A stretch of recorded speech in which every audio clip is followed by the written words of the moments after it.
I can train you in first aid techniques. I have rendered the spores you gave me into an emulsion. I must now send it to my associate, Apothecary Zama.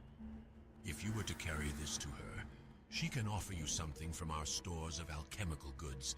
She is in the Pools of Vision, a cave beneath the Shamans of Thunder Bluff. The path to this cave is well hidden, but you may find it on the Spirit Rise Bluff. Do hurry. This emulsion will maintain its potency for only a short time, and must be resealed and processed before then. Filthy scum! Leaves me for his damn crusade, because the light is the most important thing we have against the threats the undead pose. Well, what about his children? What about me? Night after night, I sat patiently waiting for him, always second to his blasted duty. Well, witness what justice brings you, adventurer. He's dead, and I'm bearing the very thing he was trying to stop. Take this piece of junk and put it on his tomb at the sepulchre. I want nothing to do with it anymore, or him. Ah, the spores from the barons that Helbrim was gathering. He garnered your aid in delivering them. Good. And the emulsion is still potent, so you must have wasted no time in the delivery. Well done, adventurer. The Royal Apothecary Society, based in the great undercity of Lordaeron, has sent me here for a very specific service, adventurer. Perhaps you wish to aid me, and in turn, the Dark Lady in our efforts to advance the Forsaken. Recently, I studied a rare specimen of flora named Serpent Bloom. I believe in greater quantities this herb has great potential. Unfortunately, Serpent Bloom can only be found in the darkest recesses of the Wailing Caverns, a dangerous cave system located in the Barrens. To rid Stone Talon of the Venture Company, we must take extreme measures. Extreme, but without bloodshed. A colleague of mine may have just the tool we need. His name is Leiden. He dwells in the town of Tarren Mill in the Hillsbrad foothills, in the distant land of Lordaeron. To reach Hillsbrad, travel by Zeppelin to our capital, the Undercity, then go north to Tirisfal Glades, southwest to Silverpine, and south to Hillsbrad. Seek Leiden and bring him this note. It details our needs to him. The wind approaches you quickly from the horizon. The earth is steady beneath your feet, and your spirit is already warmed by fire. I would say it is time for you to learn about the purity of water. Your path has led you this far, and your spirit will give you the strength to carry on even further. But the first step is yours to take. If there is one lesson you must learn of water, it is this. Water means rebirth. Its power flows, erodes, and makes clean all manner of things. You will find its ability to heal and replenish incomparable, but only when it is pure. When you understand that water, when polluted, can devastate all that it touches, you will appreciate how vital a resource it is. If you wish the water Sapta, find Brine deep in southern Barrens. Her home is continually molested by the Quillboar there. This fang is merely a token, but what it represents is profound. Ishamuhali's strength is in you, adventurer. May you use it with temperance. That is your burden. That is your honor. Now, adventurer, you must face the great thunder lizards. So large are the beasts, the ground rumbles as they stomp across the plains. Take care as you fight them, for one false step, and you may find yourself beneath their feet. You will find the thunder lizards in the southern barrens. They are known as storm snouts, storm hides, and thunderheads. Return to me after you have bested them. Adventurer, Melor Stonehoof has heard of your deeds, and has set a path before you. If you wish to take it, then go to Thunder Bluff and speak with Melor. You will find him on Hunter's Rise. Yes? I have a feeling I know what you're going to ask me. What would possess someone to live out here in the deepest part of the Barrens? The threat of Quillboar all around and no protection. Well, we all have our reasons to justify why we act the way we do. The real question is, what brings a lowly person to the deepest reaches of the Barrens to speak to a woman who obviously has no concern for her own well-being? I'm willing to bet we both know the answer to that. To find understanding and gain the Sapta from me, you must seek out only the purest forms of water. As you fetch the samples for me, take note of your surroundings. Be aware of the creatures that rely on the water, that protect it. See how it affects forests and deserts. Witness how the very substance that sustains life will force creatures to take lives. We shall start with a simple task. Down below my hut there is a pond of the precious liquid. Fill this skin with it and return to me. I thought some bloodshed might ensue if you tried to take water from the pool. It is a pity the Quillboar do not realize that all living things are tied together, that their greed only perpetuates the pain and suffering of their people. How much could they accomplish if they were to put their differences aside and their clans came together? Again, a pity, but more than likely a boon for the other races of the Barrens. Long ago, I followed some companions into the Hillsbrad foothills.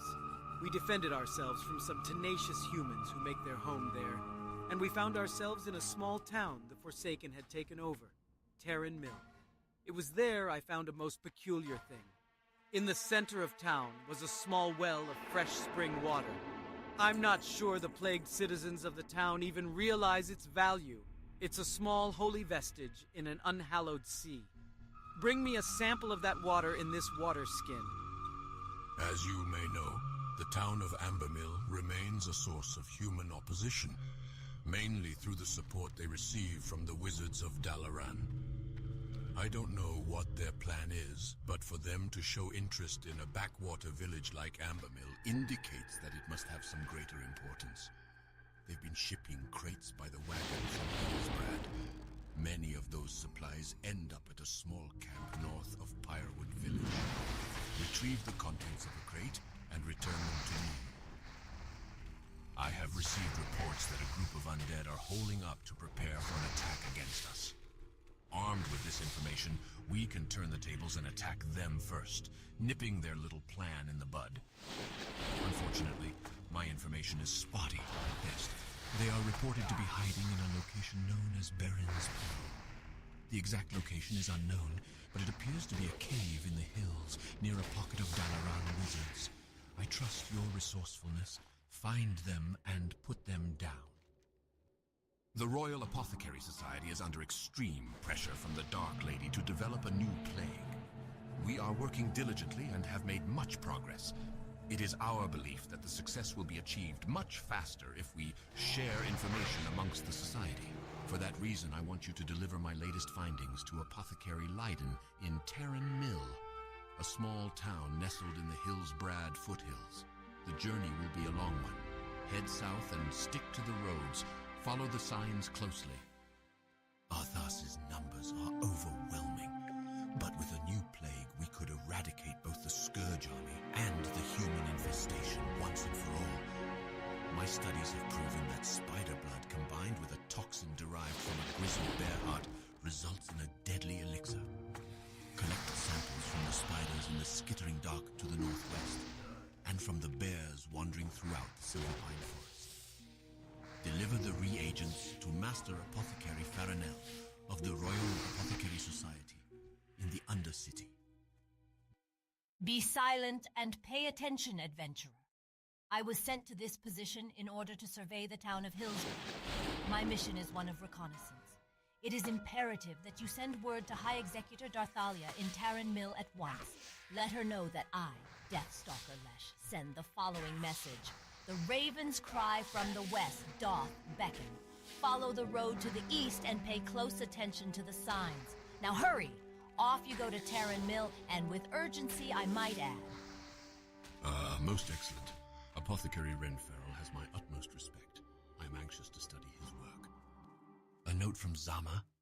Her needs must be great to send word from so far. Let us see what she says.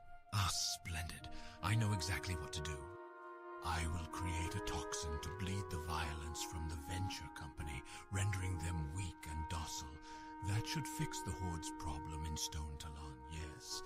But to create the toxin, I will need the blood of innocents, a difficult ingredient to obtain. Fortunately, the Syndicate, a group of human brigands in this area, employ shadow mages. And those mages collect innocent blood for their own unsavory purposes. You can find the Syndicate shadow mages in Durnholder Keep to the southeast. Ah, another wretched day in Terran Mill. All of this clean air puts me in such a foul mood, adventurer. The sooner we can plague the humans here, the better. I've been conducting intense studies on possible killing agents to use in my concoctions, but I haven't the time to collect them all. If you want to make yourself of use, procure the following items for me. 10 gray bear tongues and the very rare and hard-to-find creeper ichor. You'll find both bears and creepers just outside of Tarren Mill. Oh, adventurer. The flowers are blooming in Hillsbrad and the air is so fresh and brisk. I can't help but to wallow in the misery of it all. I look out my grimy window and long for the day when our new plague brings this world the death it deserves. As much as I would love to sit and brood all day, my duty to the Dark Lady calls. Help me, would you? My research leads me to believe I can make the most splendid death brew with the blood of a mountain lion. Bring some to me and we'll have a little fun. The raven's cry from the west doth beckon. Superb news. Hillsbrad is ripe for attack. We can carry out our plan of destruction now. Very Mathras will be pleased. Stand at attention while addressing me, adventurer. I am under direct command of Varimathras. We are to quell the human infestation until our apothecaries can develop the new plague. Our information leads us to believe that the town of Hillsbrad is vulnerable to attack. Your first assignment is aimed at disrupting their food supply and infrastructure. Travel west. Raid the northernmost farms of Hillsbrad Fields. Make sure that the landowners, Farmer Ray and Farmer Getz, are executed as well. Me and some other warriors were sent by the war chief to retrieve an object from Durnhold and to investigate this so-called syndicate. We went to Durnhold to take a look around, but we were taken by surprise by a large number of the humans. We fought bravely, but their sheer numbers were enough to defeat us. They took a few of us captive, but I was able to escape. Durnhold is just southeast of here, across the river. Drool and Togathar are being held there. You must go and rescue them.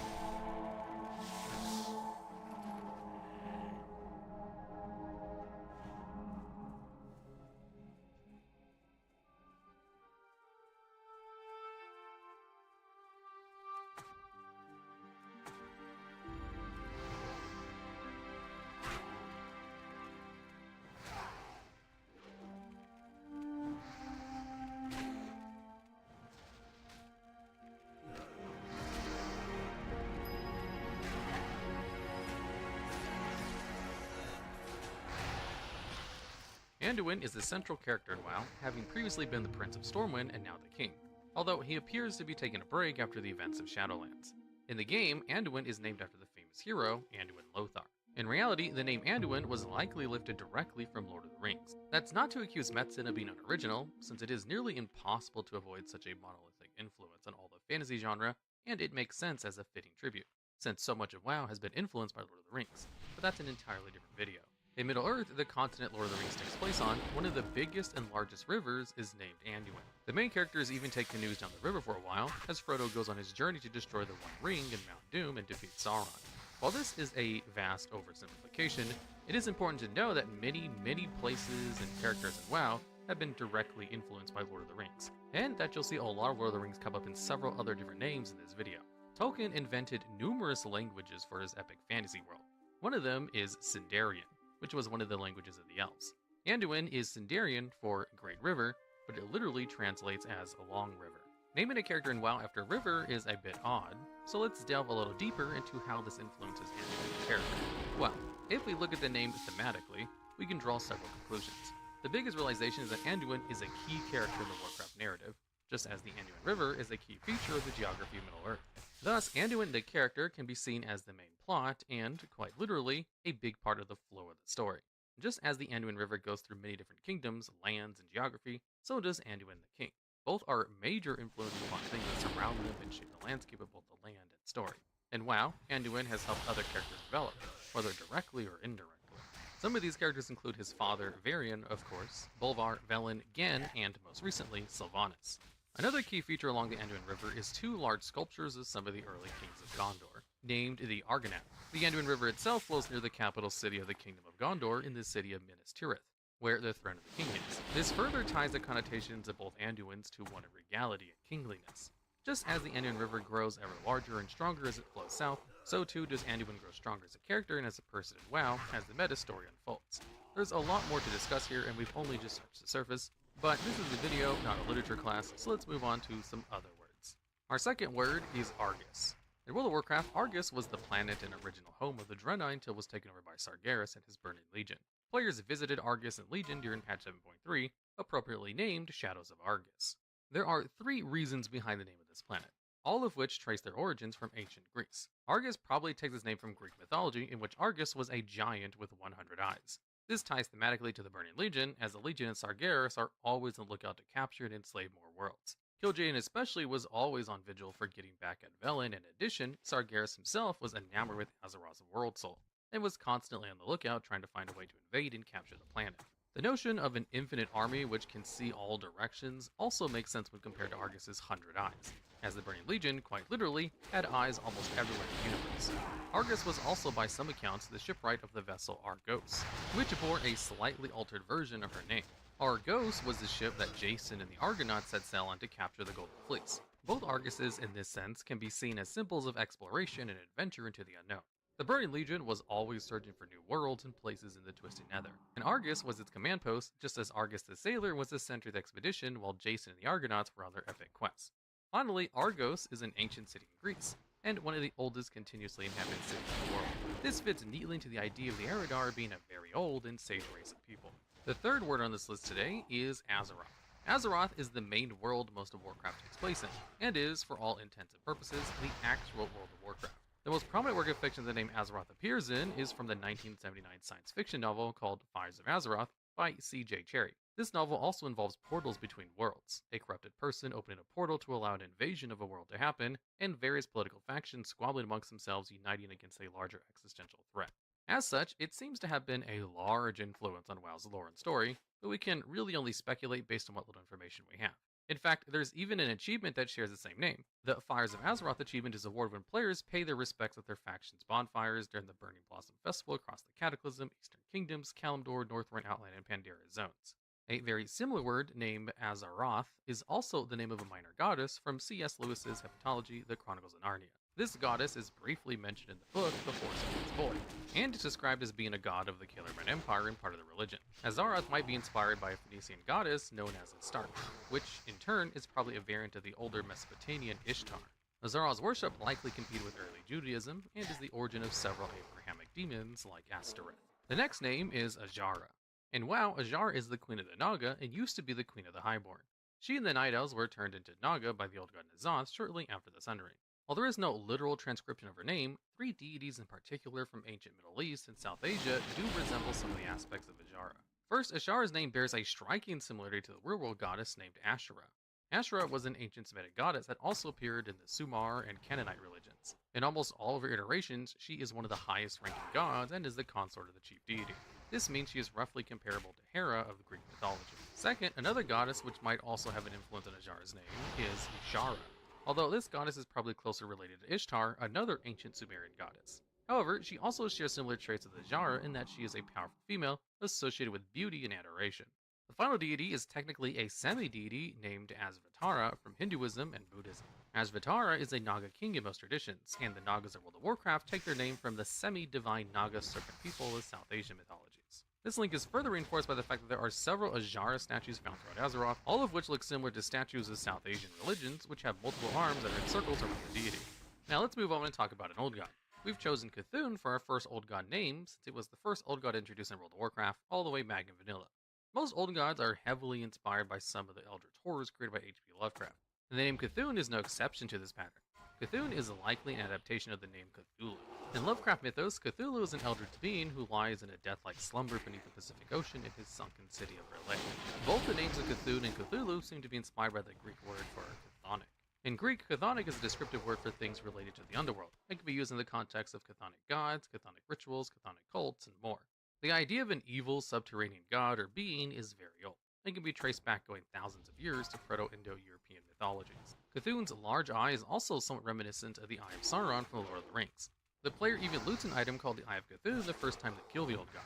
Several other comparisons Lord of the Rings should be mentioned, such as how the ancient men in Middle-earth erected towers to watch over Mordor should Sauron ever return, and how these defenses eventually failed. This can be seen as similar to the Old Gods breaking free of their prisons in WoW after the Titan Keepers had jailed them for so long. Additionally, both Cthulhu and Eye of Sauron are located in hard-to-get-to inhospitable deserts. The next word we'll be exploring is Draenor.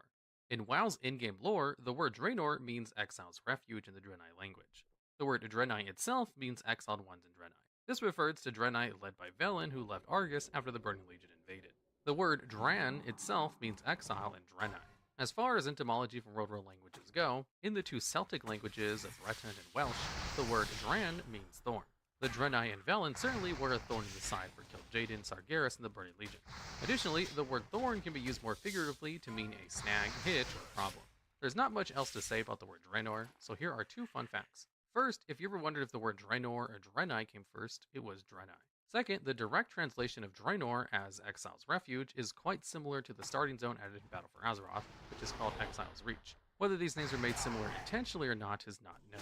Our next word is Kalimdor, which in-game currently refers to the westernmost known continent of Azeroth. However, before the Sundering, Kalimdor was used to refer to the all-in-one main continent before the Sundering. In WoW's lore, Kalimdor means Land of Eternal Starlight in both languages of the Titan and Darnassian. How and why Titans and or Titan Watchers decided to name the original continent Kalimdor is still not known. In the real world, Kalim means passage in Albanian, but this is probably more of a coincidence in the etymology for the name. The next name in our video is Lordaeron. The name Lordaeron has held several different meanings over the years in WoW, and we'll do our best to explain them all. First, however, is the in-game etymology for it. Lordaeron is named after the renowned human general named Lordaein.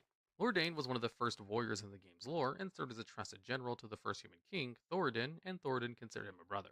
Thoradin founded the kingdom of Arthor and built the city of Strom. Another trusted general of King Thorin was Igneous Trollbane, who was the ancestor of Danath Trollbane. The last known descendant of Lordaein was Anduin Lothar. King Thoradin can be seen in the Legion Arms Warrior campaign to obtain the artifact Stromkar, which was Thoradin's weapon. General Lordaein sacrificed himself in the Troll Wars. To honor him, many soldiers named their homeland Lordaeron after him. The name was later cemented when nobles from Strom fled north during the fracturing of Arathar and founded the city of Lordaeron. In the game currently, Lordaeron can refer to the ruined city, the land surrounding the city, Lordaeron Lake, and the kingdom of Lordaeron, which spreads across most of the north and eastern kingdoms, including Tirisfal, the modern-day Plaguelands, and Silverpine. The kingdom of Lordaeron survived the first two wars, only to fall to Arthas and the Scourge in the Warcraft 3 Reign of Chaos. This is just a brief account of this part of WoW's lore, and needless to say, there's much more to the story and the lore here to discover that we don't have time to talk about in this video. Next, we move on to the name of the character, Sylvanas. The name Sylvanas appears to be unique in Warcraft lore. Sylvanas is not named after any historical figures in our real world, however, Sylvanas means something close to forest in Latin. Sylvanas is also the name of a Roman god, and we'll talk more about him in a bit. The name Sylvanas fits very thematically with the former Ranger General, Silvermoon. The Ranger Generals are at home in the forests and are very familiar with the land.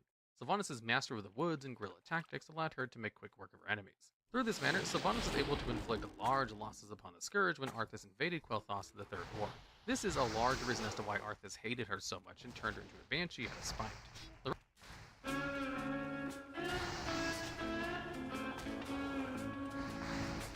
The Roman god Sylvanus was the god of forests and boundaries. His name from Latin literally translates as of the woods. In addition to the forest imagery, the boundary aspect of the god Sylvanus is also quite symbolic because Sylvanus quite literally helped defend the boundaries of Quel'Thalas. The magical runestones at the borders of Quel'Thalas also suggested another connection here, since Sylvanas the god was also the god of field stones and markers. This was also proven again when Sylvanas broke the boundary between Azeroth and the Shadowlands. Regardless of Sylvanas' recent character development and recent expansions, the notion of quite literally not being able to see the forest and the trees does fit quite nicely with the several themes of Sylvanas' character. Our final word from this video is Tauren. A lot of fantasy words in WoW come from Latin, and using Latin to build words is somewhat of a cliche in fantasy. The name Tauren is no exception to this fantasy Latin language rule, as Tauros is Latin for bull. Despite such a simple etymology for a name, the Tauren have an extremely rich and unique lore and culture within the game. Physically, the Tauren themselves are based on the Minotaur of ancient Greek mythology, but have a culture more similar to that of the various tribes of Native Americans. One of WoW's many strengths is that it has the ability to incorporate many different source materials, yet weave them into a very familiar fantasy story. Some people also like to point out that Tauren is an anagram of nature, meaning you can rearrange the letters and get both words. Whether or not this was intended, since early in WoW's development remains unknown, but Tauren do seem to have a deeper connection to shamanism and druidism than many of the other races on Azeroth. During the first few weeks of Cataclysm, when they added the new fishing dailies for the brand new Orgrimmar, there was a small little bug associated to one of the items, which might possibly be one of the strongest items that has ever existed in the game's history. But not for the reasons you might think. The quest was called a Golden Opportunity, which is still in the game to this day, although of course the bug has been long since fixed. And basically all you do for the quest is take a fillet knife and use it on one of the drowned lizards in the newly flooded Durotar in order to collect a drowned thunder lizard tail, which you would then use in order to collect some fish. As the drowned thunder lizard tail, on a 10-second cooldown, would let out a little electrical blast that would instantly kill all the nearby fish, which was necessary for completing the quest. Once you turned in the quest, the drowned lizard tail would not actually delete itself from your inventory, because the quest item you received was the fillet knife, and the thunder lizard tail was something you got during the quest, making it not a gifted quest item. So, you basically got to keep the item, and it could be used anywhere in the world, not just the quest location. A simple little item which just put out a little thunder effect, but didn't actually do any damage. So, where's the harm in that? Well, it wasn't on the global cooldown. So you could technically just macro the item into one of your abilities in order to have a cool little thunder effect on your character every 10 seconds. However, there was a little bit of an exploit with this item. Well, in addition to the bug where it didn't delete itself from your inventory after you turn in the quest. The item's exploit was that you could use the effect of the tail multiple times before it actually triggered its 10-second cooldown. And since it was off the global cooldown, what you could do was just macro the ability to use the item countless times before it triggered its 10-second cooldown. And every activation of the item would trigger the Thunder special effect. So, if you took this item into the middle of Orgrimmar and then used it hundreds of times a second, it would completely crash everyone's frames per second. And sometimes would even cause people's clients to crash as well. And since this item could be used anywhere in the world, some people actually took this into battlegrounds in order to lag out and disconnect the enemy team for easy wins, because the player using it could purposefully set their in-game settings to the lowest possible ahead of time in order to avoid the effect, while the enemy players running their games at the highest settings they could would not be prepared for the CPU load that was about to hit them. And since this happened in 2010, the average computer at the time was not very good, so it was probably pretty easy to crash most people's clients with the item. After a couple of weeks, Blizzard eventually fixed the item to no longer trigger multiple times throughout a single macro, and also no longer be usable outside of Durotar. And for good reasons too, as it's kind of the best crowd control item they've ever put in the game, and hence one of the strongest items they've ever added, as you can completely win any PvP encounter by just crashing your opponent's computer, or at the very least dropping their frames per second to 1 so they couldn't do anything. And now for some lost information about Vanilla WoW that weren't really major problems during Classic WoW. During Vanilla WoW, there was a very common bug involving the rogue skill called Vanish. Vanish is an ability that allows a rogue to stealth in combat, while giving them a little buff that makes it so they can't be de-stealth due to certain abilities happening within a short window of usually less than 3 seconds. This would give the rogue some leeway to actually stay invisible if some kind of spell was mid-travel when they actually vanished. That way it wouldn't break immediately once it finally landed. But there was a bug, where sometimes a Vanish would break randomly before the little 3-second window was over, and people for the longest time weren't sure why. But then, in preparation for Classic WoW, one of the original Vanilla WoW developers was asked about this bug, and basically what it was every single ability in the game needed to have an extra switch turned on that basically just said, don't break Vanish. And since this had to be manually turned on for every single ability in the game, some of the abilities just didn't have it because they forgot, or missed it. Or sometimes the flag would get turned off because of certain interactions between spell types, and it was as simple as that. Some abilities just wouldn't be flagged for not breaking Vanish, and some interactions would make it so that the flag never turned on. Even in 2019 Classic WoW, Vanish was bugged for a while, where it just would not turn on against certain bosses or occasionally in PvP, and they basically had to fix this bug for a second time. Or I guess the fix is kind of putting it lightly. Vanish still bugs out sometimes even in current WoW, but not as frequently as it used to. The ability to just instantly drop combat and then stay in a state, which is supposed to break on any form of damage, is just kind of ripe for all kinds of problems. Located in the Tannan jungle in Draenor is an NPC named Fel Rangari Anara. If you kill this NPC, she'll drop an item called the Vial of Fel Cleansing, which is necessary in order to tame one of the Fel Wolves in the area, and you only get 1 vial per kill, which allows you to tame one pet basically each time you use it. Now, what was interesting about this NPC back in Warlords of Draenor was that she was only attackable by hunters, as she would despawn if anyone else tried to pull her. And she was actually a pretty difficult encounter that required you to use all of your hunter abilities. Periodically throughout the fight, she would put your pet to sleep, and you'd have to use Master's Call in order to wake it up. She would put a super buff on herself that you would need to tranquilize and shot in order to dispel. And she would occasionally go invisible, where you had to use your flare in order to reveal her. Plus, she had a heal that she would cast at low health, which would put her all the way back to full health, which you simply had to interrupt, while dodging all of her AoE abilities that she was constantly putting out. It was an actual challenging encounter for hunters, very reminiscent of the Hunter quest chain in Vanilla WoW for Rock Del R, which also comprised of very difficult solo challenges for hunters in order to obtain a powerful weapon. And it was also similar to a lot of the other challenge tames that was added in various other expansions, like the Spirit Beast tames of Cataclysm, or rare pets for the Magma Tortoise, or all the Lava Beasts in the Molten Front, or even the Mechano Spiders and Dogs from Alcatraz. And of course, if you go to this NPC today on a max level character, you can just kind of one-shot her pretty easily, so you don't really need to know her tactics anymore. Located in the Dalaran sewers of both versions of Dalaran is a sewer shark named Sega CD. This NPC is an obvious reference to the game station known as the Sega CD, because there was a game for that system called Sewer Shark. Sewer Shark was one of the more popular games of that system, and was one of the first ones to be released with it, and it was such a hit that they eventually ended up building the Sewer Shark game along with future Sega CD releases. So it makes sense why an NPC located in the sewers would be named Sega CD, since the game was so synonymous with the system. The game itself doesn't really have much to do with sharks. It is actually a railgun shooter game, so that's about where the references end. Not many know this NPC is just a reference or an Easter egg.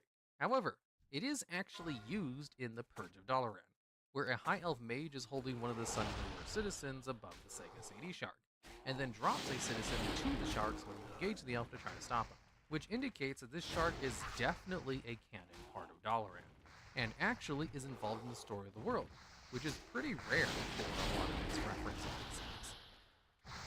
You can literally watch the ads disappear in real time. It's incredibly satisfying. It's actually really cool.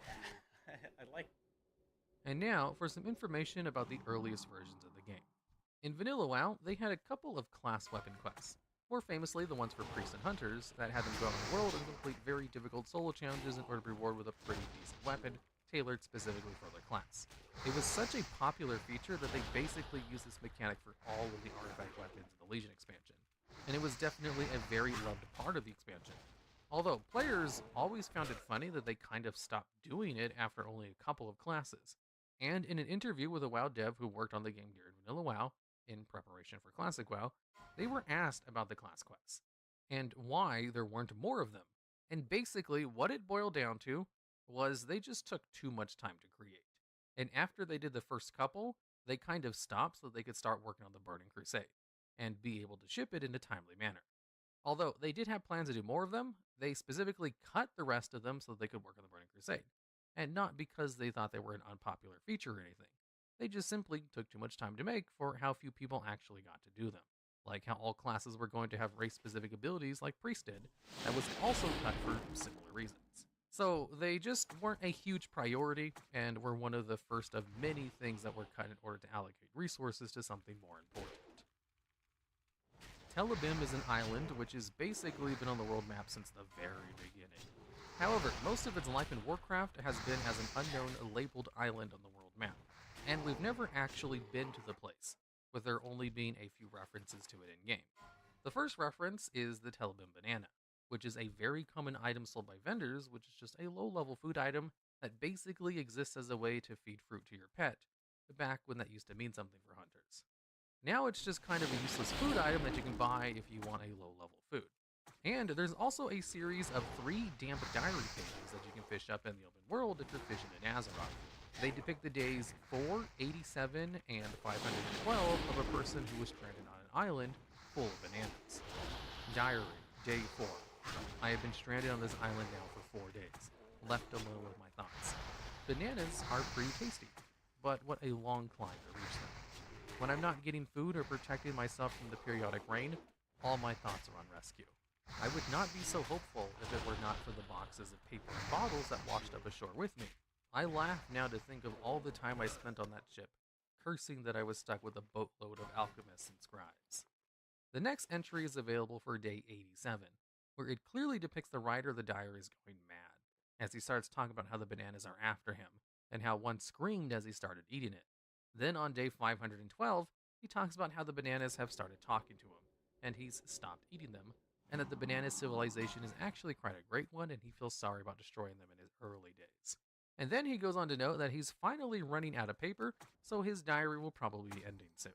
Now, we never actually figure out who the sender of these messages are, or even where they washed up from, but one can assume, based on his constant talking of bananas, and the very common Telebim banana in-game, he was probably stranded on the island of Telebim, which, in the upcoming Telebim Glory of the Banana King expansion, we might find a guy who's crazy and just washed up there. Although, joke aside, if we ever get the island, it will likely be as an Easter egg, with maybe an island and banana trees that give you a being watched debuff, with a skeleton surrounded by bananas that could signify the author of the damn diary pages. Did you know that the undead were originally supposed to look more human-like? In an interview with the Vanilla WoW developer, they talk about how the undead were originally planned to basically decay over time. They were supposed to start off looking human, and then slowly as they progressed through the starting zone, they would lose their flesh, culminating at the end of the starting zone where the Forsaken would look like the ones we have today. But the reason they abandoned this feature was because they just did not have the tech to pull it off at the time. And also, the undead areas were the last ones to be added to the original game, so they definitely did not have time to flesh out the zone where they really like their ambitious pre-planning stages. Although it would have been a neat feature to have lore-wise, to see the undead slowly decay as you come to terms with your character's new existence. And they kind of pulled this off with the Worgen starting zone, where you start off as a human and then slowly turn into a Worgen. Although the Worgen have the ability to swap between their human form anyway, and they already have human models in the game, so that one was a no-brainer to add to their starting zone. And also, did you know, if you leave the Worgen starting zone before you get bit by a Worgen, you just automatically learn how to turn into a Worgen once you enter combat for the first time. It used to be you could stay in human form forever if you managed to escape, but they fixed that after a couple of expansions. Located in the Death Knight starting zone are a series of skeleton NPCs known as the Sky Darkeners, whose only job is to rain arrows upon the nearby towns that Death Knight are attacking. One of the skeletons will offer you a quest called Tonight We Dine in Havenshire, which has you go around the town in order to collect some of the Serenite arrows that they've been raining down, because they're only found in Northrend and they're in limited supply. Now, this quest, as well as the NPCs, are all obvious references to the movie 300, as one of the lines in the movies is, "Spartans, ready your breakfast and eat hearty, for tonight we dine in hell." And also, there's a scene in the movie where the Persian army threatens the Spartans by saying they have so many soldiers on their side that their arrows will blot out the sun, to which they reply that they'll just fight in the shade then, hence the name of the Sky Darkeners of the Bowman skeleton, which is just further reinforced by the name of the quest that they provide. In Alpha WoW, before they had talent trees which went live in the classic version of the game, all players had this talent point interface, which would allow you to spend your talent points in order to increase the power level of your character. Like if you wanted to increase the damage with two-handed axes specifically, you could spend 10 talent points to increase it by 1. If you wanted some fire resistance, you could spend 10 talent points to increase it by 4, increasing it as you bought more of the ranks. This system is also where you would get your professions, so you'd have to choose to give up player power in order to be able to craft items and consumables. Eventually, this system was scrapped, and then players were given the talent trees in beta, which stayed in the game all the way until Mist of Pandaria. Although this little window of purchasing specific skills wasn't entirely abandoned either, as the Hunter class had a very similar window in order to train their pets. Whereas when your pet would level up, they would gain loyalty points, which you would then use to purchase their basic attacks, cooldowns, and all their extra stats, like granting extra armor, health, and very specific resistances. So you could choose to give your pet a lot of fire resistance and have no frost resistance at all, for example. And the original pet training panel was incredibly unintuitive, and would show you skills that you couldn't actually train your active pet, and didn't have a way to sort the abilities at all. So just kind of a mess that was abandoned in Wrath of the Lich King. So they did kind of keep the old talent point system, it was just stripped of its previous functionalities and only applied to hunter pets. Located in Area 52 during the second to last quest of the quest chamber led by Dr. Louisa, PhD, is a quest known as You Robot, which has you test drive a robot against another one named Negatron. Now, during the quest chain, you've basically been helping this guy test drive his robots and gathering parts for him. So, during this final test drive of the robot, you're supposed to fight against a Fel Reaver who is an obvious reference to Megatron, the big bad evil guy of the Transformers series, which is a cartoon and movie franchise about robots that can transform into different things. During the Burning Crusade, this was a pretty difficult quest to solo, and was supposed to be helped along by the robot that was provided by you, which could be accidentally dismissed if you summoned another temporary pet as part of your class. Now, the enemy bad guy Negatron also has some dialogues which are very reminiscent of his Saturday morning cartoon villain status that it's based on, where he'll say things like, "Ha ha ha, your feeble rocket is destroyed. I'll return later to finish off the rest of your puny town," but he says this in all caps, of course. And the quest that's associated to is itself a reference to the short story and full-length movie, I, Robot, which doesn't really have anything to do with this quest or Transformers, other than the fact that they both have robots in them. In the game files, and even some of the promotional materials for early Vanilla WoW, there's a place known as the Dragon Isles, which was eventually cut from the game for a whole bunch of reasons. One of the biggest reasons that we found out, thanks to the WoW Diary book, is that the Dragon Isles didn't really make sense from a lore standpoint. In Warcraft lore, all of the dragons are good except for the Black Dragons, so they couldn't easily make a zone for adventurers to go into to kill stuff because there's so few variations of bad dragons. And there were already a couple of zones with Black Dragons in the game as enemies already. In fact, some of the developers asked Chris Metzen, the guy responsible for a lot of WoW's lore, to just let them make other colors of dragons enemies. That way they could have more variation to their enemies, but he always just gave them a hard no, because that's not how his lore worked out. So every time you fight a dragon in-game that's not a black dragon, there's always some special reason they're an enemy, usually due to madness or mind control or something, and rarely because of something they did of their own volition. However, another reason the Dragon Isles was cut was because they were having a hard time just designing the place. And a lot of the neat, fancy ideas they had just didn't flow very well with character models they were actually trying to put in them to test. And lastly, they found out they didn't actually need very many zones or dungeons. You see, what happened was they had planned for the Dragon Isles as well as the zones of Grim Batol, Tol Narad, and Karazhan to be in Vanilla WoW.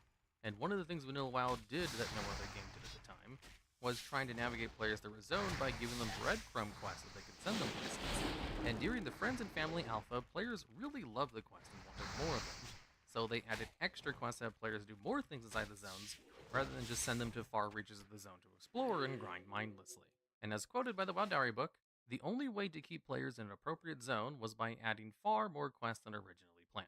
By creating so many quests, WoW had accidentally created compelling solo content, which arguably became the game's strongest ingredient for success with the broad market of casual players. Providing that much enjoyable solo content was never planned, budgeted, or even prioritized. It was stumbled upon. By trying to solve a navigation problem, we'd inadvertently engaged a larger audience, namely the solo players. So, because of their game design of creating more quests to do in a zone, they didn't actually need to create as many zones as they thought they would. So they cut a couple of their planned zones so they could save them for later, with Dragon Isles being the only one from that list that has still yet to make it to the game. And just for some context on how many quests Vanilla WoW had compared to its competitors, a single zone in World of Warcraft had more quests than the entire game of EverQuest. WoW has had many battlegrounds over the years. However, did you know there are 3 unused battlegrounds almost fully completed in the files? First off, we have Azhara Crater. A battleground I'm sure some of you know of was originally planned for Vanilla WoW, and it was even given a location in Azhara, a large crater made into the map, with roads even put for Alliance and Horde to get there. But there was nothing ever done with this place. Also, sadly, as this map was removed, so we can't view it anymore, and its final complete state is not even visible in the map files, so we'll be using some footage from Haven Games for this section. The first real version of this map appears in 0.9 beta for WoW Vanilla, and appears to have some massive crater set in jump.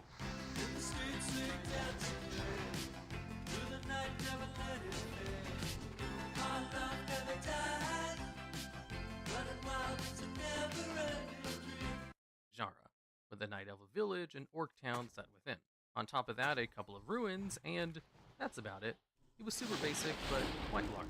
Then comes 0.10, the map is completely changed, this version being 3 craters connected by gates between the cliff sides, with assumed a Horde camp in the bottom left, and Alliance camp in the north. This version is much more complete, although even then, the next update to the zone would come in patch 1.0.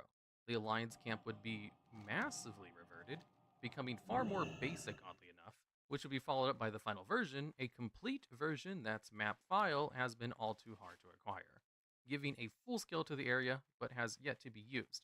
This zone is so complete, people have even been able to make a fan-made map of the area. The battleground is assumed to have worked in the same vein as Alteric Valley, with resources and capture points pushed into your enemy's land and securing structures, although with only one faction camp each. It seems this may have been a bigger focus on capturing neutral objectives and gathering resources to use to defeat your enemy, instead of them simply being buffs that you need to take out so you can defeat their enemy boss. This battleground is fully set up aesthetic-wise, so all the groundwork is done for Blizzard to finally give us this BG, although I guess the visuals are a bit outdated now. Next, we have Defend of the Ale House, and this time map files that are actually still in game. So this BG was added in patch 5.4.7, meaning at the end of Mist of Pandaria, and just sat untouched since. This map has a Horde and Alliance side, and the Horde a more autumn appearance and the Alliance a more spring. This map very much has a MOBA-like appearance, and may have been planned to be exactly that, as the name Defense of the Ale House is a reference to the original MOBA Defense of the Ancients, and shares a It will take but a moment for me to mix these components into what I have deemed an elixir of suffering. There we go. Ah, nothing brightens a gloomy day in these miserable foothills like bringing a little suffering into the world. Let us see if our little potion has achieved its desired effect. Give my assistant Umpi a taste of what the Dark Lady has planned for both humans and Scourge alike.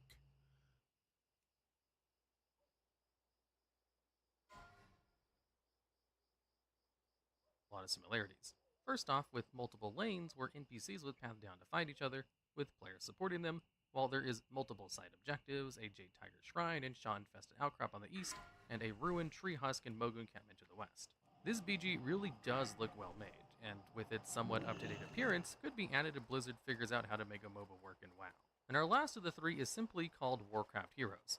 Added to the game files with the launch of Warlords of Draenor, this map very much also gives off the appearance of a MOBA. Seems at the end of MOP, Blizzard really wanted to try making a WoW MOBA battleground, as with how close these are together, I assume both were in the works at the same time, especially as these two BGs came out around the same time as Heroes of the Storm, which was a MOBA game that Blizzard had developed themselves. Maybe some practice for them, maybe a planned crossover, we may never know. But enough about all that. This zone has a very obvious Horde half and Alliance half. The zone is overall rather basic, with overall rather little work done, especially with the pathing and seemingly NPCs placed and planned, replaced by placeholder ogres, and with this, there seems to be camps of mobs near the edge, much like you would see in the MOBA's jungle, even including a boss ogre. So there is many things we can gather from this, and this very well could have simply been an extremely early concept of Ashram, as it does fit into the same style, but most likely this was another attempt at making a WoW MOBA battleground, simply to the fact of multiple lanes, and even there being jungle enemies, even harking back somewhat to Warcraft 3. All three of these maps are really well done, and it's a shame that at least for Ajar's Crater and Defense of the Ale House, they are pretty much entirely complete, but simply missing the mechanics required to play them. It would be nice to see them finally released in the game, although I'm sure Ajar's Crater would have to come in some time-walking event or a Classic Plus. But let's hope these broken BGs get their time to shine.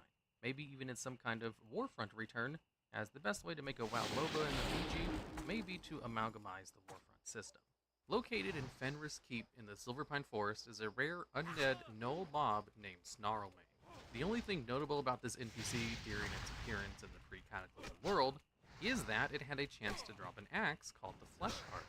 During Cataclysm, the NPC was removed from the game, so you can only see it if you go play on the classic WoW servers. Now, this NPC is actually from Warcraft 3, and was the Gnoll general that Sylvanas mind-controlled during her fight with Varimatris. When Sylvanas was fighting the Dreadlords in order to take control of the Undercity for the first time, she made very liberal use of mind control on leaders of various monsters in the area. That way, she could make use of their armies in order to fill her ranks more quickly.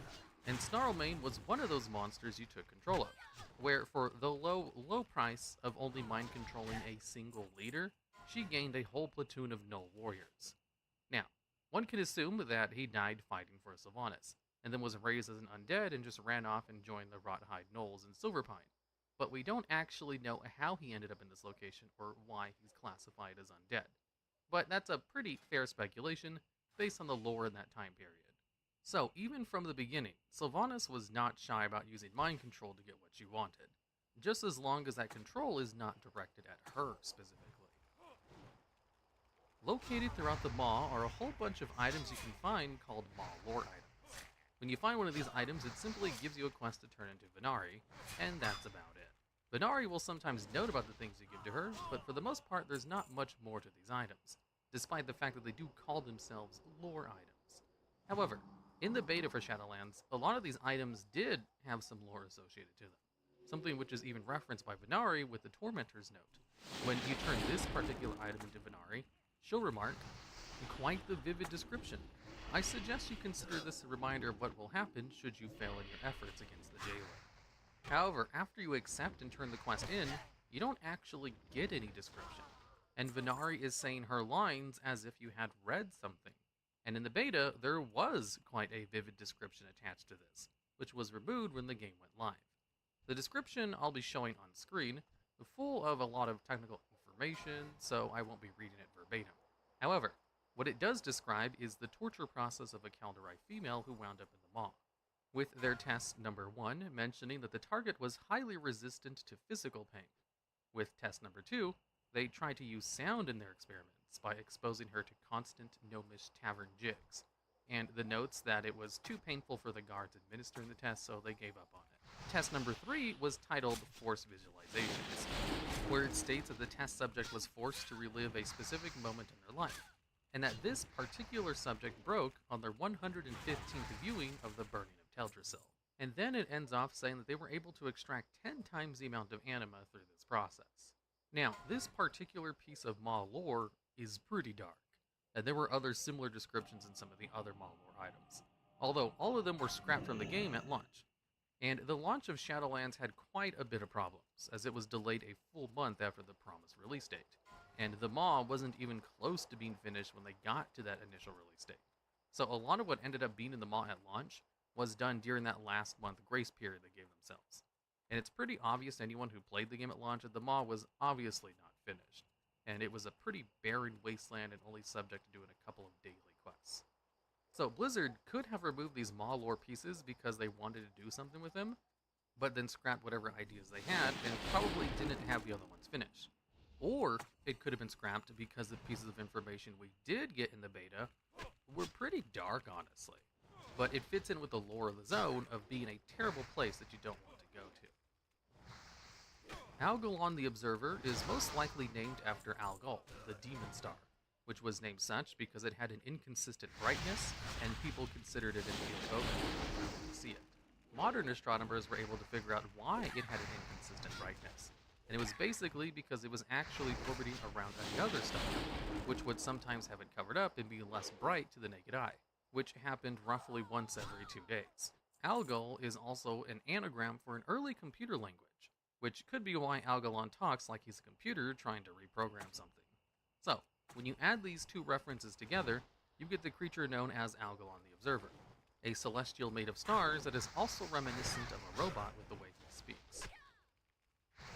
Located in Revendreth at this spot on the map, just inside a building will be a couple of Revendreth citizens surrounding a cooking pot, and if you click on the cooking pot and have 30 infused rubies on you, a dredge will pop out, and you'll be awarded a toy item called the Muckpool Cookpot. This toy item has a 5-minute cooldown and simply allows you to create a cooking fire, which functions exactly like a normal cooking fire you can create for free, except it has a different cosmetic appearance. Infused rubies can be obtained by just killing creatures in Revendreth, or through daily events if you're part of the Benedict Covenant.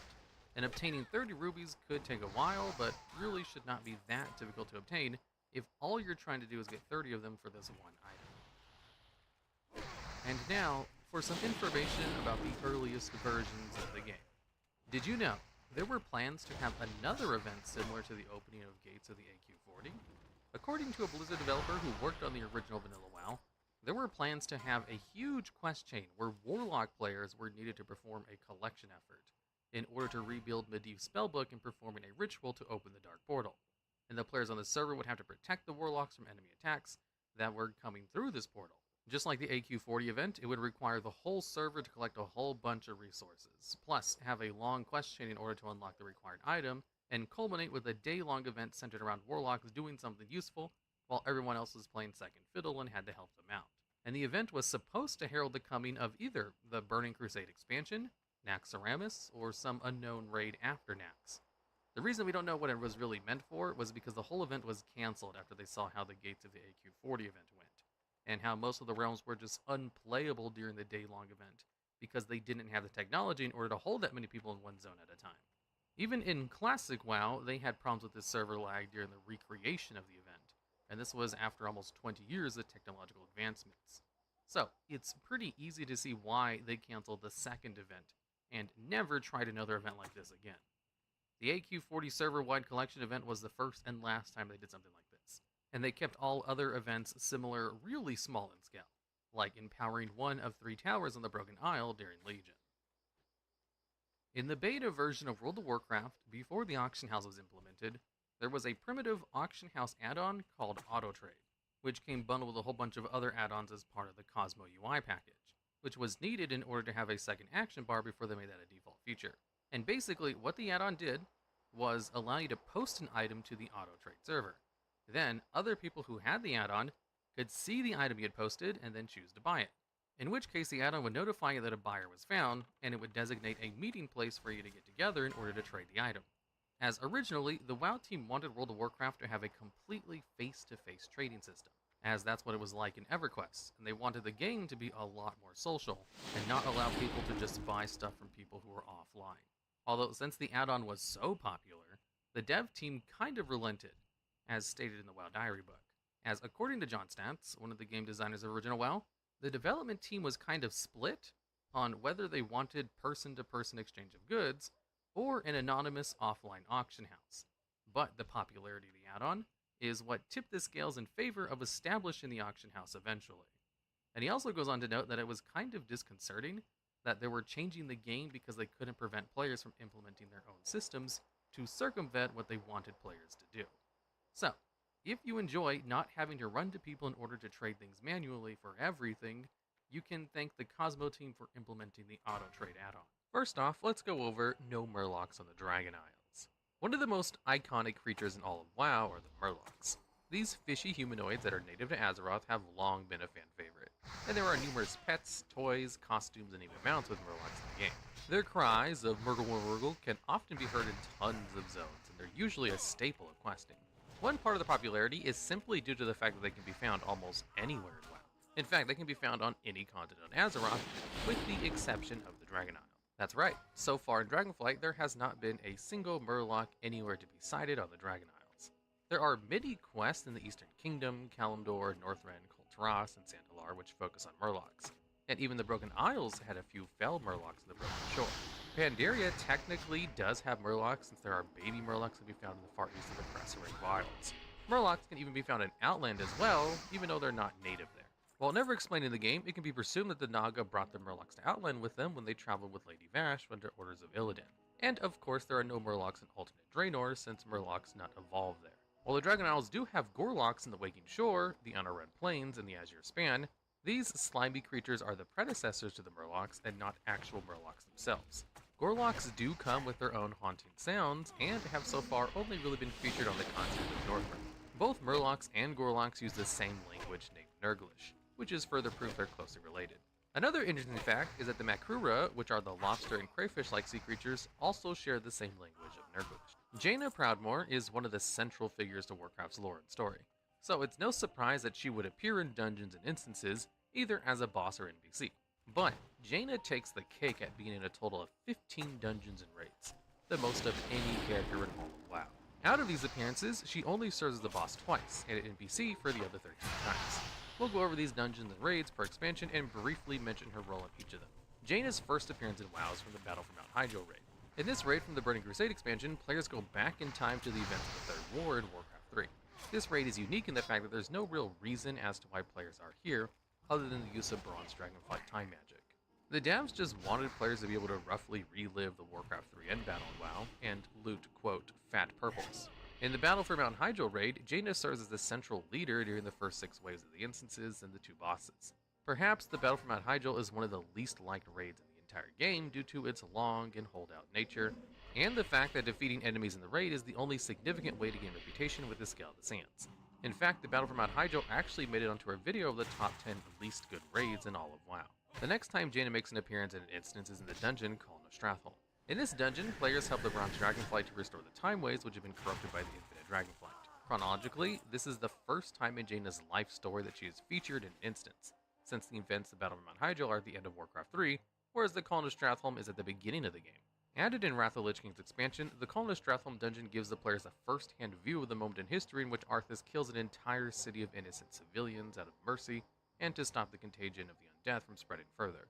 Outside the city gates, Jaina says her infamous line, "I'm sorry, Arthas, I can't watch you do this," before she turns and leaves. This decision would later haunt her in life, such as in the Realm of Torment cinematic from the Battle for Azeroth expansion, when she says, "I should have stopped him, he never would have turned, he'd still be alive." Jaina's first true appearance in an instance in the game aside from the Bronze Dragonflight shenanigans is also in Wrath in the dungeon Trial of the Champion and the raids Trial of the Crusader and Trial of the Grand Crusader. In this dungeon, Jaina can be seen alongside King Mary Wrynn in the stands surrounding the Argent Tournament as the forces of Azeroth prepare to march upon Icecrown Citadel and the seat of the Lich King's power. Although Jaina has no lines in any of the three instances, her NPC model is there, so we will count it. Jaina's next three appearances are in the dungeons leading up to ICC. The Forge of Souls, the Pit of Saren, and the Halls of Reflection all feature Alliance players searching and aiding Jaina as she tries to enter the Citadel by herself. For Horde players, Sylvanas instead of Jaina leads them through these three dungeons. Both characters have a heavy story involvement with Arthas, and these three dungeons help explain and develop their arcs. The Halls of Reflection dungeon is particularly notable because its final boss is not really a boss and more of a run away from Arthas before he kills you fight. This dungeon even makes an appearance in our video, Top 10 Best Dungeons in WoW. Jaina's last appearance in Wrath is in the Icecrown Citadel raid during the Saurfang Afterfight RP scene. This makes Jaina have a total of 7 appearances in Wrath instances, although she only appears in 3 for Horde players, since Sylvanas takes her place in the Forge of Souls, Pit of Sauron, and Halls of Reflection, and Saurfang takes her place in ICC. Jaina makes only 1 appearance as a boss in Cataclysm, and even then, this could be debated. In the End Time dungeon located in the Cavern of the Time, players defeat an echo of Jaina in a warped and twisted future brought on by the evil dragon Murazov, who was Nosdormu after he's fallen to the old god's corruption. First, this is not technically Jaina, only a residual fragment of her left over in this post-apocalyptic world after the Hour of Twilight. All of this is to say that this version of Jaina does not actually exist in our timeline and is therefore not entirely real. Regardless, we'll still count her as a boss in this instance and add it to the running total. It is also worth noting this is the 3rd time Jaina makes an appearance in a dungeon or raid because of Bronze Dragon time shenanigans. Now we move on to WoW's 4th expansion, Mist of Pandaria. In MoP, Jaina only makes an appearance in 1 instance, which is the Siege of Orgrimmar raid. Actually, Jaina makes 2 appearances in this famous raid. Her first appearance is after players defeat the Shaw of Pride under the Veil of Eternal Blossoms, after which she opens a teleport to Orgrimmar for Alliance players. Jaina makes a second appearance again at the very end of the raid after Garrosh has been defeated and all the major faction leaders are standing around. This is right after the raid ending cinematic when Jaina tells Varian to, quote, dismantle the Horde. Jaina's next appearance in instance is not until after the Battle for Azeroth expansion, in which she has 3 appearances in different instances. Her first appearance is in the Siege of Borealis dungeon, in which she appears briefly at the end of the dungeon to teleport players out. The next 2 times Jaina makes appearances in BFA are in raids. Notably, Jaina serves as the final boss of the Battle for Dazara lore raid, with a chance of dropping the Glacial Tidestorm. This is arguably the 2nd time Jaina has been a boss in the game, with her first appearance as a boss being an echo of herself in the End Time dungeon mentioned earlier. Jaina also plays a prominent role in the fight against Azshara in the Eternal Palace raid. Jaina continues to lend a helping hand to players twice in 2 different raids from the Shadowlands expansion. In both the Sanctum Domination and the Sepulchre are the first ones, Jaina and Thrall serve as guiding NPCs as they help players overcome Sylvanas and the Jailer. So, there you have it. Jaina has been in a total of 15 instances so far in WoW. 1 appearance in TBC, 7 in Wrath, 1 in Kata, 1 in MoP, 3 in BFA, and 2 in Shadowlands. Those numbers can be a bit altered if you count not seeing her as Horde in some Wrath instances, and whether or not it truly is Jaina as a boss in the End Time. Additionally, Jaina will also probably have some roles in future raids and dungeons as well. For this next section, we want to go back to Cataclysm to talk about 2 very interesting tabards. The island, or islands if you want to be technical, of Tol. Hey, I'm Steven Karst, co-founder of King of Pops. Zero makes it super easy to stay on top of your cash flow. It sometimes answers questions that you don't know that you should be asking, and it puts the right information in front of you at the right time.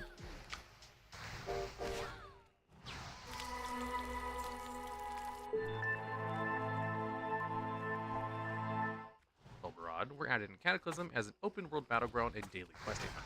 Tolbarad was originally intended to be a sort of Wintergrass 2.0, but its design and placement quickly left many players feeling less than fond of it. Through daily quests and winning the Tolbarad Battleground, players can earn Tolbarad commendations. Upon reaching honor with the player's respective faction and earning 40 Tolbarad commendations, players could buy a special tabard. For Alliance, this meant reaching honor with the Baronet's Wardens faction and purchasing the Baronet Warden tabard from the Quartermaster Brazy. For Horde players, this meant being honored with the Hellscream's Reach faction, purchasing the Hellscream's Reach tabard from the Quartermaster Pot. These tabards are useful because they teleport the player to Tolbarad, where there is a closed portal to their capital city. Since they are tabards, they can be equipped, transmogrified, and even placed in the player's action bar since it is a usable item.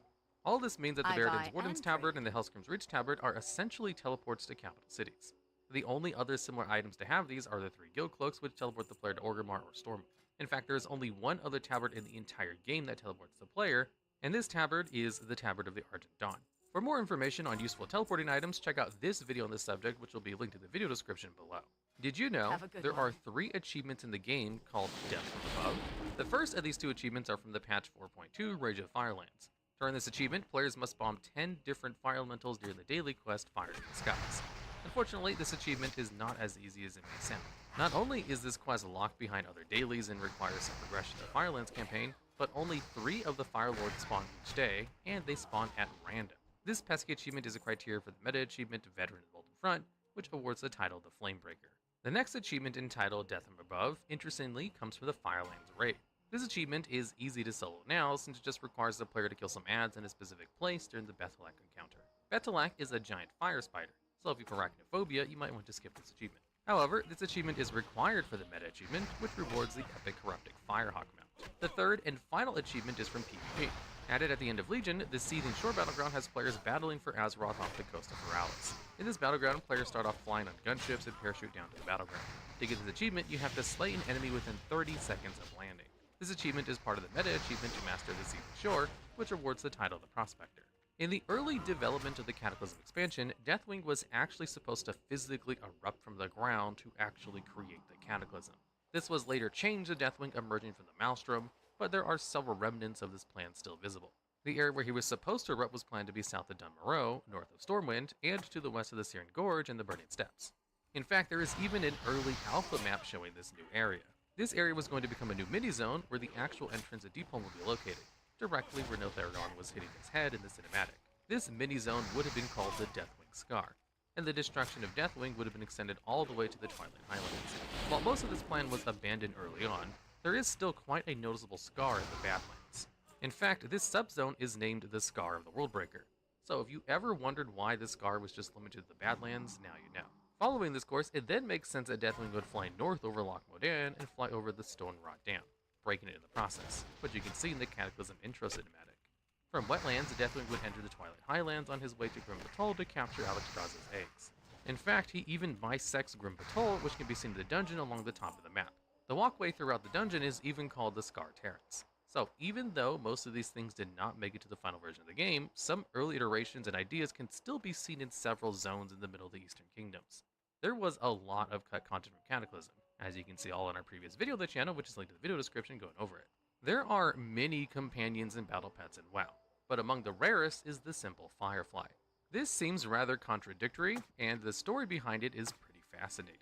The Firefly pet is learned from an item named Captured Firefly, and this item has a small chance to drop from Bog Flare Needlers in the zone of Zangarmarsh and Outland. Oh, and when I say small, I mean very, very small, at a rate of below 0.1%. It is one of the rarest pets to obtain in the entire game. This is reflected in its price in the auction house, where in the NA realms it hovers around 500,000 gold. In fact, there are only 25 Bog Flare Needlers in the entire zone, and they have a respawn timer of 5 minutes. All of this adds up to one of the worst grinds in the game if you want this rare and elusive pet. In fact, the item it drops from, the Captured Firefly item, had its quality changed from common to rare during the BFA expansion to better reflect the rarity of the drop. In the city of Orgrimmar, on the north side of the area called the Drag, you will find a shop named Doffers and Son Salvin.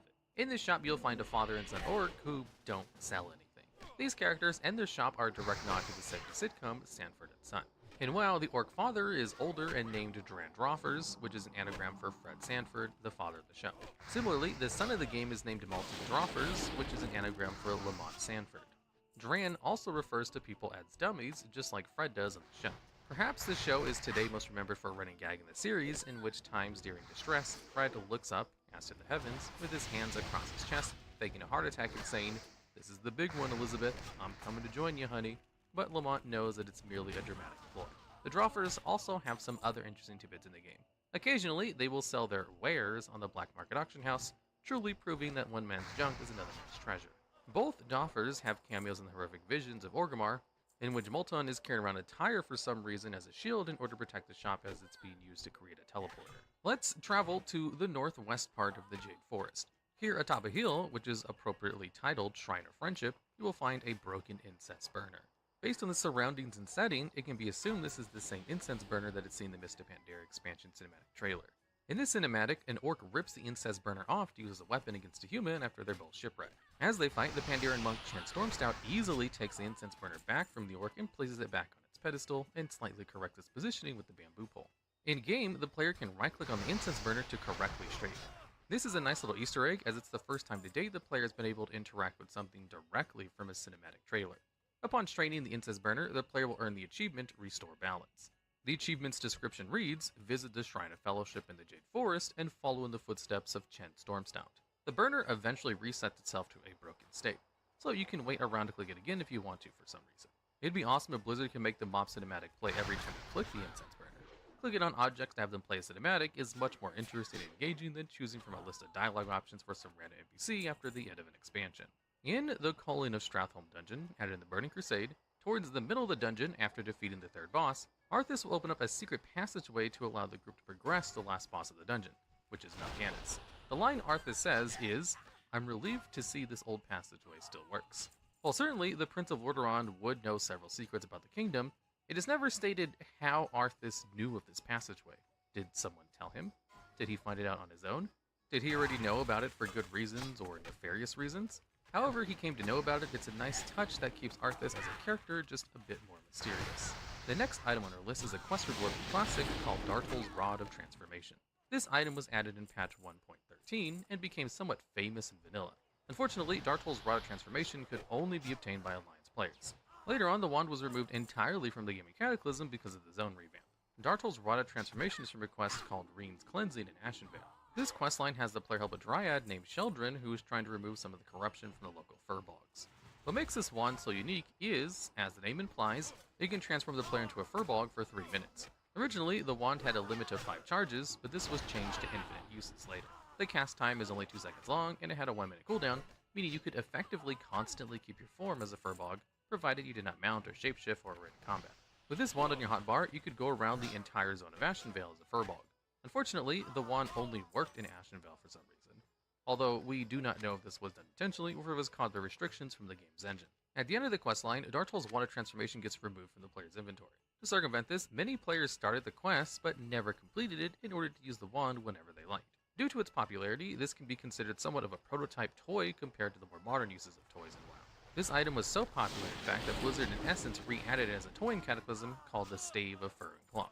This actual toy, which is still in the game, pretty much does the same thing as the wand.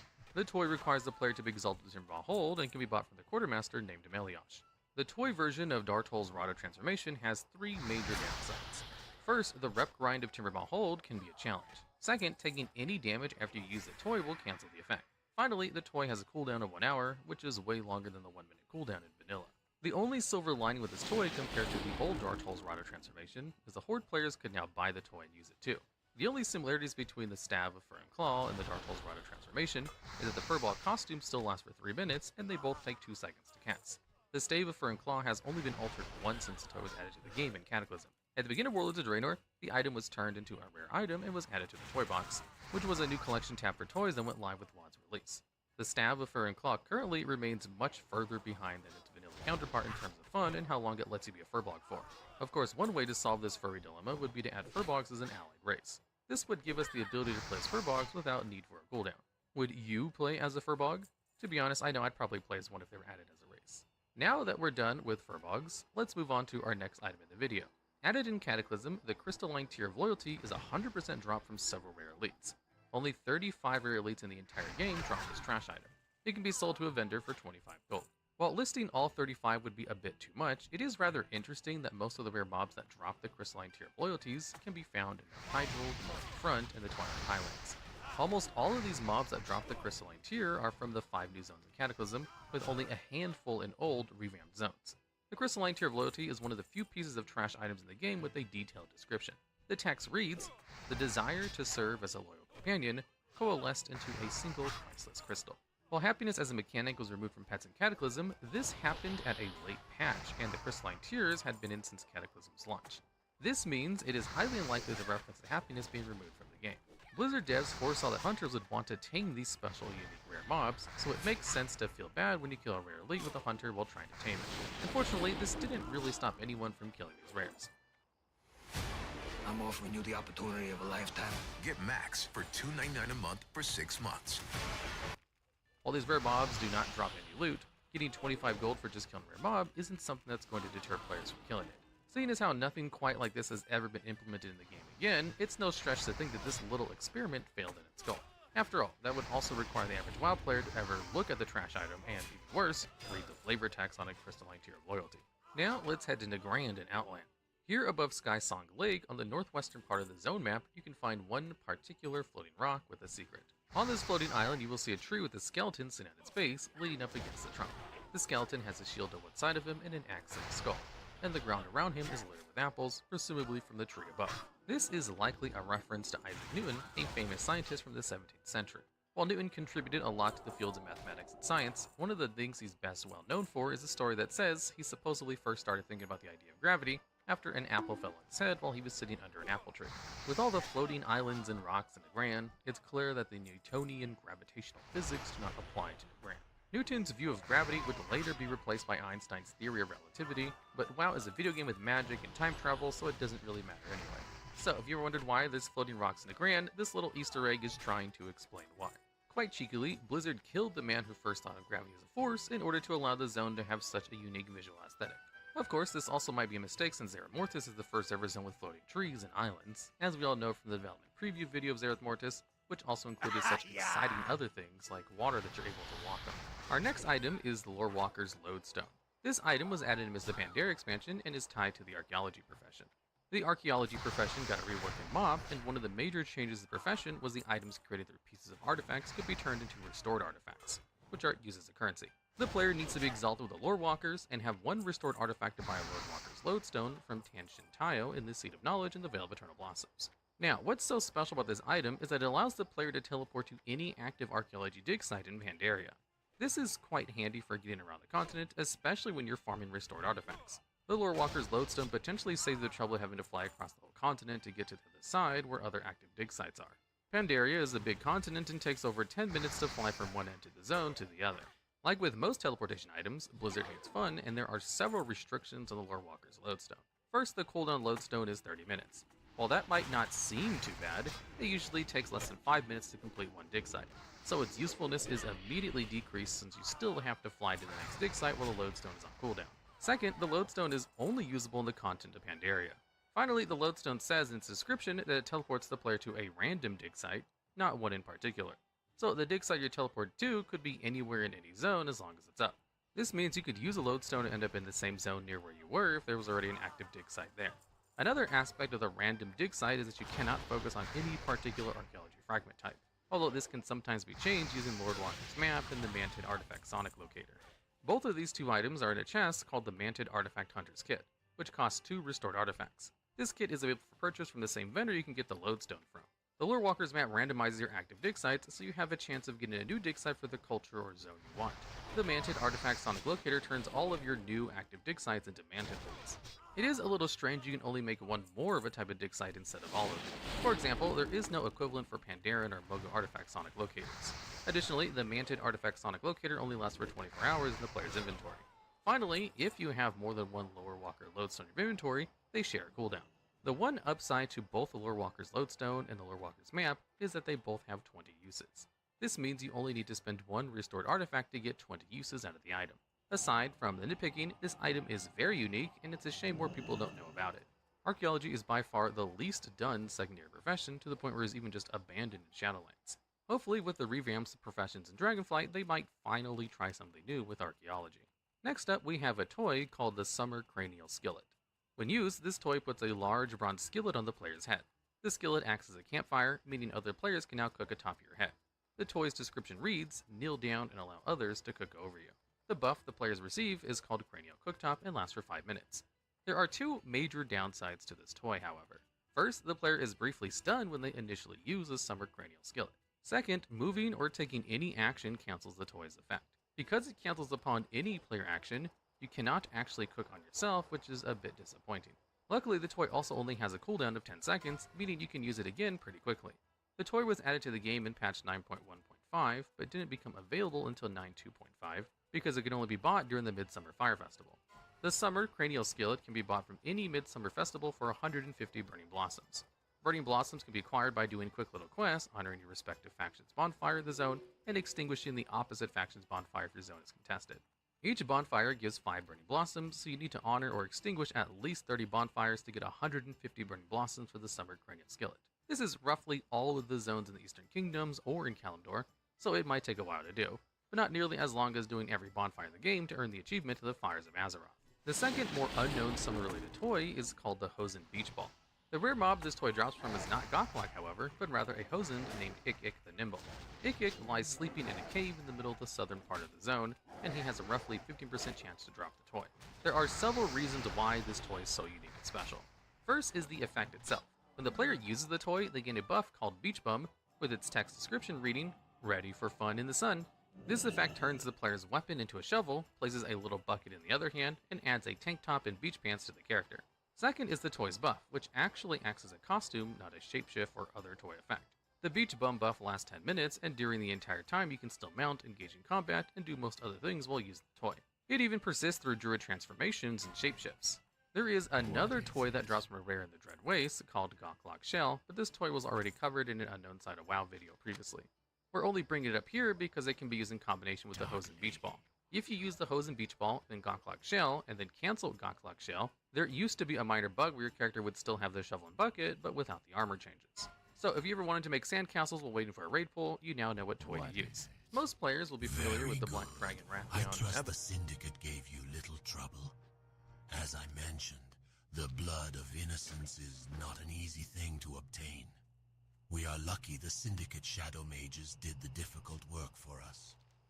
Now hold a moment while I create my concoction. Here is the toxin. If you use it against the Venture Company, it should produce favorable, perhaps even contagious results. I must say, it is quite exciting to see my work applied in the field, but before using it, take it to Apothecary Zama.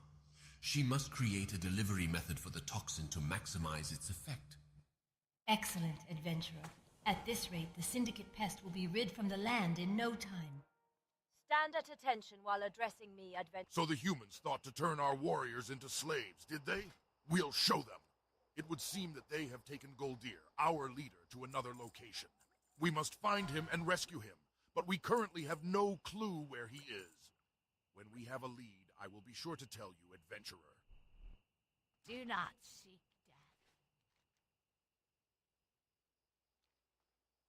death. Horn, since we've seen a lot of them in recent expansions. As such, we only have one other dragon to discuss from the Black Dragonflight. The Black Dragon is named Sibelian, and he's located in Outland, specifically in the zone of the Blade Edge Mountain. Sibelian made his first appearance in WoW in the Burning Crusade, where he can be seen under the guise of his human form named Baron Sebelmane. What makes Sibelian so interesting is that he was once the prime lieutenant of Deathwing.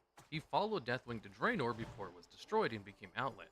However, Deathwing made it back to Azeroth, whereas Sibelian did not. Since then, he has been in a war against Gruul and the Grond for killing so many of his fellow Black Dragons. Sibelian is the presumed lord of the Black Dragonflight in the Outland. Sibelian even reveals himself as a Black Dragon if you're an Alliance player questing through Blade Edge Mountains. He transforms into a Black Dragon to help the players kill Gok, a giant Grond that is one of Gruul's 7 sons. In the Burning Crusade, players even learn Sibelian is rearing new Black Dragon whelplings, and even uses them as messengers. It seems both Sibelian and Rathion have plans for the Black Dragonflight. But all of this leads to a glaring issue. Does Rathion know about Sibelian?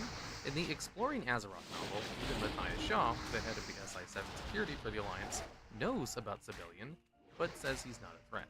And if Shaw knows this, then Rathion would probably know Sibelian's existence as well, since his Black Talon agents are very good at their jobs of gathering information and secrets for him. All of this begs the question, why hasn't Rathion tried to kill Sibelian yet? Rathion has killed almost every other Black Dragon that was corrupted, as seen in the Cataclysm, Dagger, Legendary Quest Chain for the Face of the Father. This all points to the possibility for contention over who could be the next leader of the Black Dragon Flight, if these two Black Dragons should be one another. While Sibelian was Deathwing's chief lieutenant, that was before Deathwing went completely bonkers, and Sibelian himself doesn't appear to be evil and seems kind of chill, other than the whole genocide and Grons thing. In fact, Sibelian even became friends with Rexxar in the Burning Crusade, although he never revealed his true nature to him. With Rexxar recently having played a small part in the Battle for Azeroth expansion, it would be interesting to see if these two characters meet again. On a possibly related note, there's also the Worm Cult, which is a cult who worships black dragons the Blade Mountain. It is unknown if they have any direct connection to Sibelian, but it certainly is potential fodder for plot material, and Blizzard knows it. Here's hoping Sibelian and Wrathion get along fine if they do meet one another. The next dragonflight is the Blue Dragonflight, which is currently led by Kalecgos. There are several blue dragons worth mentioning, but we have 8 main ones. First up is Azuragos. Azuragos is a crazy, wild, and humorous old blue dragon. Most players will probably know him as being the world boss in Ajara from Vanilla, and in recent years he's returned for the WoW Anniversary event as well. In fact, he was one of the first world bosses ever introduced to the game, alongside Lord Kazak. Azuragos also plays a role in obtaining the Scepter of the Shifting Sands. He was entrusted with keeping a piece of the scepter. Stuff the bag with cash! This is a real robbery, and learn from the master. You say master? My hero power is 37. Scepter, and so he did by hiding it in a fish. A minnow, to be exact. Azuragos made a brief return to Cataclysm, where he can be found questing in Ajara. There is also a short quest chain that sees players finding out he's been hiding in a spirit world from assassins sent by Deathwing, and has fallen in love with a spirit healer. Azuragos returns in Legion, where he is a brief part of the Mage Order Hall. A sassy old blue dragon up to some wacky hijinks is something we may just have to deal with in the future. The second blue dragon is Kirigosa. While she has no appearances in WoW yet, she has been featured in 2 Warcraft novels, Twilight of the Aspects and Tides of War. Kirigosa is worth mentioning for several reasons. First, she is a daughter of Malygos, and therefore does have some legitimacy to contesting Kalecgos as leader of the Blue Dragonflight. Second, she was almost forced to mate with Chromatus, meaning she may know something about the abominable 5-headed dragon. Third, it is stated in the Tides of War that there were other blues that believed that Kirigosa and Kalecgos would be ideal mates for each other, but the two have always just been friends. And such, this leaves room for a possible blue dragon power couple. Kirigos's former mate, Jaragos, was killed in Cataclysm, and Kalecgos is no longer seeing Jaina. Her return is easily possible, since at the end of Tides of War, Kirigosa is living quietly in Stranglethorn, enjoying a permanent summer. The next blue dragon is Hale. Malygos was the original blue dragon aspect and had 4 known dragon consorts, one of them being the famous Sindragosa, the dragon Arthas resurrected in his famous cinematic. And all of them are dead except for one named Hale, who currently resides in Winterspring with her son named Nymph, which is a reference to a parody singer and machinimator. Anyway, Hale is worth mentioning simply because she is the last living consort of Malygos, and also, interesting enough, the only consort to outlive their dragon aspect, and as such would have considerable sway in the Blue Dragonflight. She does have a handful of quests in Winterspring, but they aren't too terribly important in the grand scheme of things. Next, we have a trio of 3 blue dragons from Legion. Any player who has quested through Azuna will probably remember Senegos and his daughter Stellagosa. They are the leaders of the Azure Wing Dragons and play a major role in the zone's lore and story. It would be nice to catch up with these two, although Senegos was very old and weak in Legion, and it would be good to see him still doing well in his old age. On a brighter note, there's also the great-great-great-great-granddaughter of Senegos, Emigosa, which was just a pet whelping last time we saw her. The next blue dragon on this list is Tiragosa. She was once the former intended mate of Kalecgos, and raised several interesting questions. Kalecgos had even nicknamed her Tyrion. While Tiragosa does do a lot in the WoW comics, these are not canon anymore, sadly. Tiragosa has only been seen by WoW players twice. The first time is in Netherstorm, where she is investigating other dragons. She also briefly makes an appearance in Dragon Soul as an NPC, with only 1 or 2 lines of dialogue. Tiragosa could definitely be an interesting character to watch out for, as a possibly returning love interest for Kalek, since him and Jaina did not work out. And Tiragosa's connections with the Nether Dragons could be some interesting plot threads in the Dragon Isles. Reno Jackson of the Explorers League, world-renowned archaeologist, explorer, and treasure hunter, he was always seen as a troublemaker, having sticky fingers even if his heart is in the right place, impulsive, obsessed with magic and treasure, while being hard to control. He commonly led the charge and the retreat. Although he is stupid, as he is powerful, wielding a Gatling wand magic minigun causes mass armies to simply vanish, and the awesome power to explode his foes with a simple flex, something normal humans cannot do. So why is Reno able to do it? Well, it's because it's revealed through the Galakrond's Awakening storyline Hearthstone that the amazing Reno is an orphaned blue dragon who spent his entire life in his humanoid form, unknowing that he was a blue dragon. Although at the end of the campaign, he returns to his human form, instantly forgetting that he's a dragon. While he originates from Hearthstone, like Kelsey Starseeker, and someone far more known, Sylphrenly Merkleton, who has appeared many times in Legion, Reno Jackson has only appeared in 2 areas so far, Mechagon and Uldum during an Old God invasion, leading him to be far less known, especially since the knowledge of his true identity is only revealed if you played Hearthstone, or have watched our past video on it. I would say he is likely the least known dragon in this video. The Dragonflight expansion sees us going to the Dragon Isles of the League of Explorers, and with them leading the charge, Reno Jackson is sure to show up, and very likely to become at least somewhat more important character, and maybe flex on some enemies. As you can tell, there are a lot of blue dragons that are worth keeping tabs on. This is not to mention that all of the dragons on this list, besides Delagoso, have possible legitimate claims to be the aspect of magic, and lead the blue dragonflight. Moving on to the Bronze Dragonflight, we have 4 bronze dragons to discuss. These 4 dragons are all family members of Nozdormu, the dragon aspect of time. First, we have Sorodormi, who is Nozdormu's prime consort. It is quite shocking how little Sorodormi is actually in the game, especially considering how she is the last living prime consort that we know of. In the War of the Ancients novel, it was said that Sorodormi herself was the one who carried Broxagar into battle against the forces of the Burning Legion in the Highborn. Broxagar would shortly thereafter become one of the 2 mortals to have fought and wound Sargeras himself. Players can also see Sorodormi in the Cataclysm dungeon, the Well of Eternity. It is Sorodormi, Ysera, and Alexstrasza who are attempting to purify the Dragon Soul after the players defeat Queen Ajara. Aside from this, Sorodormi is only encountered by players one other time in WoW. This appearance is from the Burning Crusade, where she oversees the defense of the timeline in the battle for Mount Hyjal. She is the head of the faction associated with the raid, called the Scales of Sands.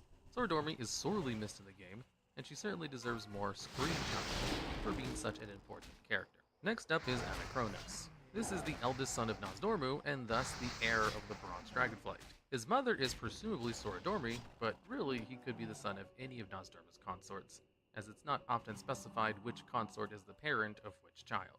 He can be found in the Caverns of Time and is the head of the faction called Blood of Nozdormu. Anachronos has a ton of lore and events associated with him, so he's pretty important to pay attention to, and we'll try to give you a very brief history of him. Long before the events of WoW, during the War of the Shifting Sands, it was Anachronos who convinced all of the dragons to help aid the Night Elves in the fight against the Karaji. In fact, it was Anachronos himself who made the scepter and the gong that were used to seal and later reopen on Karaj. It makes sense, then, when players first meet him in Vanilla, Anachronos is heavily involved in obtaining the Scepter of the Shifting Sands for the opening of the Gates of the Karaj event, since he's the one who made it and gave out the 4 pieces. Anachronos can be found inside the Temple on Karaj, where he's a quest giver and loot dispenser. Spellcasters who can wield a staff cross paths with him once again when obtaining the legendary staff called Dragonwrath Theranos' Friend in Cataclysm. Most recently, Anachronos made an appearance in Battle for Azeroth as the main quest giver in the Maghar Orc Allied recruitment quest. This scenario has a ton of interesting lore information about the Light and how super duper evil and stuff, but more importantly, most people forget that the Maghar Orc recruitment scenario ends with some Botani and Sabaron escaping off into the Barrens, which likely would have led into the Barrens Warfront if not for it and all future Warfronts being cancelled after Darkshore due to people's hate for them. Finally, we have 2 bronze dragons that are also children of Nozdormu. Their names are Andormu and Nozari, and unsurprisingly, they can both be found in the Caverns of Time. Andormu and Nozari lead the factions of the Keepers of Time. Andormu can be found in several TBC dungeons in the Cavern of Time, where he serves as a guide and a quest giver.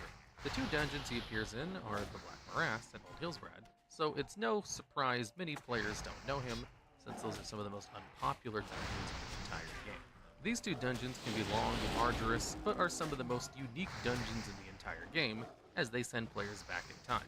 The Black Morass sees players defending Medivh as he opens the Dark Portal and escape from Darkhold Keep, sees players protecting Thrall as the Infinite Dragonfly try to mess about with the timeline.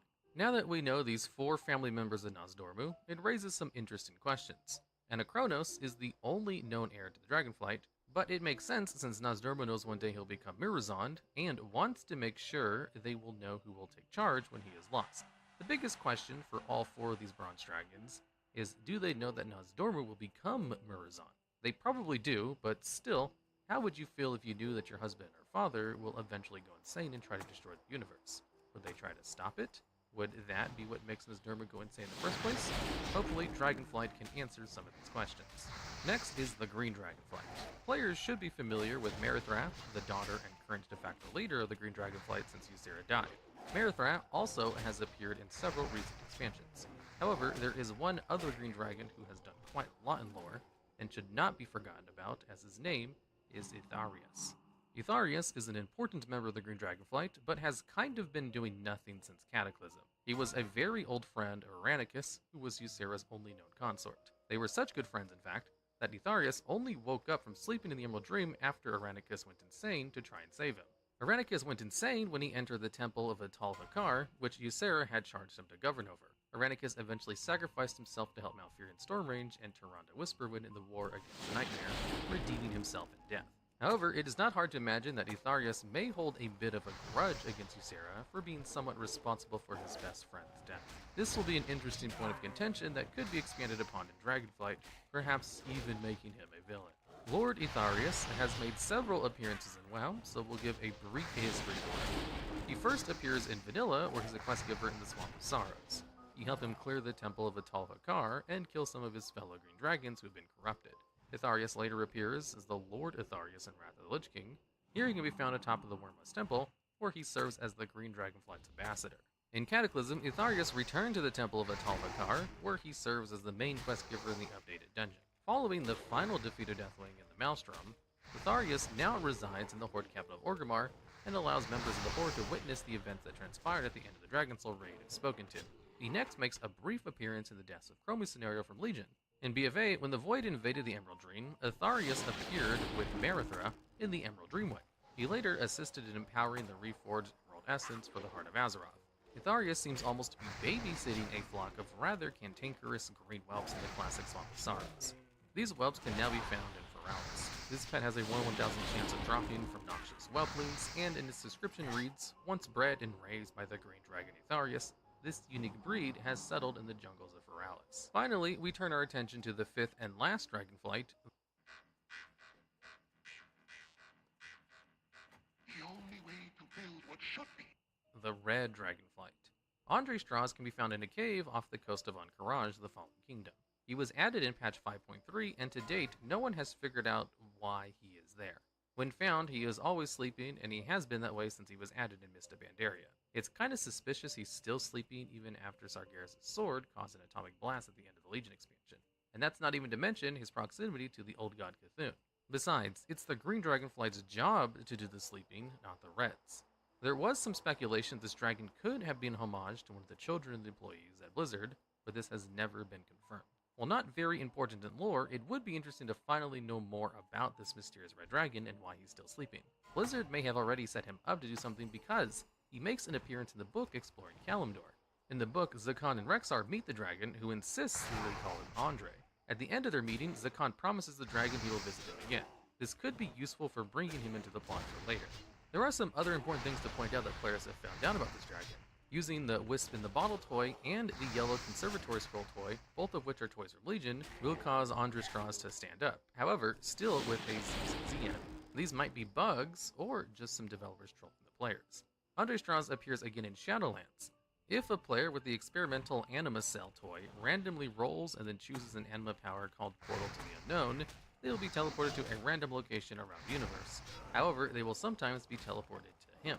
We're sure to find out plenty of secrets about the Red Dragonflight in the Dragonflight expansion, but it would be nice if Blizzard finally addressed who exactly this dragon is. After all, as Bran Bronzebeard said, inquiring minds just got to know.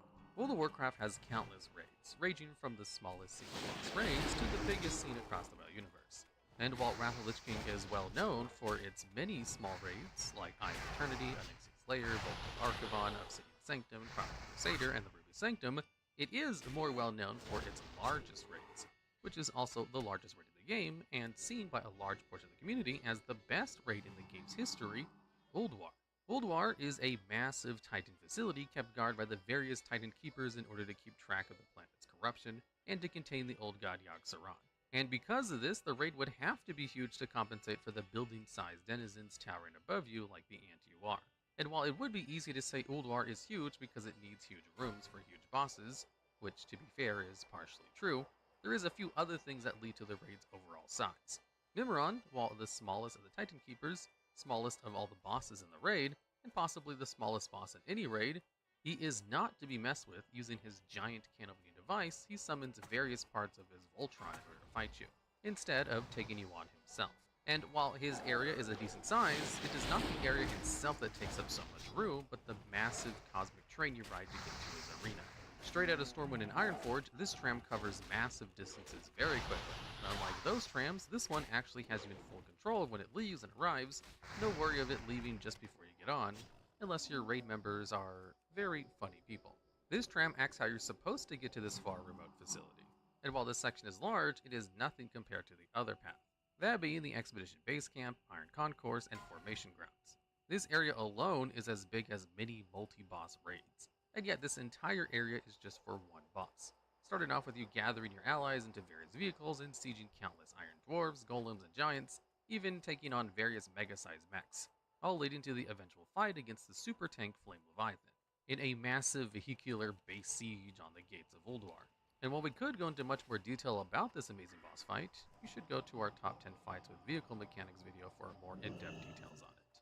The size of Ulduar is amazing to say the least, especially as many of the other large raids are full of dead zones, locations that have nothing to do there, no trash, nothing. For example, here is the full map for the battle for Mount Hyjal. As you can see, the map is huge, and while I'm sure anyone who has done it before know the bottom half cannot be accessed, you would think at least the top half is accessible, usable, and has some purpose to it being there, maybe some mobs and stuff. And no, not really at all. And while there is the odd mining known here and there, otherwise the rest of the raid is left just empty, with the entire raid really only taking place in a couple key locations.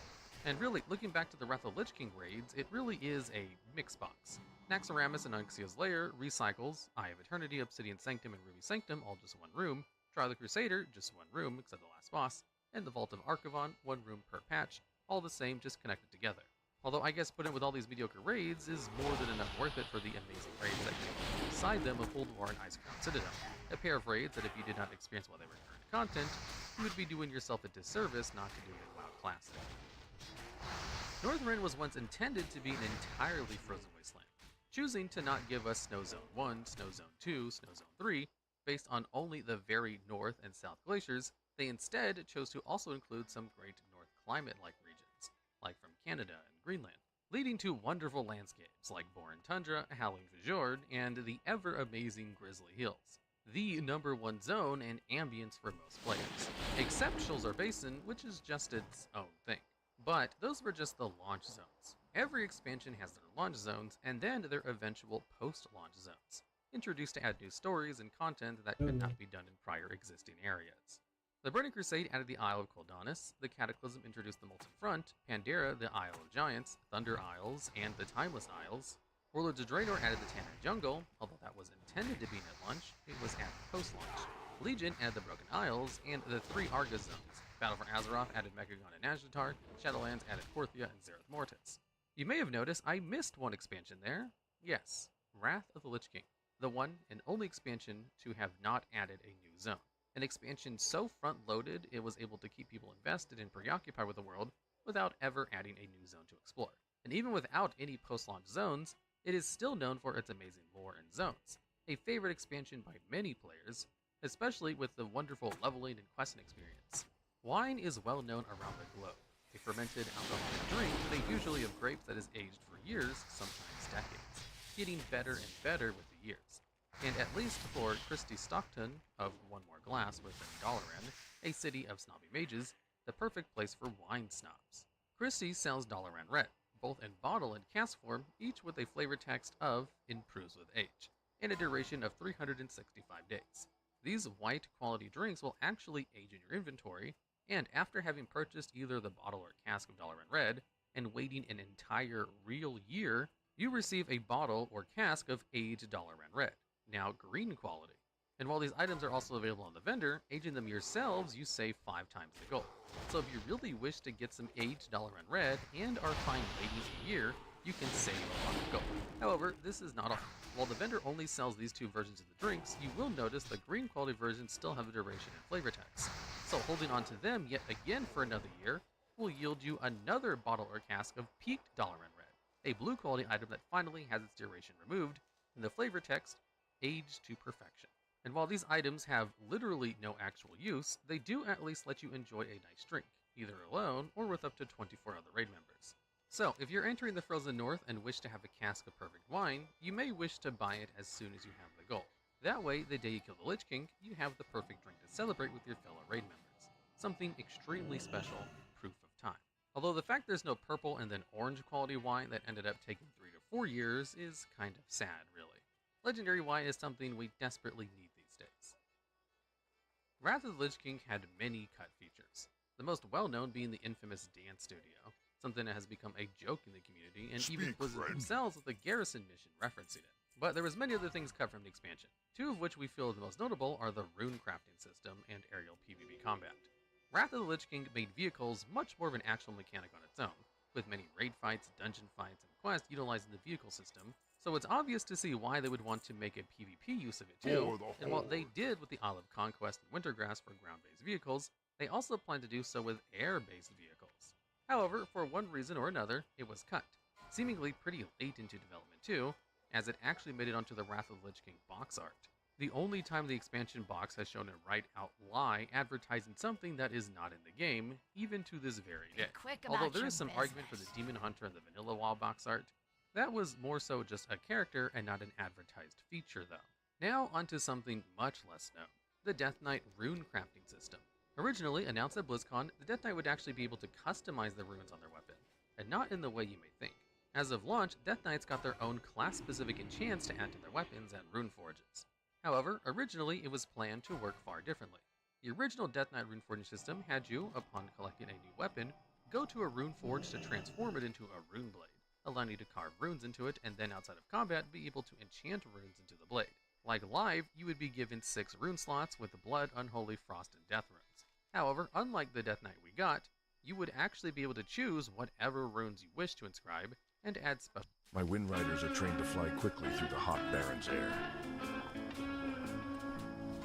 Special enchantments to them to make them recharge faster, empower the spells consuming them, or transform into death runes, even increasing with use, much like the original Rogue's lockpicking skill, allowing for more and more powerful runes, meaning if you wished, you could have 6 blood runes.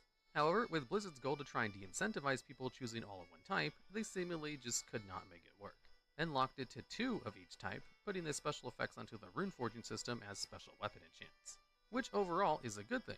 While it sounds interesting, in practice it feels like it would be an absolute nightmare. Although, what would be a better fit for the relentless undead juggernauts that was the most broken class at its launch, the Death Knight? Speaking of the hero class Death Knights, they were called hero classes for a reason. A callback to the MMOs of old, a good example being the Jedi in Star Wars Galaxy, the original Star Wars MMO. This Jedi class was obscenely difficult and time-consuming to obtain. Having the class originally proved you went through an insane amount of time, effort, and resources, and as a reward you gained this extremely powerful class, which easily outperformed all the other classes, making you a god amongst peasants. While this worked in its time period, it's easy to see the major flaws in this. Although at the time, that was the Wrath of the Lich King's development, they decided they wanted to do this for the Death Knights as well. Originally planned, you would need to wait until Wrath of the Lich King's launch and level from 70 to 80. Upon doing so, you would then betray humanity itself and pledge allegiance to the Lich King himself. In order to do so, you'd be given a long and difficult questline in order to earn his trust. And doing so, you would then unlock the Death Knight hero class. And a hero class it was. As with the launch of the expansion, the Death Knight was so overpowered, they could quite easily outperform an entire party with their huge defensive, damage, and self-healing capabilities. And while Blizzard quickly realized their mistake, as making a Death Knight only required this hilariously easy task of reaching level 55, and making a class that was better than the rest of them in every way, it took them quite a while to bring the class in line with all the others, nerfing them again and again before finally getting them somewhat in line with the rest of the classes.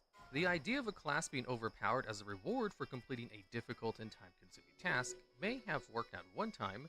These days, with how modern games don't like to waste your time as much as they used to, and with the internet being so easy to access, search, and compile compared to the old days of random message board rumors, it's hard to keep anything truly a secret when it's just going to be made into a step-by-step guide 2 months before release. Lastly, with the mindset grown within the community around any and every power benefit, it no longer became something you made the choice to work towards, but something that was now required, and so it had to be changed, or else everyone who was not a healer would be forced to unlock the Blade Death Knight. In the beginning days of WoW, there was not a specific role for each spec, examples being the Feral Druid, which while sharing the same tree could be a tank or a DPS, meaning a druid saying they were Pharaoh would not tell you what they actually were. Same for Paladins, as for a lot of early WoW, most of their time in tank spec was actually with mostly holy talents.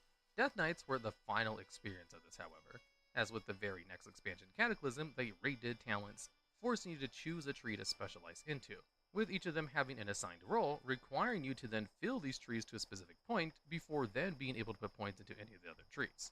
So what made the Death Knights so special then? Well, the fact all three of their specs could be DPS, which is pretty common for the DPS-only classes like Rogue, Hunter, Mage, and Warlock. However, these three specs could also all tank, each spec having their own style of tanking and DPS. Frost focused on using the frigid winds of Northrend to slow the attack speeds of your enemies, while increasing your own, bolstering your armor with ice while slowing your enemies as well, making it kind of easy, even more so with dual-wielding blades and ranged casts. Blood focused on dodging and parrying attacks, and while failing to do so meant taking heavy damage, he made your health pool a resource, sacrificing health to gain resources, while also countless abilities to feed your own health pool, sacrificing your own blood to steal the blood of your opponent's lives, literally using your defense as a weapon, swarming blood worms to leech your opponents dry and refill your own. And lastly, Unholy, which focused on plaguing your enemies with sickness and disease, summoning undead ghouls and gargoyles to decimate your enemies, enhancing your allies with Forsaken magics, defying enemies itself with barriers of anti-magic, and shields of Enraged, Plagued, and Bone.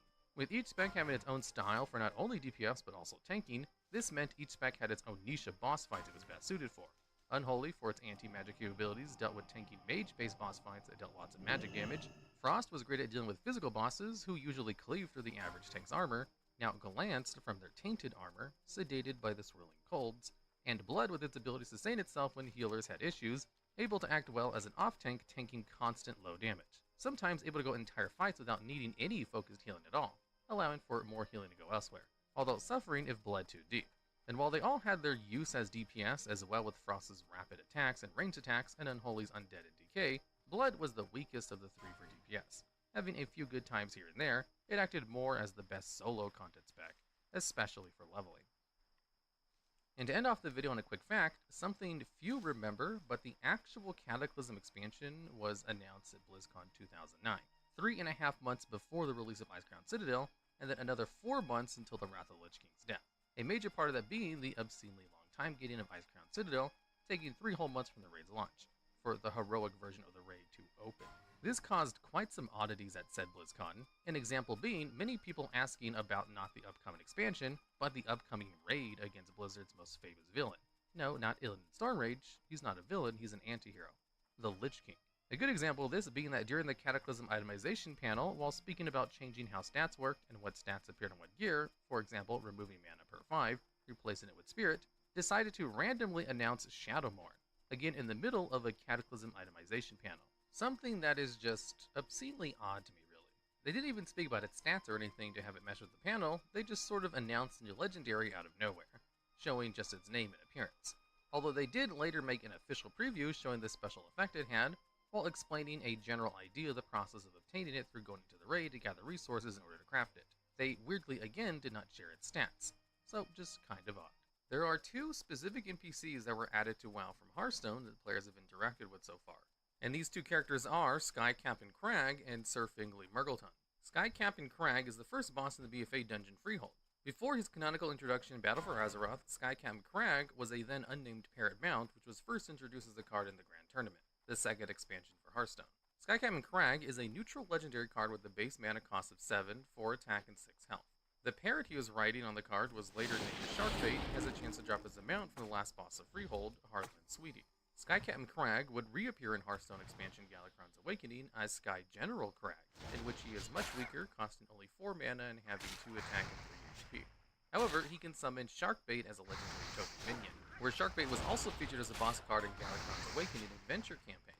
Sir Finley Murgleton is the second character from Hearthstone to become canonized in WoW. In Hearthstone lore, he is a sophisticated gentleman and an accomplished scholar, who also happens to be a Murloc. Sir Finley Murgleton has been involved in numerous Hearthstone expansions, but he first appeared as a major supporting character in the League of Explorers adventure. You're dedicated to the task at hand and have the ability to seek out that which is needed. One more sample is all I need to create the reagent needed for your sapta. Islin will be pleased as well. Take this water skin and head deep into the lush forest the Night Elves call Ashenvale. It is to the far north of the Barrens. Once you've entered the forest, travel west, along the mountains that separate Stone Talon and Ashenvale. And beyond Lake Maestral, you will find a holy place, the ruins of Stardust. At the center of the lake, you will find a small fountain. Bring me a sample of the fountain's water. It will be the final component you'll need before I send you back to Iceland.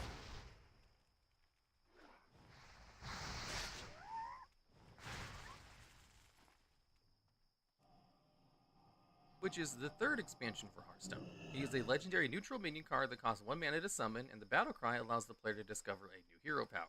Sir Finley Murgleton later reappears in Hearthstone in the Saviors of Uldum expansion, alongside the rest of the League of Explorers to save Uldum from the League of Evil. Sir Finley is also present in both Galakrond's Awakening expansion and in the Voyage to the Sunken City expansion. He can also be found in several tavern brawls and as a battleground hero in Hearthstone. Sir Finley Murgleton's first canonical appearance in WoW is in the Legion Zone of Stormheim, where he gets caught up in some Vikroll vampire pirate shenanigans as the player is leveling.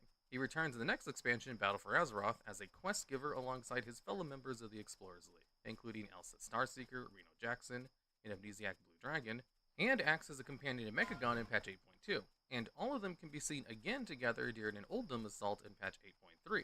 Lastly, he can be found in Vashj'ir, where he sells a red monocle, which is needed in order to obtain the secret Hive Mind mount, which was also added in BFA. Hearthstone has also updated some of the actual world in World of Warcraft. Although Gadgetzan remains the same in Gainsom's Cataclysm, Hearthstone has updated the Desert Goblin City significantly since then, and this is canonical in lore. Gadgetzan is the setting for the 5th expansion in Hearthstone, Mean Streets of Gadgetzan. In the expansion, Gadgetzan is described as having massively expanded from a small desert town to a large, bustling port city following the flooding of Tanaris during the Cataclysm. 3 major crime families rule the back alleys of the newly expanded Gadgetzan, including the Grimy Goons, a mafia-style gang who control the streets, the Jade Lotus, an assassin and spy organization, and the Cabal, a cabal which controls the ins and outs of the megamarket. The novel Traveler, The Spiral Path similarly reflects Gadgetzan's larger size and winding streets, though none of the other new aspects portrayed in the Hearthstone expansion are present. Unfortunately, we are still stuck with the Cataclysm version of Gadgetzan, but perhaps, hopefully, that will change in the future with a new expansion focusing on a revamped Azeroth. Hearthstone has introduced one race which was later than canonically added to the game. This race is the Tortollan from WoW's 7th expansion, Battle for Azeroth. In WoW, Tortollans are a race of turtle-like humanoids native to Zandalar. However, in Hearthstone, they live in Ungoro Crater. Tortollans are from Hearthstone's 5th expansion, Journey to Ungoro, which was released in 2017. A common misconception is that Fungarians, the little mushroom people from BFA, were also introduced into WoW from Hearthstone, since a number of cards introduced in the 7th Hearthstone expansion named Kobolds and Catacombs depict an unnamed race of fungus people that resemble the Fungarians. However, statements by Blizzard and The neighboring Utor launched a surprise attack on your motherland, Teir. Although we call this land the Barrens, to one who knows where to look, this place teems with life. It is good to see you return with proof of victory, and it is good to know you have done so with your bones unbroken. The Thunderhawk Adventurer is a fierce beast. It is time for you to face them. You must find where it roams, and bring me its wings as proof of your successful hunt. Do this, and your time with me will near its end. Adventurer, Melor Stonehoof has heard of your deeds, and has set a path before you. If you wish to take it, then go to Thunder Bluff and speak with Melor. You will find him on Hunter's Rise. Your strength impresses me, Adventurer. Your willingness to embrace the hunt gives me confidence that you could move on to bigger game and bigger challenges. The forests of Ashenvale represent a vast untamed wild that the Horde seeks to impose its own will upon, both politically and spiritually. If you seek to prove yourself in an unproven land, seek the guidance of Sanani Thunderheart in Splinter Tree Post. The outpost is due north of the path leading from the Barrens.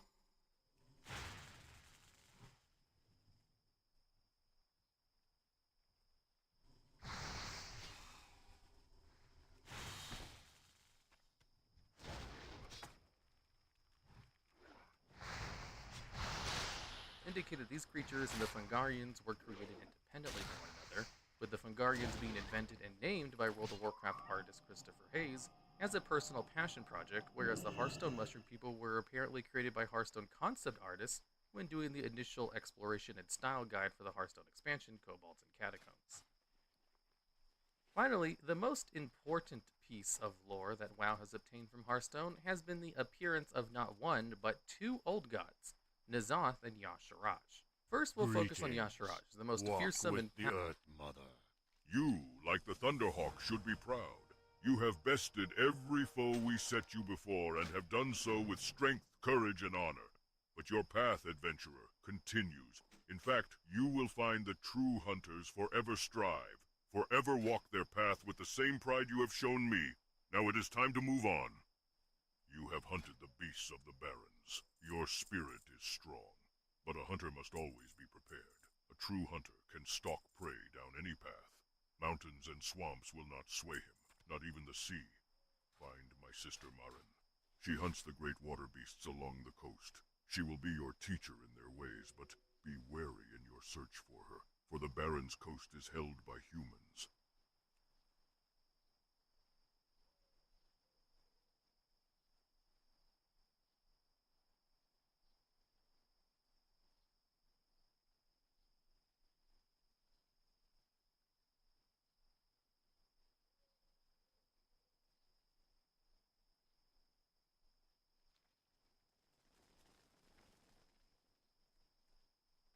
Hey, treat the Wind Rider well as it takes you to your destination.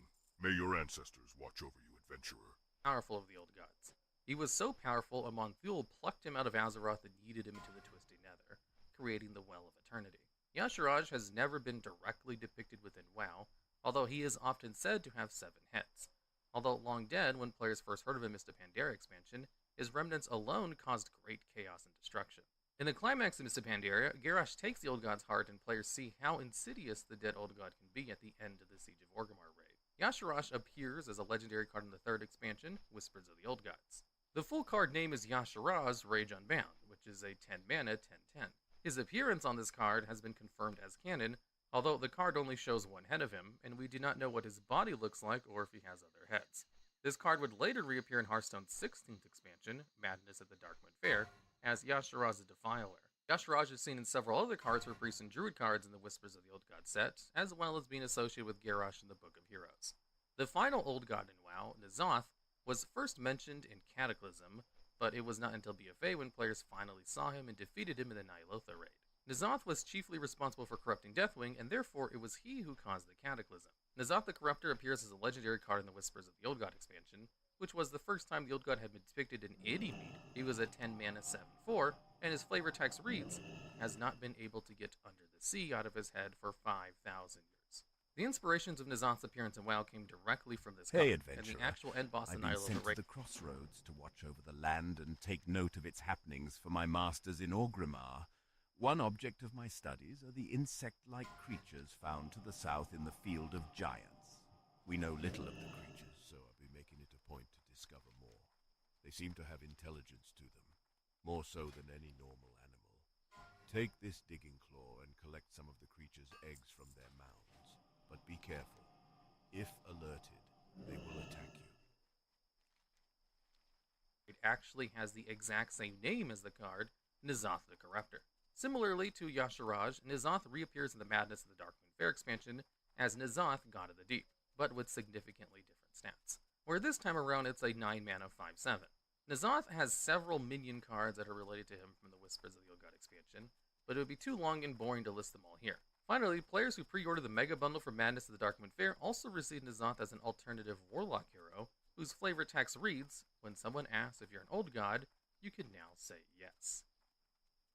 There are 2 promotions in WoW that came from Hearthstone, both of which give a mount to the player. The first mount is called the Hearthsteed, which is awarded in WoW after the player wins 3 games of Hearthstone in either play or arena mode. In WoW, the player will receive a mail message containing the mount from May Francis, the exotic mount dealer of Dalaran. Once the player learns the mount, they will get the special Feat of Strength achievement, Hearthstone. The Hearthsteed was added in Mists of Pandaria in patch 5.4, as it was around this time that Hearthstone launched. The second promotional mount crossover from Hearthstone is the Flying Rat mount named Sarge. Sarge is the pet mouse of Hearthstone Brew, the owner of the inn in which Hearthstone takes place. The mount becomes available to WoW players after they complete the Hearthstone introductory quest for the Mercenary mode. Similarly to the Hearthsteed, once WoW players learn the mount, they will get a special feat of strength achievement called Sarge's Tail. Not including Collector Edition card backs, there is also a Hearthstone promotion for playing WoW. Upon reaching 20 in WoW for the first time, a player will earn the feat of strength achievement called Fledgling Hero of Warcraft. This will unlock Lady Liadrin as a hero in Hearthstone. The achievement was added in World of Draenor and can still be obtained to this day. Character boosts do not count for this achievement, but the achievement is also earned even if the player does not have an active WoW subscription. The most obvious reference of Hearthstone and WoW are a ton of Hearthstone game boards scattered throughout Azeroth and beyond. For example, there is even a Hearthstone game board on one of the tables in the Goldshire Inn. However, seeing this game board may be a problem since there are often other things in the way, usually scantily clad things on certain servers. Other Hearthstone game boards can be found in the game in the Grimrel Depot dungeon and in the Draenor garrisons. Most Hearthstone's game boards in WoW can be found in Mr. Pandaria and the World of Draenors expansion, since that's when the game was first released. There are 2 Hearthstone game boards in the Vale of Eternal Blossoms, one in each faction hub, the Shrine of 7 Stars for Alliance and the Shrine of 2 Moons for Horde. At each shrine, NPCs can be seen playing Hearthstone with game boards that represent their factions. 2 NPCs play, while some other NPCs are gathered around to gesture and offer advice.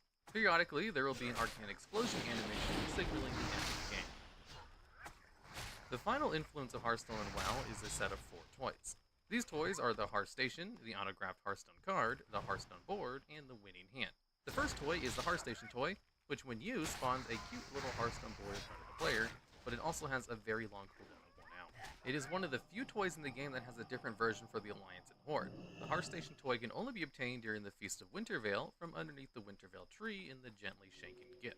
The Alliance Hearth Station description reads, a gnome-improved Hearthstone experience with auto-building decks, always legendary card packs, and rounds that are over in 1 move. It's Hearth Station by Gnome Fondue. While the Horde's toy description is the same, except it's a goblin-improved one and was created by Gob Fondue instead of Gnome Fondue.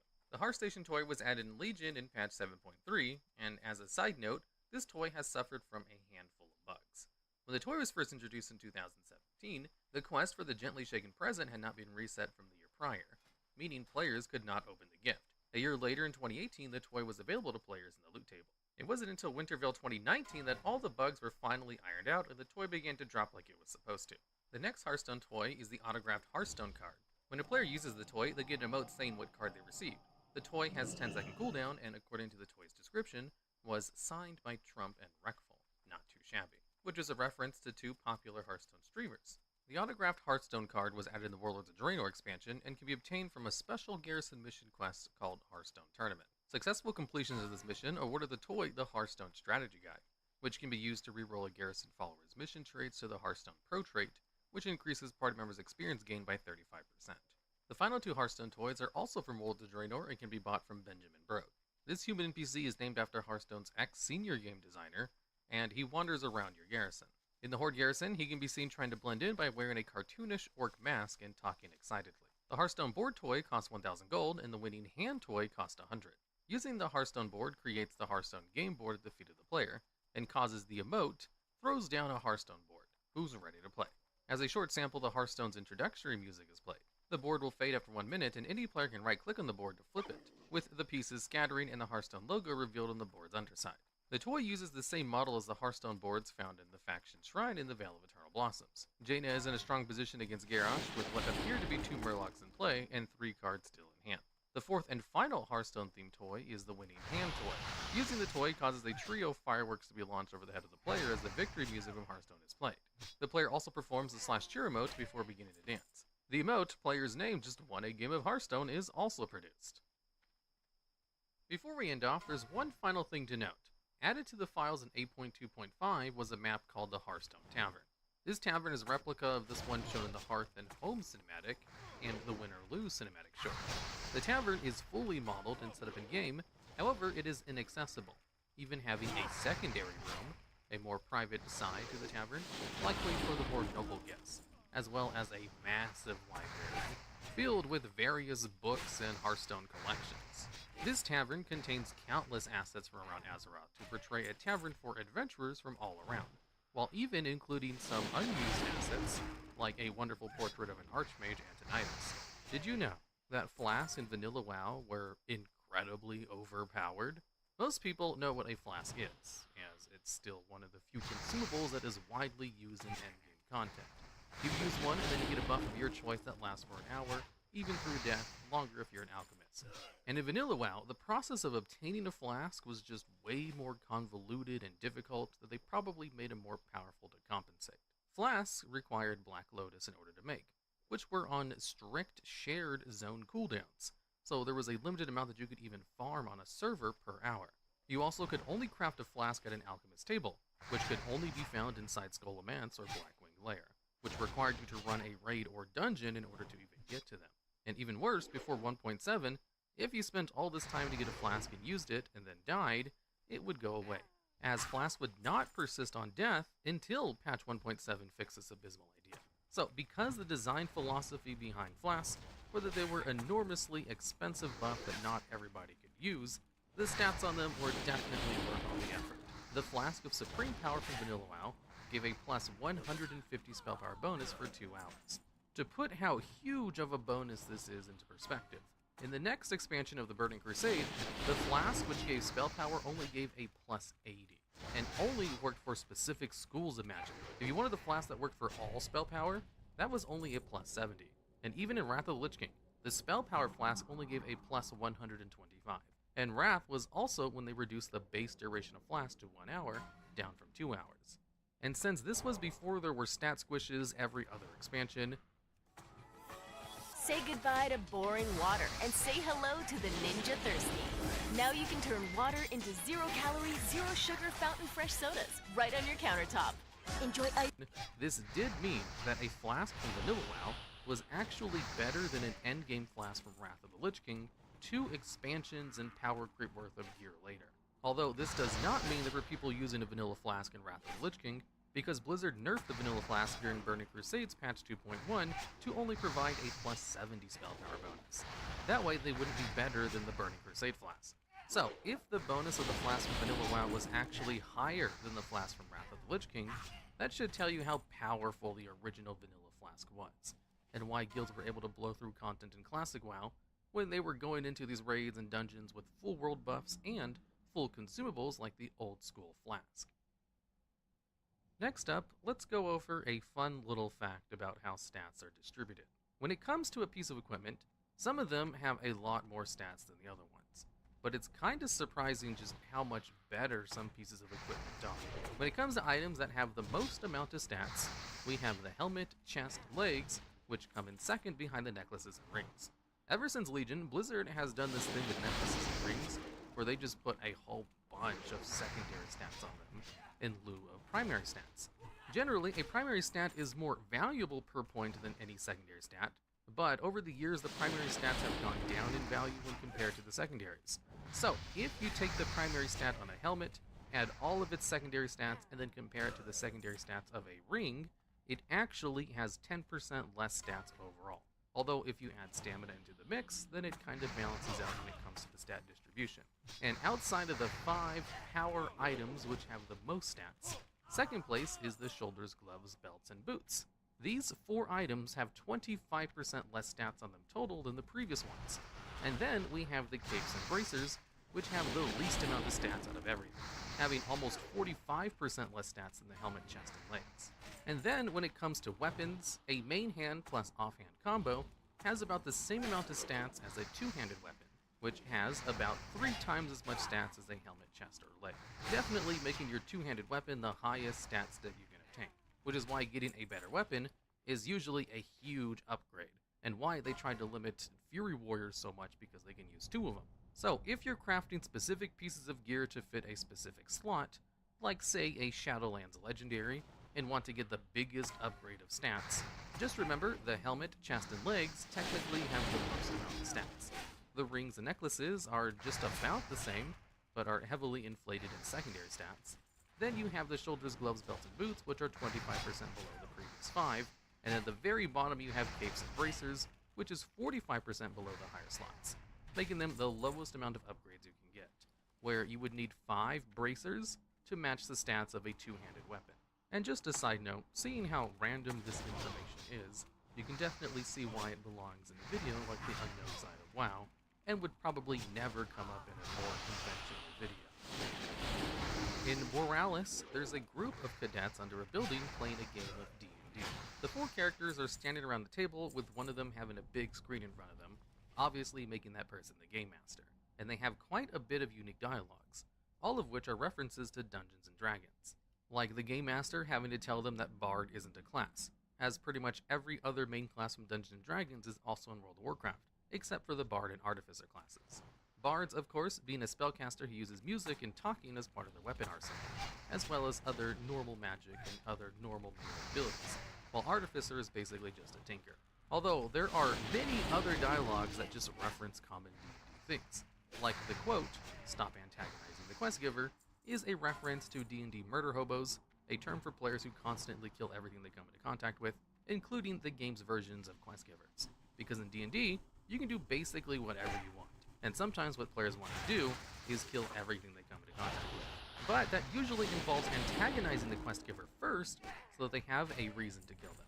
It's generally a frowned upon term, but happens enough where it has its own term, the murder hobo. There is also a line, "Can the guard see me looting this body?" Because in D&D, looting has a little bit more consequences than it does in WoW. As if you start looting the bodies of dead villagers in front of guards, there's a good chance they won't let you do that, and might attack you or put you in jail. But players who are used to playing video games are generally stereotyped into wanting to loot everything they come across, which is what this line is referencing. The line, "I cast Frostbolt into the darkness," is a reference to the famous "I attack the darkness" D&D meme, popularized by machinima created by people who created the game Summoner, in which it depicts a sketch of 4 people playing D&D, with 2 of the people being new players and confused by the rules, with one of them stating that he wants to use one of his magical abilities to attack the darkness, which is a nonsense thing to attack. I'm attacking the darkness!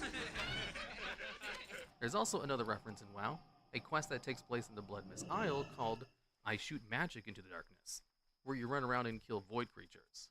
And also, by the way, I actually have a D&D channel if you ever want to watch some D&D videos. I'm sure most people know that a lot of spells and buffs used to have reagents attached to them, where you need specific items in your bag in order to use them. Usually, they were only required for buffs that affected a large amount of people, like a Gift of the Wild, for example, which used to give everyone in your raid the Mark of the Wild buff.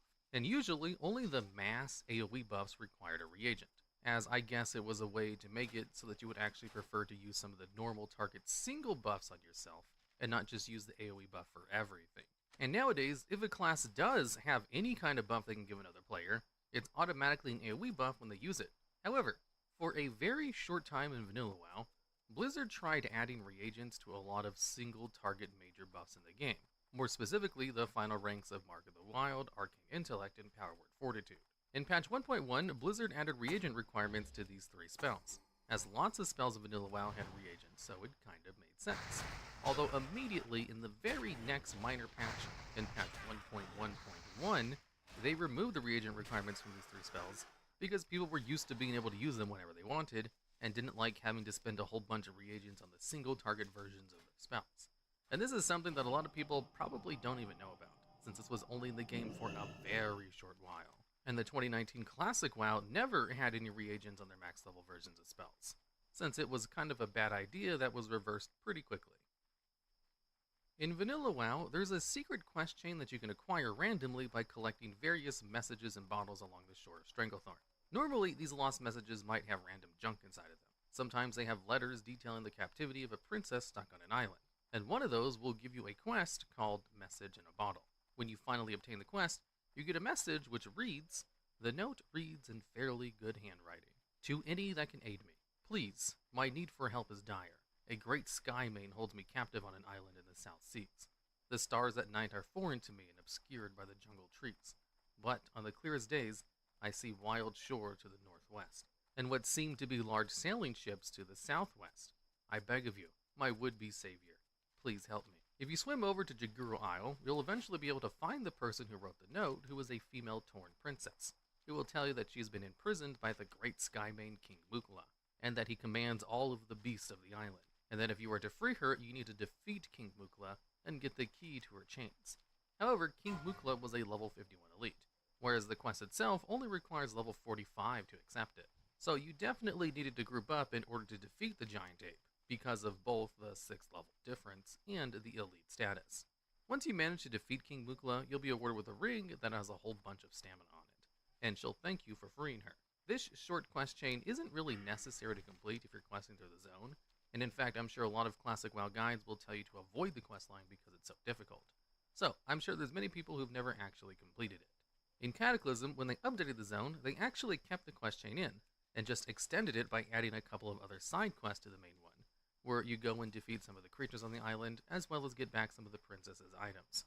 Paired with the fact that King Mukla is no longer a much higher level creature, as early WoW used to like to balance the hard NPCs by just making them a higher level than everything else. With the update, it's now an appropriate level as everything else, and no longer an elite. So, much easier to kill by yourself. Also, one last thing. This quest chain is most likely a reference to King Kong, since he's a giant gorilla who has a captive princess. During the Sanctum of Domination main questline for Shadowlands, you have a quest which will send you into Torghast in order to collect Uther's soul. However, when you go into the room which houses Uther's soul fragment, there are a whole bunch of other soul fragments right next to it that don't have any specific names on them, but instead have almost poetic nicknames. And based on the lore of where you're at, it's possible to guess exactly who each of these soul fragments belonged to when they were stolen by the Frostmourne. So, with the context of it being things that Arthas probably killed himself, and all of them being major lore characters, it's not that hard to figure them out, as players did immediately after this quest went live. The Archmagus Mentor is most likely a reference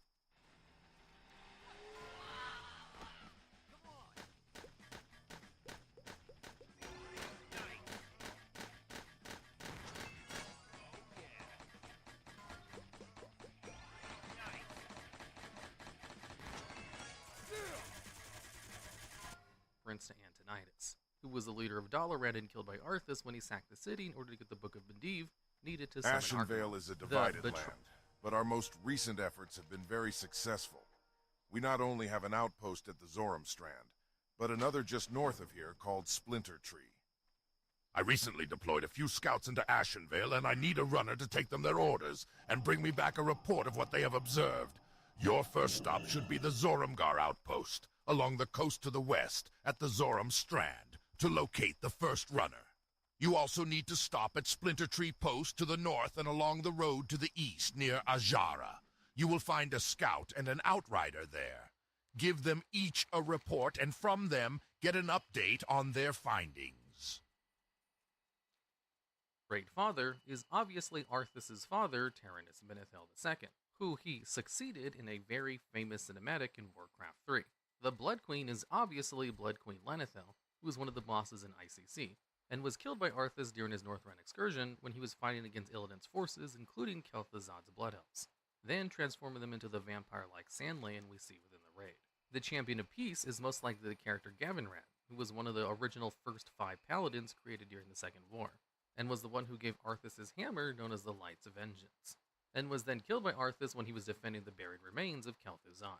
The first paladin is obviously Uther the Lightbringer, the main reason you're on this quest. The Golden King is Anastarian Sunstrider, who was Kel'Thas's dad and was killed by Arthas personally after he dared wounded Invincible while the undead sacked Silvermoon. The Grand Magister is another Blood Elf, this time Belovir Solinar. Belovir was the Grand Magister prior to Romoth, and took charge of defending Silvermoon after Sylvanas was killed, who was then slain by Arthas shortly after teleporting Lady Liadrin to safety. The Guardian of Naxxramas is Sathirion, who was the dragon boss in Naxxramas, and in life was an ancient blue dragon, who was one of the oldest of the blue dragon flight alongside Malygos. He was killed by Arthas and Anubarak when they wanted his magical artifacts and raided his lair. And finally, there's the Holy Lifebringer, which most likely belongs to Halak, who was a human paladin that led the Circle of Holy Light, a resistance force that tried to cleanse the ruins of Lordaeron of Undead and reclaim the city until he was killed by Arthas and Sylvanas. And then his soul tortured eternally within the blade until his will broke, and he cursed the light, abandoning it. He is also seen again in a questline for the Frost Death Knight who, alongside his brothers and sisters of the Circle Hand, try in their cursed undeath to stop you from reforging Frostmourne. So there are a lot of pretty important people housed here, and it's just kind of a backdropping to a quest that many people probably didn't even notice. You don't even actually need to interact with any of them, which makes it a really nice lore Easter egg to people who were probably able to guess all of them. Do you hear As the call of the I can only hunt, guess about 7. adventurer? You must listen closely, but the call comes from deep within you. It comes from deep within all of us. Welcome to the new frontier, adventurer. Ashenvale is a land of opportunity, one where a young adventurer like yourself is able to find boundless chances to prove their mettle. Look around the outpost here, and be sure to travel out to the Zoram Strand, as the Horde has another outpost there as well. Your presence here tells me that you've come to learn more about the hunt. Listen close, and I will gladly share with you what you need to know. There are 3 legendary creatures that make up the Ashenvale hunt. You may seek them and test yourself against their cunning and might. In the process, you will hopefully learn something about yourself. The creatures are the bear Ursangus, the nightsaber cat Shadumbra, and the hippogriff Sharptalon. The creatures of the Ashenvale hunt are powerful, and you may find that you'll need aid in bringing them down. If you should best them, bring me proof of your deed.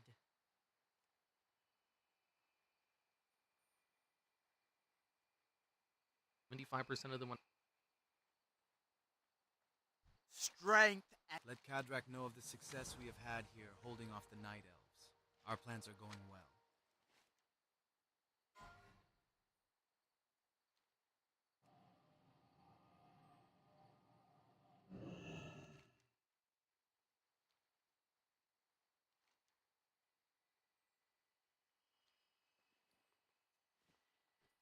When I first did the quest. So kudos to the people who figured out the rest of them later. The Filthy Slime is a hidden battle pet that was added in BFA that came from Tol Dagor, and is only available in Mythic difficulty. After entering the dungeon and defeating the first boss, keep going and clear out all the trash leading up to the first floor. While going there, you need to keep an eye out for a discarded key, which spawns in random locations and are quite easy to miss. But this step can actually be skipped if your group contains a rogue, or someone with a profession who can open locks. Then, using your party member or key on a special cell, it will unlock, and after going through a hole in the wall, you'll arrive in a room that has a bucket. It'll spawn an elemental named Golthan the Malodorus, and after killing it, the pet has a chance to drop. It is personal loot like everything else and is not guaranteed to drop, as it's only roughly around an 11% chance.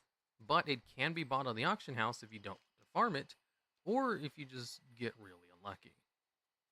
And now, let's go over a small but worthwhile lore character named Warbrave Oro. Oro was an NPC that was very popular in Legion, as he was one of the NPCs that arrived in Dalaran to ask for help with the High Mountain tribe. When the river bend is under attack by the Drogbar, Oro arrives in time to defend the village along with the player. But Dargrul uses the Hammer of Khaz'garath and destroys most of the river bend, with Oro getting stuck inside a stone fist that he needs help being broken out of.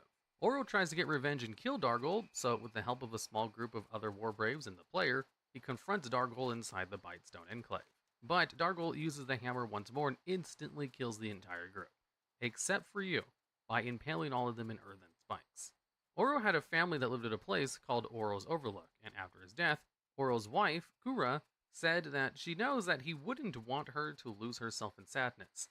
And it's speculated that Oro's youngest son doesn't actually know his dad had died fighting. As a special tribute to him, a memorial note can be found at a shrine in the Snowblind Mesa, which reads, "Dearest Oro, husband, father, and loyal servant of the Rivermane and High Mountain tribes, you shall always be remembered and loved." In Shadowlands, Oro actually traveled to Bastion, and his spirit can be found in the Aspirant's Crucible. If you decide to speak to him, he says how he hopes that his family is doing well, and he's basically moved on from the fact that he died. While most players probably forgot Warbrave Oro even existed, Take my Legion update was to an Kadrak. expansion that was Swiftly, very heavy on adventurer. storytelling, with a lot of tragedy to Azeroth and the heroes of it, with Warbrave Oro being one of the many who died during the expansion. The Zellywag ATV is a unique mount that was added in BFA that requires 2 parts in order to craft.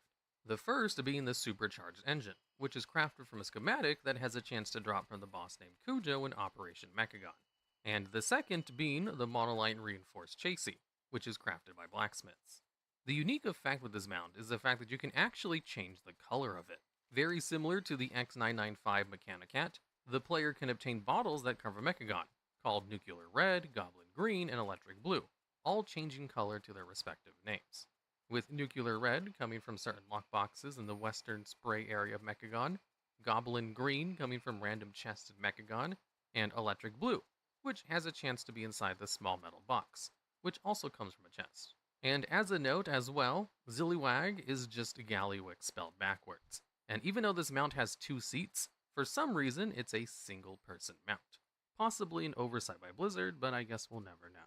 Although, some theories, as it uses the same skeleton as the airship mounts, which are 2-person mounts, it may have originally planned to have been the same thing. Although there is the Dreadwake, which uses the same skeleton as well, and is also a 1-person mount, but at least that one only has 1 seat. The mount's special animation also has it firing non-existent cannons like the others as well. Now, for a small little Easter egg dimension. This one in Warlords of Draenor's Grimrail Depot dungeon. And here, there's an invisible wall along the rafters which you can jump over to get onto a lower beam. Then, when you get near the ending of the beam, there's a cart stuck in the wall along with a few other things, like a cage, a wizard's hat, an open trunk, and a white owl flying. With it being platform 9 3/4, with the inclusion of a sign, along with all the other things behind it, this has been confirmed to be a reference to the Harry Potter series, in which the students would approach platform 9 3/4 through a wall that appears solid, but turns out to be illusionary, with the white owl as a pretty obvious reference to Hedwig from the series as well. It's quite popular for players to do certain emotes at NPCs, specifically city guards, and to watch their reactions with emotes like /wave, /rude, or /salute for example. But this actually doesn't apply to all guards, such as the Darnassus Sentinels. See, when they were actually alive, they didn't respond to players doing any emotes. And even if you used emotes on the same guard over and over, they wouldn't do anything back to the player no matter what the emote was. However, if you asked one of the Darnassus Sentinels where you could find the enchanting trainer, it was possible for her to respond with a hidden dialogue as if you said she was enchanting. As a fun note, if a Blood Elf uses /I on a Silver Moon City Guardian, they will bow in response, although they will kneel if you are on a Paladin, and if you /salute, they will do so back. They will also flex if you use /shy on them, and if you /kiss them, they will bow as well. And if you /flap or /chicken, they will point at you in judgment. And now, for an enemy. If you type /dance on the regular Ghost in Stratholme, they'll start to dance too, even if you're attacking them. Even after attacking them, /dance will make them dance with you and stop attacking. /bowing will concede your combat and cause them to evade and disengage from combat as well. You can also /root on them, although they simply just do it back to you. 2 unique hidden items that can only be obtained in Pandaria are known as the Ancient Pandaren Fishing Charm and the Ancient Pandara Mining Pick. The Ancient Pandaren Fishing Charm is an item that you can get by speaking to a rare mob in the Valley of the Four Winds called the Ghostly Pandaren Fisherman. After speaking to him but not killing him and selecting all the dialogue options, he'll reward you with the charm. The charm grants you an additional chance to get more fish from pools in Pandaria and lasts for 1 hour. The unique part about this is you will always get fishes from pools as the fishing skill isn't important anymore, along with this charm having an unlimited amount of charges, giving it infinite usage by the person who wants it. And the Ancient Pandaren Mining Pick is another hidden item in Pandaria, and unlike other pickaxes which only grant you +10 to mining, this one also gives you a chance to find gems while mining on top of the +10, even while not equipped, making it quite the powerful mining pick. However, there's an invisible flag that's done by Blizzard that makes it so once you pick up the pickaxe, you can never pick it up on any character again, ever. But that's not a big deal, seeing as it's buying on account item, allowing you to send it to any of your other characters. So if you accidentally sold it, you could collect another and send it to your miner. StarCraft, another one of Blizzard's franchises, is quite famous, and so of course, it has many references to it in WoW. First off, it has a fair few battle pets from StarCraft. Zeradar the Archon, an Archon being a being that's created by combining High and Dark Templars. His name is a being combination of Tassadar and Zeratul, 2 of the most well-known Protoss Templars, and this is obtained from the Legacy of the Void Collector's Edition. Next is Grunty, a Murloc baby with a marine suit and a Gauss rifle, who came from BlizzCon 2009, to those who attended in person, or got the DirecTV pay-per-view of it. The Zergling pet is a very disgustingly horrible rendition of what the Zergling look like in StarCraft, coming as one of the pets from Vanilla WoW's Collector's Edition. Next is the Baneling, which is a much better looking version of a Zerg unit, and funny enough, one that evolves from the Zergling. This comes from StarCraft II Heart of the Swarm's Collector's Edition, and the last pet reference is the Mini Thor, which comes from StarCraft II's base game's Collector's Edition. Now, before we move on, a couple more minor references. Lord Marshal Raynor, who took part in the opening of the Dark Portal event when Vanilla moved to TBC, is a reference to Marshal Jim Raynor, one of the major main characters in the franchise. One of the coolest things about ZZZ is the environments and how real they feel. For example, if you go to Lumina Square, you can see the stores, people crossing the road, and they even stop crossing franchise. Next, we have Protoss, an achievement given to raid groups who killed Shadowlands Iskar and Hellfire Citadel without anyone holding the Eye of Anzu for more than 5 seconds in a row. This being an obvious reference to the Protoss race. And while speaking of Protoss, we have a famous voice line as a quest: we must construct additional pylons. A famous line said by Protoss narrator when you try to create a unit without having enough supply. As to increase your max unit count, You must construct additional pylons. Funny enough, becoming so mainstream and even made it into the card game Cards Against Humanity. And lastly, the Sky Golem. As well as most Shredders used by goblins have a computer screen, one of which has the face of Sarah Kerrigan, the Queen of Blades on it, the face of StarCraft's Brood War expansion. And really, as this is rather out in the open, it seems almost too easy to see and too obviously out of place to be an Easter egg. Located on a small tip of land just east of the Firewing Point in the Terracar Forest is an NPC named David Wayne. Unless you have the quest chain which would send you to him, then he simply has a couple of dialogue options, which basically state that he was part of the Sons of Lothar, and then decided to head on his own as he thought he should be part of something larger. If you do his quest chain, it's a very long series of events which send you into 4 separate dungeons to collect items, which will eventually culminate in creating a weapon that has a lot of extra attack power when fighting against demons. And the stats on the weapon are about equivalent to an epic quality item when fighting demons, despite the fact that all of the weapons are of blue quality. Although, with how many dungeons you have to run in order to forge the weapon, there's a good chance you would have found a better weapon by the time you've completed the quest chain. So it was never a necessary thing to do, or even really that good once you got to the content that involved killing demons in the Burning Crusade. And there's a Hearthstone card called the Master Swordsmith, which shows David Wayne crafting the demonic blade in its artwork. Now, here's what's notable about this NPC. He was theorized to be the second son of Alexandros Morgrave. In Vanilla WoW, there were some pieces of lore that stated that the second son of Alexandros was living in the Outland, and would be able to reform the Ashbringer. Because remember, they had originally planned on giving players the Ashbringer in Vanilla WoW before changing their mind. So, there was a lot of groundwork laid for the eventual reveal of the Ashbringer that they eventually abandoned and never did anything with until Legion. So, players speculated that this master blacksmith, who helped to create weapons that are really good against demons, was the most likely candidate to be the second son of the previous wielder of the Ashbringer, based on those rumors. However, once Wrath of the Lich King came out, it was revealed that Darian Morgraine was actually the second son, and we meet him immediately upon doing the Death Knight intro scenario. Now, let's look over the hidden story of Caretaker Delandris. Located near Honor-Hold is an NPC who tends the gravestones, which many Alliance players will be familiar with if they've ever died in the Outlands. There are no quests that send you to Caretaker Delandris, and there's no special lore associated to him either. He just simply walks around the gravestones, and occasionally will place flowers on top of them.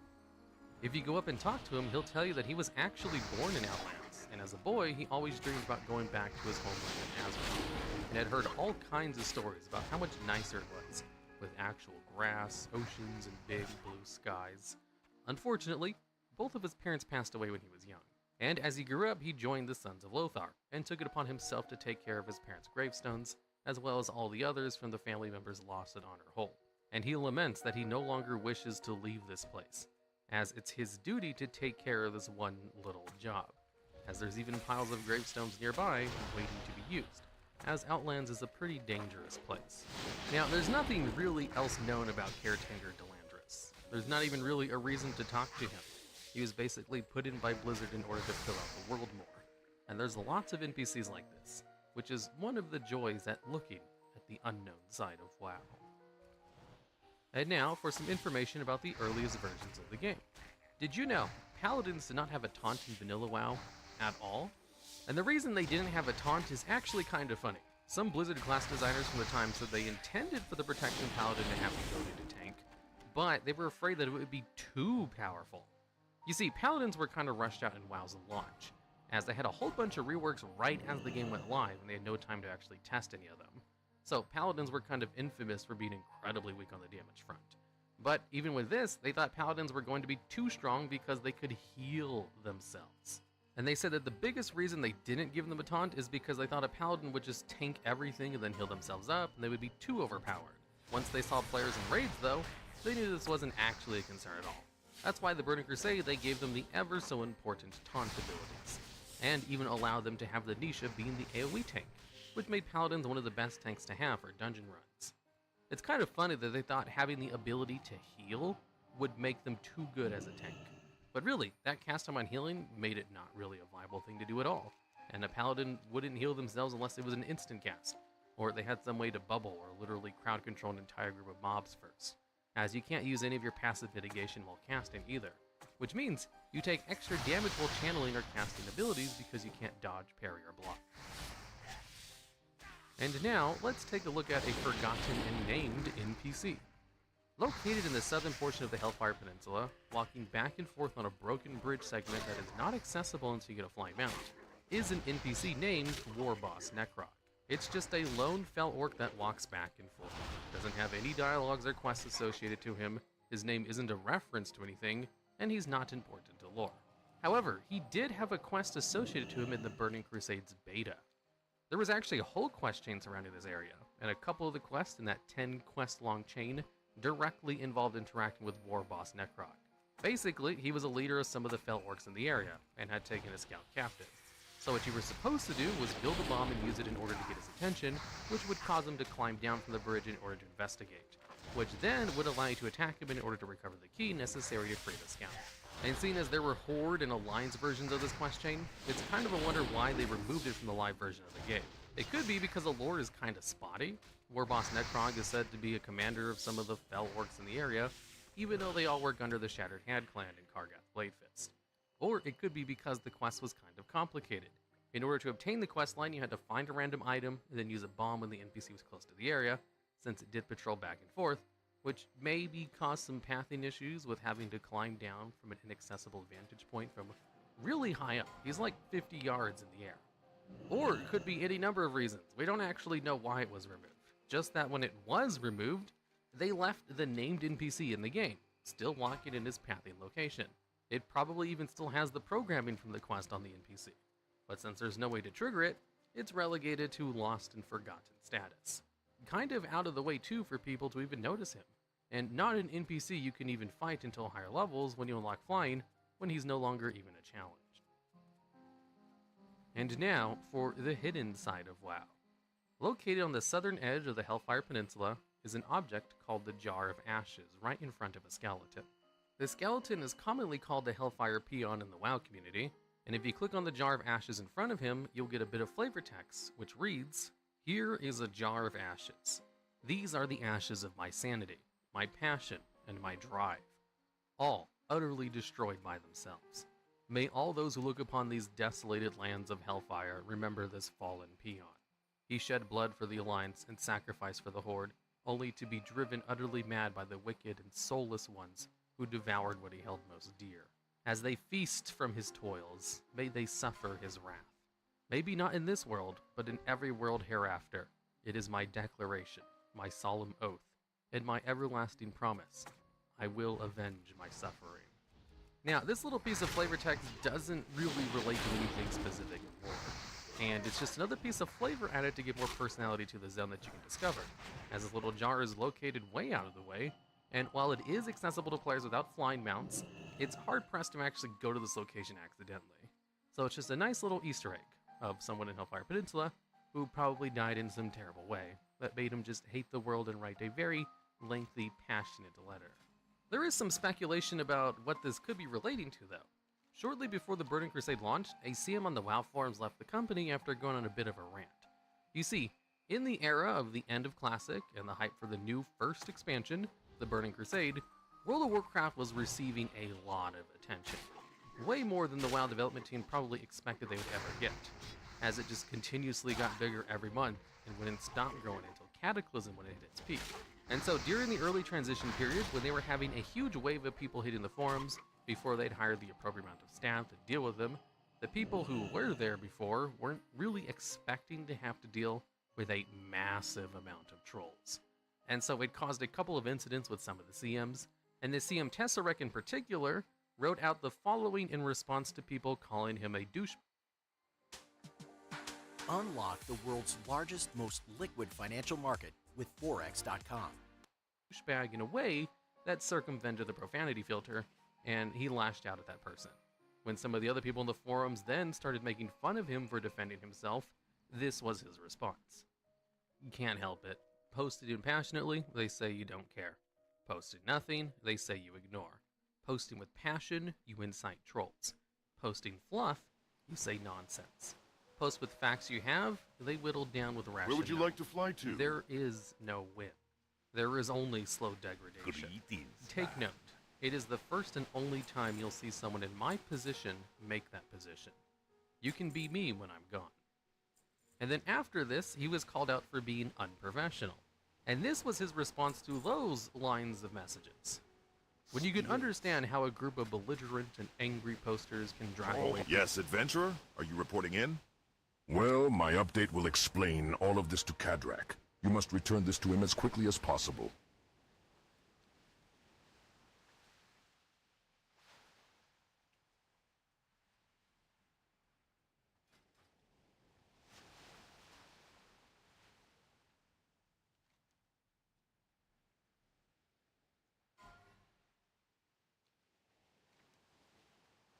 Where would you like to fly to?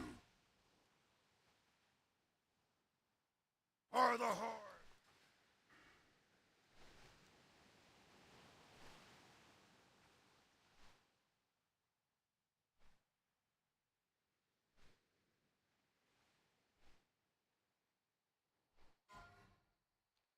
From this game, with an uncrafted and improvisational campaign of misery and spin doctoring, then perhaps you can understand the decisions I make. Until you face mobs of psychology, you will not see my side. Until you see some bright-eyed player coming into the forums wanting to know what they should spec as this class, and see them shat on and driven away by petty and selfish people who are simply leveraging for game buffs, you will not understand. You will not understand until you see it daily, for years, until you understand that many people will trot over you to get where they're going, or to get what they want. Until you understand that so many people will agree, completely, 100% with a loud, vulgar, and assertive individual, not because he is right, but because he is taking a stand against the man. To take no critical thought in what they say, but simply to hop on board. Until you actually try to acknowledge those who do not speak on the forums, for whatever reason they have, you will not understand. If you think an archaic business formula like the customer is always right works, you fail to understand customers, not a customer. It is a collective. No one person, even myself, is truly above the whole. I simply have the unfortunate quality of being easily singled out. Now, while nothing he said is quoted directly in the flavor text, it is pretty easy to see where the parallels come with people thinking this line of flavor text is in response to Tesseract, as it's really easy to associate the wickedness and soulless ones who devoured what they held most dear to just be a parallel to the trolls on the WoW forums. And the second line about how they destroyed his sanity and passion is also pretty similar to his post about passion. And seeing as the Burning Crusade launched shortly after Tesseract left the company, it could be easy to assume that this was put in game by a fellow game developer who agreed with the things he said in the WoW forums. It's doubtful that a CM had the power to put this in the game himself before leaving, which is what a lot of people theorize, and we also don't know if he was fired or left on his own terms. But it is a popular theory that this is in reference to Tesseract and his rant on the forums, and it's pretty easy to see the parallels after reading all of his dialogues, of which I only posted a small handful. And what's also pretty hilarious about this rant is how much it relates to World of Warcraft even in the modern day. If you heard someone say what he said today, it wouldn't seem out of place at all, which is kind of funny that even in the golden era of WoW, people were very angry about the game all the time, and the constant toxic posts in the WoW forums drove the CMs crazy. We all know kobolds, and we all know their famous line, "You know, take candle." But do you know why they are so protective of their candles? Well, it first requires me going over quickly a little theoretical experiment called the 5 monkeys experiment. 5 monkeys are put into an enclosure with a ladder in the center and bananas hanging over it. If any monkey was trying to go to the top, they would all be sprayed with cold water. Because of this, the monkeys learned that no one is allowed to go up because bad stuff will happen. Then the researchers would replace the monkeys one at a time. If any of the new monkeys tried to go up, the others would then stop them, warning of the dangers if they tried to climb the ladder and just kind of pull them down. And the researchers kept replacing them one by one until all of the monkeys who were present know to never go up the ladder and that it is dangerous. Even though at this point, none of the monkeys know what happens if you go up the ladder, and the water has long since been turned off. They still prevent others from performing the same action. Now, how does this relate to the kobolds? Well, during Legion, players were able to do a side quest within High Mountain, and this quest line had us dealing with the blue wax kobolds. And just like the kobolds we know, they have an obsession with their candles. But these kobolds have good reason, for within the cave you find an altar of the candles, and if you dare blow them out, a large void-like being called the Devourer Darkness appears from within the shadows and attacks you. We learn more about this from Kit Brightwick, a kobold within the cave. I know stop candle making, unless you want story? Kobolds live here a long time, make home in nooks, catch rats, sometimes eat them, dig for treasures, trade with harpies. They like shinies, we like wax, fresh from ear is best. One day Drogbar come in, say cave is theirs. They smash and scare. We take candles and hide. Drogbar big and stupid. They have cave, but no have candle. Darkness finds them. Darkness follows them. Darkness swallows them whole. We come back. We have candles. Cave ours again. Candles keep us safe. This lines up well with a few other creatures of the Old Gods, being that of Ulganeth, a minion sent by the Old Gods to capture High Mountain. Trapped there with wards by Hul High Mountain, eventually breaking free as the wards weaken, but was beaten by the Horde in the High Mountain recruitment quest, and even more so by the Darkness in Hearthstone, a card that when summoned slumbers as candles keep it at bay.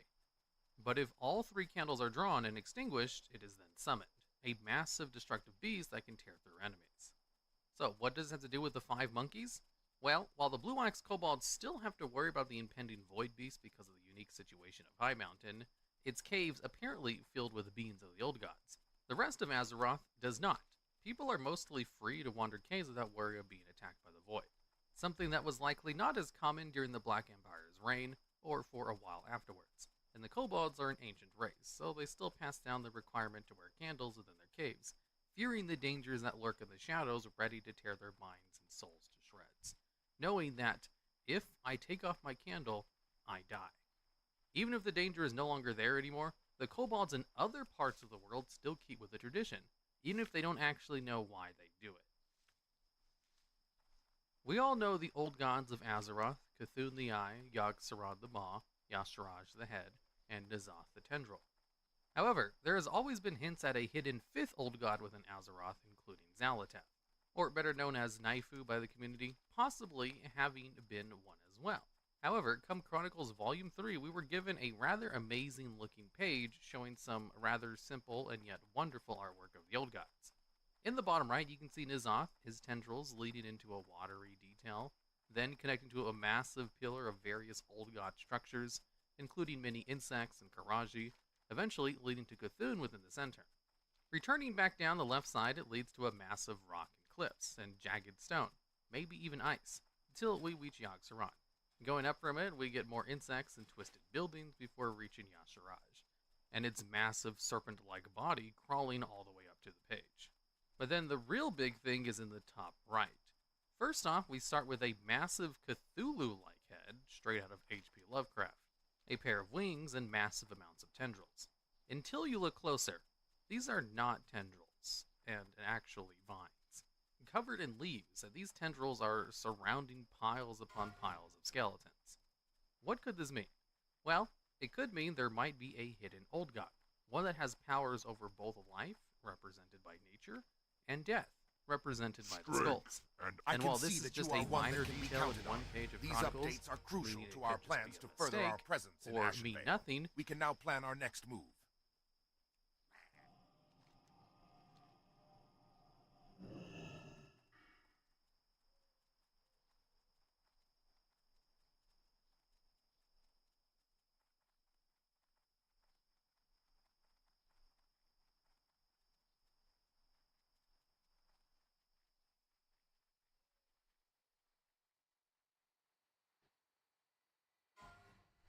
It does seem odd that they would add this detail when they could have added literally anything else.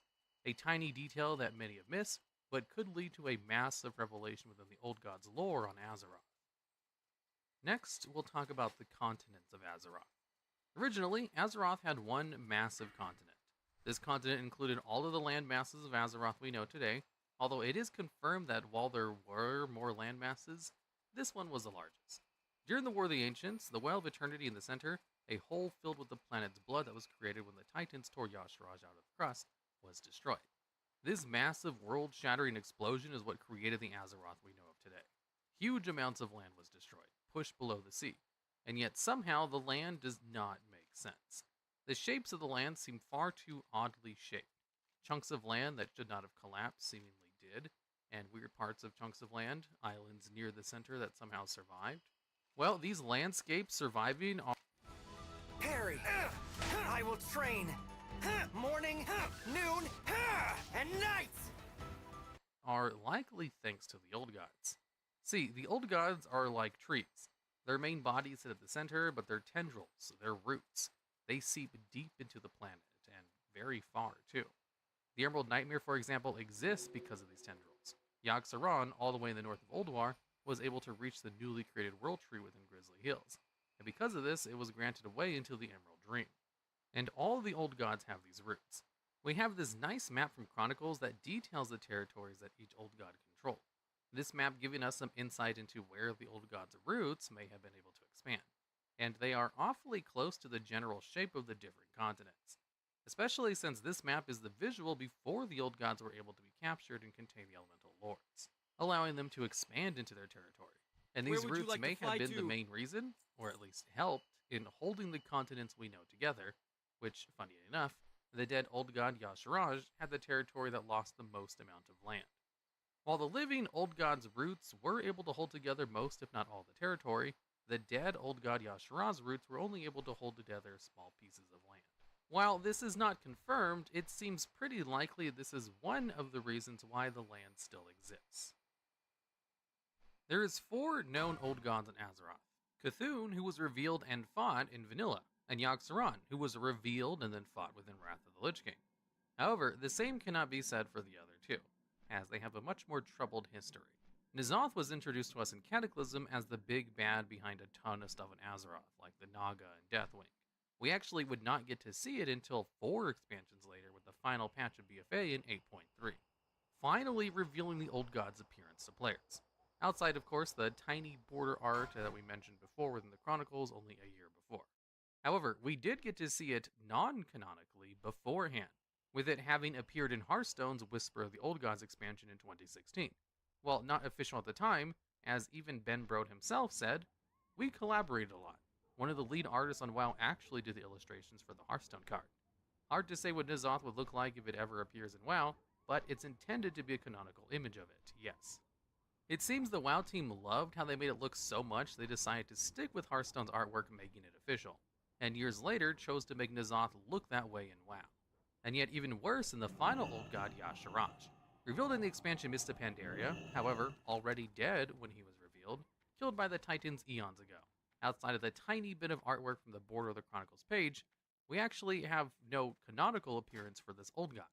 Nothing. We heard about it, but were never shown an appearance. Although there is a mural within the Heart of Fear some theorize was supposed to be Y'Shaarj, it looks too much like a generic Naraki, like the one seen in Darkshore, to be that of an Old God. Confirmed later when it got the exact same treatment as N'Zoth. In 2016, the Whispers of the Old God expansions released, and with it, the 4 Old Gods got their own cards, Y'Shaarj giving it a full appearance. And while we never got an official model in-game to confirm this being its appearance, we do have a little art from Chronicles, which seemingly confirms... Besides the grunts outside, my brothers and I fought at the Battle of Highjaw. Any who seek to steal from the bank must... or the stained glass within Ulduar. Even more so when he would appear again in Hearthstone's second Old God expansion, Madness at the Darkmoon Fair. For reference, Hearthstone, while based in the Warcraft universe, anything within the game is non-canon by default. But some things do come over to WoW anyway, such as the Tortolling, the new members of the Explorers League, and Patches the Pirate. Although the teams do apparently talk to each other and collaborate in order to bring exciting things into the World of Warcraft. A good example being the Mean Streets of Gadgesan expansion, which is canonically how the city looks now. However, we simply can't see that in-game, as the Azeroth we have is still stuck in the Cataclysm era. During the rise of the Horde, the Arakoa deviated from the path of their devotion to the gods Rukmar, Anzu, and Seath that were set for them. Unable to defend themselves from the Sethic cult gained power, bringing their people into a twisted, dark race. It came to them in their dreams, promising them powers beyond the cosmos, an old god, who then they came to worship, with them even thinking the Summit of Murmur to be the doing of their old god master. However, this ended up being their downfall. Coming out of the shadows, they attacked the Horde, seeing the power it was gaining, and with this threat, Gul'dan destroyed their camps and corrupted their people. Now, mad with corruption, they sought to summon their god, using a mix of fell magics of Shadowmoon and their own dark power. They seek to summon into the world, which, if successful, would have led to the destruction on all life in the Outland. Until a random nobody leveling stops the entire operation, banishing the old god back to where it came. Rather uneventful, right?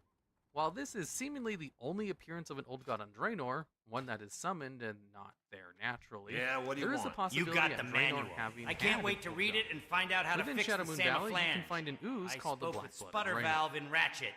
He wanted to thank you for your help and wanted to reward your efforts. I want to thank you too, and if I ever get this thing fixed, I'll let you know. These blobs can fuse into much larger Draenor blood terrors, but the important part is the name, Black Blood of Draenor, very similar to the Black Blood of Yogg-Saron, which is Serenite, the blood of the old god Yogg-Saron. Is it possible Draenor once had an old god within Shadowmoon Valley? And before we go, there's one final thing to mention. The possible return of the old gods. While the old gods we know of so far have all died, the devs themselves have been vague about their actual death or not, since they've gone back and forth saying if they are permanently dead or not, with even saying they are outside of the cycle of death. They are thought manifested, and you can't kill thoughts. We even see with Y'Shaarj, its influence living for eons after its death, with Yogg-Saron still able to influence and even take control of those within Ulduar after its death, and Cthulhu, who was to be resurrected come Cataclysm. And then there was N'Zoth, who was killed, but many things hint at the old god having planned his death from the start. Too much stuff lines up, and comes off as too suspicious. 2, leaving the dagger that could lead to his death purposefully with his enemies. The spirits have seemingly guided its you to only me. use How being may I to be of kill him. service? It's almost too perfect. Now, the question is this on purpose for a possible return of the Black Empire? Or was this just horrible writing of a case of the devs needing a Deus Ex Machina in order to kill him? Honestly, it could go either way, but the precedent is set, and speculations are not baseless. Of course, alternatively, if they want to explore old gods more without bringing them back to life, we could always go to another Black Empire, as we've seen worlds taken by the corruption of the old gods, like the ones Sargeras destroyed, and the ones we see during the Staraugur fight within the Nighthold. An epic scene that may hint at possible future expansions. A good way to let us experience an old god-ruled world without having to do time shenanigans again, or destroy Azeroth. Located just outside the village of Zabrajin in Zangarmarsh is an NPC named Mac Diver, the Master Engineer. Mac Diver has a quest available to engineers that has you go out and collect a whole bunch of spare parts where he can teach you how to create a moat extractor. And this NPC is most likely a reference to the TV show MacGyver, which is quite infamous because one of its characters would build crazy inventions out of seemingly random stuff. As when you complete the quest for Mac Diver, he has dialogues which states, "Alright, now if we only had a stretchy loop, a parchment clamp, a guzzle tube, and some sticky duck ribbon, then we could really make something." Which just further enforces the reference as MacGyver, as in the TV show, some of the items he would carry around with him at all times were a Swiss Army knife, duct tape, matches, a few paper clips, chewing gum, and a flashlight. Which is kind of similar to the stuff Mac Diver was mentioning. Over on the Alliance side, there's also an engineer trainer called Kaylee Smallfry, which is a reference to Kay Winnetley Fry from the TV series Firefly. In the TV show, Kaylee is depicted as a good-natured, optimistic mechanic who was able to fix any problems the ship might have. So, having her reference being a gnome character You know more who are about potions regularly than I do. optimistic and good-natured characters seems pretty fitting. There's also an Another item you can student, fish eh? out of All steamed right. plump flotsam I'll see what I can do to help you called out. the Strange Engine part, which has the flavor text. It reads like Captain 38 on the bottom. When you accept the quest, it sends you over to Kaylee Smallfry, who remarks that the item looks like it fell out of the sky, and she'll pay you for your troubles. The flavor text and dialogues in the quest are references to the Firefly movie Serenity, where in the movie there's a scene where the mechanic she's based on says, "And don't fly in anything with a Capsian 38 engine, they fall right out of the sky." Also, funny enough, the quest item can be looted by Horde players, but they're not actually able to receive any quest from it. In Warlords of Draenor, the entire expansion is basically an isekai anime, where your characters go to another dimension which takes place about 30 years in the past in Draenor, which is the planet where Outlands and Zangarmarsh are located. And of all of the 7 original zones from Outlands, only 5 of them are represented within Warlords of Draenor as a place you can actually go to. Zangarmarsh was just a fully underwater zone that had maybe 1 or 2 quests that would send you there, but otherwise was completely unused. The other zone was the Netherstorm, which Blizzard talked about a lot in BlizzCon panels as being Farline, and the zone was cut late in development, so there was a lot of promotional material about it, and it even had a budget for it on the world map, although there weren't really any plans for the Zangar Sea in Warlords of Draenor, other than maybe giving it a fungal whale world boss. Though if you do ever explore underwater, you can see all the mushrooms which are very reminiscent of the Outlands version of it, even if a lot of these mushrooms and spores are supposed to be highly toxic and dangerous. In lore, Zangarmarsh is an absolutely terrible place to be in, as we get a nice description of it from the Illidan novel from Maev's point of view, where she says, "Zangarmarsh was a monstrous place, a boggy fell-land filled with alien horrors," and then goes on to say in a different part of the book, I'm offering you the opportunity of a lifetime. Get Max for $2.99 a month for 6 months. I'm gonna make you so happy.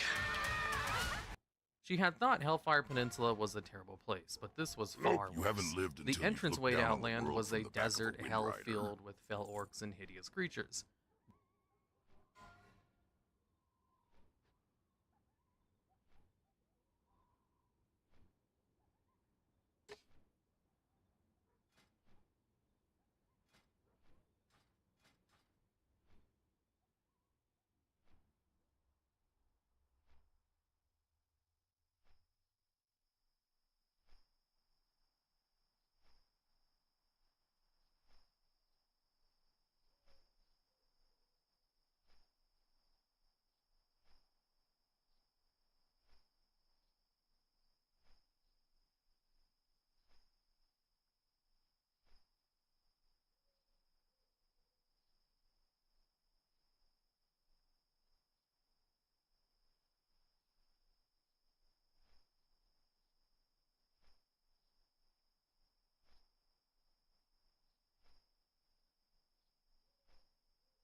Glory to the whole. Wonderful, adventurer.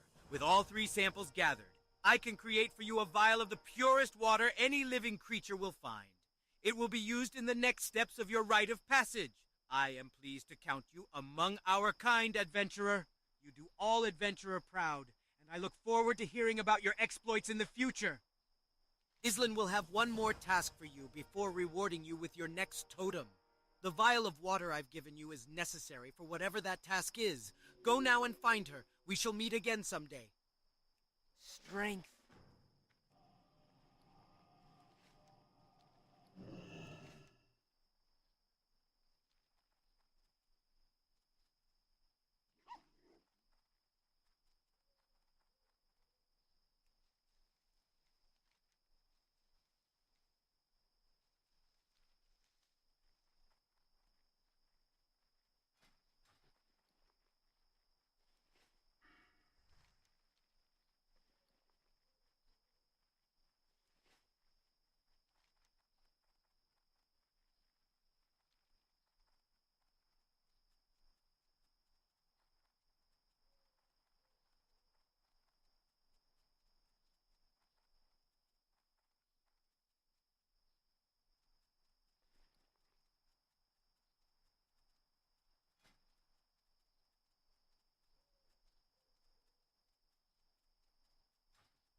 Pete, where can I send you today, adventurer?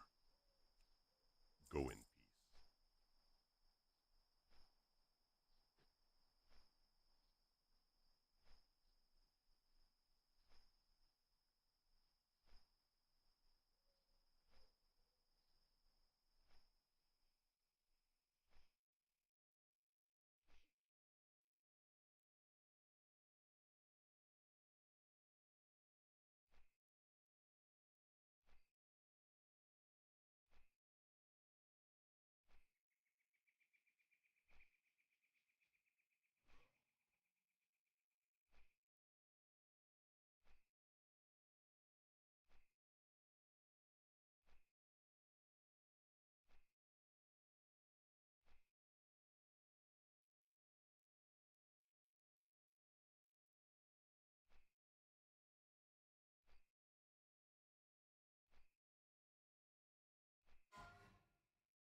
But Zangarmarsh was something darker and stranger. It was hot and humid and dank. Huge mushroom trees, larger than the towering oaks of Ashenvale, blocked out the sun. Manta-like flyers flitted through their shadows, and things part jellyfish, part alien monster floated through the air. True, there were fewer orcs, but there were other menaces. After smashing through the host of Ravagers, the Watchers had been attacked by a giant ambulatory fungus. They had been ambushed by ogres and swarmed by huge stinging insects. She had lost Colia to tiny grubs that had emerged from her flesh after she had been stung, the vermin eating her eyes and her brain. Another death that ultimately could be laid at the feet of Illidan. There's also some other parts where she mentions that the spores in the air constantly grow fungus on their skin, and that only carefully cleaning and the use of healing magic could take it off. As in-game, Zangarmarsh is just a neat-looking leveling zone, and doesn't feel anywhere near as dangerous as it's described in the book. You have come. So it was actually kind of a shock to read this journey segment, through distant to see how lands? dangerous it's supposed If so, to be. young adventurer, then listen on. At times we hunt for food. At times we hunt for honor. And at times we hunt to earn the Earth Mother's teachings. But the hunt I now set upon you is none of these things. It is to slay a creature outside the Earth Mother's blessing. The hyena Steel Snap roams the Thousand Needles south of the Barrens. He is a tyrant. 3 different spots in Zangarmarsh. There are 3 NPCs which are references to tissue paper and blowing your nose, as spores in the air are responsible for a lot of allergies. So it's appropriate that a lot of the spore-like creatures in the zone have parody names based on these things. More specifically, the NPCs. Gesundheit, which sounds like Gesundheit, which is a polite thing you can say to someone after they sneeze. There's also Kleenex, which sounds like Kleenex, a popular brand of tissue paper. And finally, Tissue, which literally just sounds like tissue. Speaking of tissue, currently this NPC offers a quest called Bring Me a Shrubbery, and has another quest called Bring Me Another Shrubbery. Both of these are references to the movie Monty Python and the Holy Grail, in which the characters are asked by the Knights of Ni in order to go out and fetch a shrubbery for them as part of a quest. Located just to the east of the spawning glen is an NPC sporling named Fossin. This NPC is most likely a reference to the Spawn of Fashan, which is a tabletop RPG that was released in 1981, which is infamous for being absolutely terrible, as the Sporling Fossin has a quest related to Spawning Glen, in which you have to go help the Sporling spawns, and seeing as the NPC's name is very similar to Fashan, and heavily involved with spawns, it's a pretty easy relation to make. The RPG it references is best described by a quote from Lauren Stick's review of it in 1982's edition of Dragon. Hilariously bad fantasy system, legendary amongst RP game designers as the epitome of cliché, amateurish FRP games. Some maintain that it's so bad it must be a hoax. The rulebook indicates a bizarrely complex character. Very good. If I know Leiden, then this toxin will be quite effective against the Venture Company.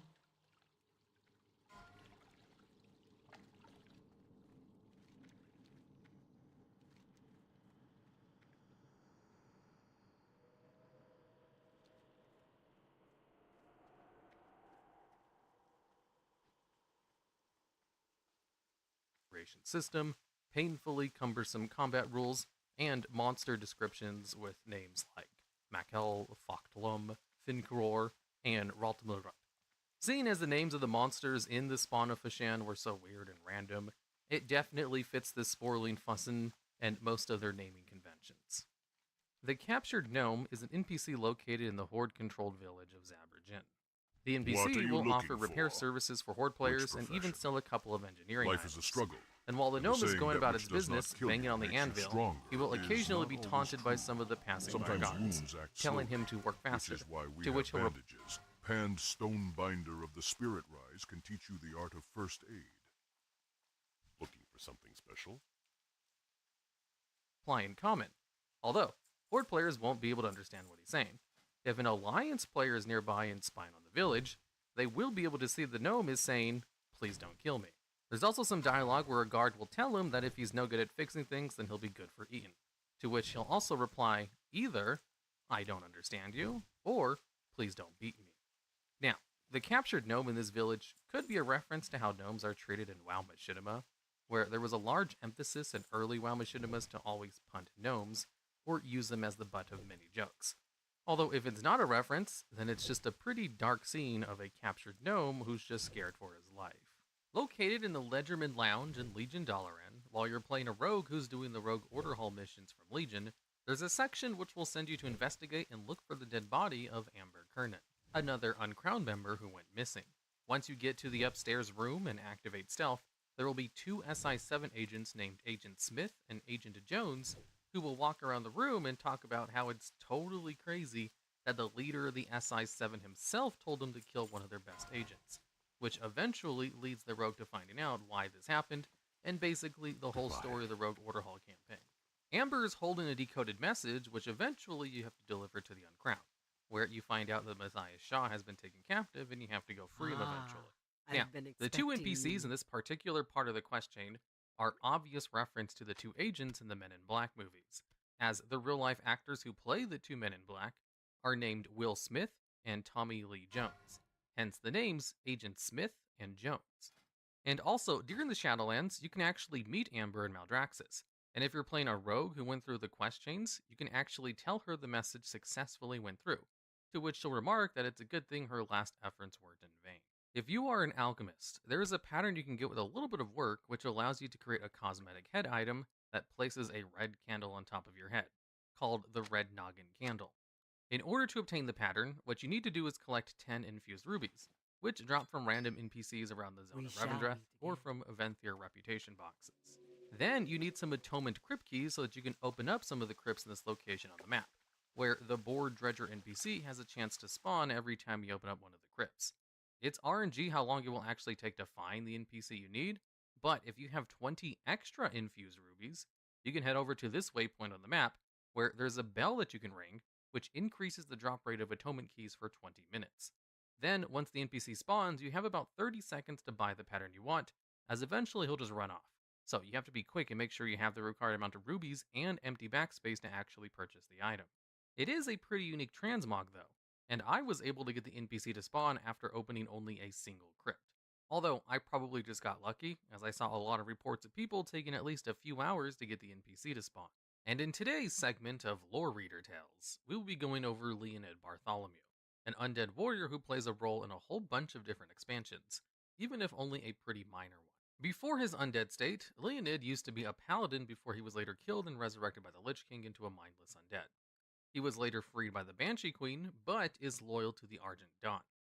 Leonid sees being an undead as a mere malady, or an illness which merely requires a treatment in order to cure. He doesn't see it as much of a curse that they're forced to live with as all the others, and thinks that one day he'll probably find a way to just make it better. During Vanilla WoW, he appears in the Lighthopes Chapel in the Eastern Plaguelands, and will send adventurers of both the Alliance and Horde to kill Ras Frostwhisper, who is the Lich located in Scholomance. In Wrath of the Lich King, Leonid appears during the attack in the Lighthopes Chapel in the Death Knight starting zone, right before the arrival of Tyrion Fordring. In the Cataclysm, with the revamp of the zones in the Argent Crusade and a whole bunch of new quests, Leonid will send adventurers to help out with the Brotherhood of the Light, which is a splinter group of the Argent Crusade who are kind of like a less extreme version of the Scarlet Crusade. They don't like the rules and regulations of the Argent Dawn, but they still want to fight the dark forces of the world.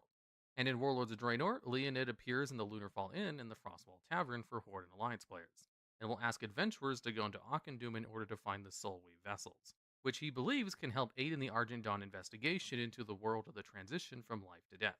And he thinks it's key in discovering the truth behind the bridge between both worlds, and perhaps a reason why the Scourge do not fully make that transition. So, he's still on the lookout for a cure as late as Warlords of Draenor, although as of making this video, he still hasn't really shown up again. Leonid Bartholomew.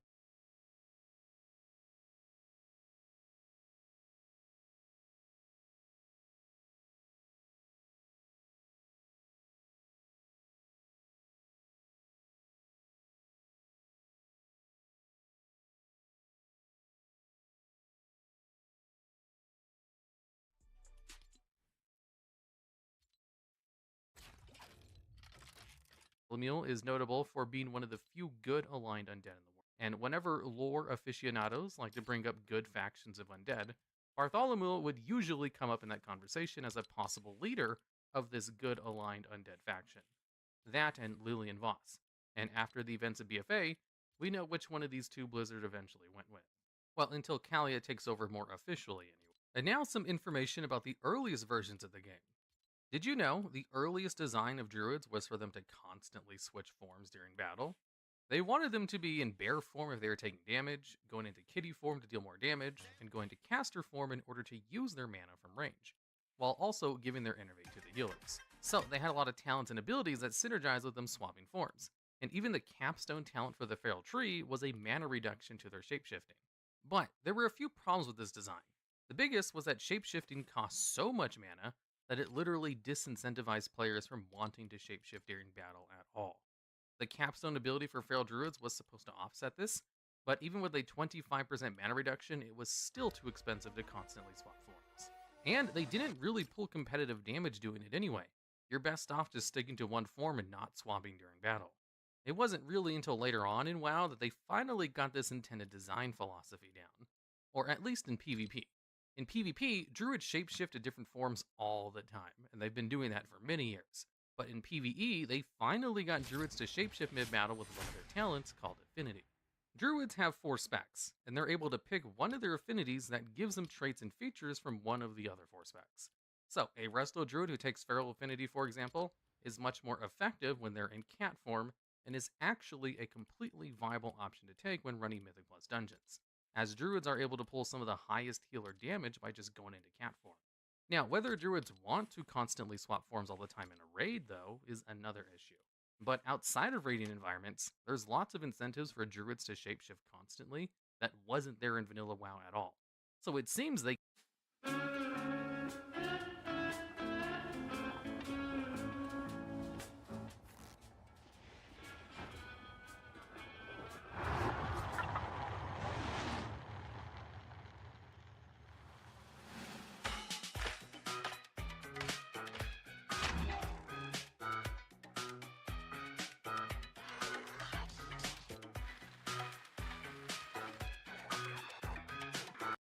kept this design philosophy throughout the years and didn't really nail it into much later on in WoW's lifetime. And now for a piece of WoW history. According to a leaked alpha build of WoW, which came out a year before vanilla WoW, when you created a new undead character, you'd actually get a letter in your inventory. The letter would basically just give you a very quick rundown of your situation depending on what class you were, and then tell you if you want to grow stronger to just visit your class trainer of choice. So every class would get a different letter. The note for the warrior basically just told you who your enemies were, i.e. humans in the Scarlet Crusade, and who you'd have to fight. The letter for the mage explained more about what happened to your character and how they were raised as an undead and what they should expect from their new life, before directing them to a mage trainer. The warlock note would basically just tell you to burn everything, while giving you some light guidance to maybe use your burning powers on the Burning Legion and not the Horde. Having a note in your inventory which explains your character's new undead status seems like an excellent piece of flavorful lore, which might better explain why you're playing a random zombie, especially if you're not familiar with the Warcraft universe, or just want to be more immersed in your character. The letters were removed from all starting undead bags by beta, and were definitely not in the vanilla version of the game. Instead, all undeads were basically given the same intro experience, where they're told to go kill some mindless ghouls or something. Located in the Shadowpan Monastery is a secret area, where there's a shrine that gives you a buff called the Unseen Force. In order to get to this area, you have to go out of your way off the map in the dungeon, and then getting up to the location that doesn't seem possible in-game without using some kind of wall climbing tool. I was only able to get to this location thanks to the Venthyr teleport, and it's kind of a surprise it's so hard to get to, considering the buff it gives you is incredibly helpful for completing the achievement in the dungeon. You see, when you click on the buff, it gives you an increased 90% chance to hit for 15 minutes. And in order to get the achievement from the last boss, you have to defeat him while you have a whole bunch of the debuffs on you which reduce your chance to hit. And it can be easily surmised that you're supposed to come over here in order to get this buff in order to complete that achievement. But it's not in an obvious location, and it's kind of hard to get to. It's also surrounded by a whole bunch of tombstones and 2 stealth NPCs who are only visible when you get close to them. If you talk to either of them, they only tell you one line of dialogue about honoring their family and nothing else. So it seems to be a neat little hidden place, which I don't think they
probably meant to make it as hidden as it ended up being, considering the useful buff it provides. But this is a place that I'm sure very few people have known about or even been to, and definitely fits the whole hidden place in World of Warcraft vibe, which is perfect for this video.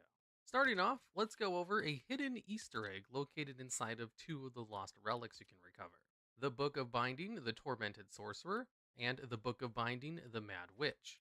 Both require you to complete a little quest before you're able to turn them in, which simply has you go around and collect some of the pages of their books. When you first collect the book, you'll be given some lines that basically tell you the book is talking to you and telling you that you need to recover all of its pages. After you collect all the pages and turn them into the researchers, he'll tell you that it seems as if the pages were removed intentionally, and that just to be safe, he'll return all but one of the pages back to the book before returning it to the archive. Then, while both of the books are in the archive, you can click on them in order to get a little bit of dialogue from these talking books. If you click on the Book of the Tormented Sorcerer, it'll ask you to return its last page, and additionally to not return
any of the Crimson pages to its book, because that book speaks nothing but lies and is trying to trick you.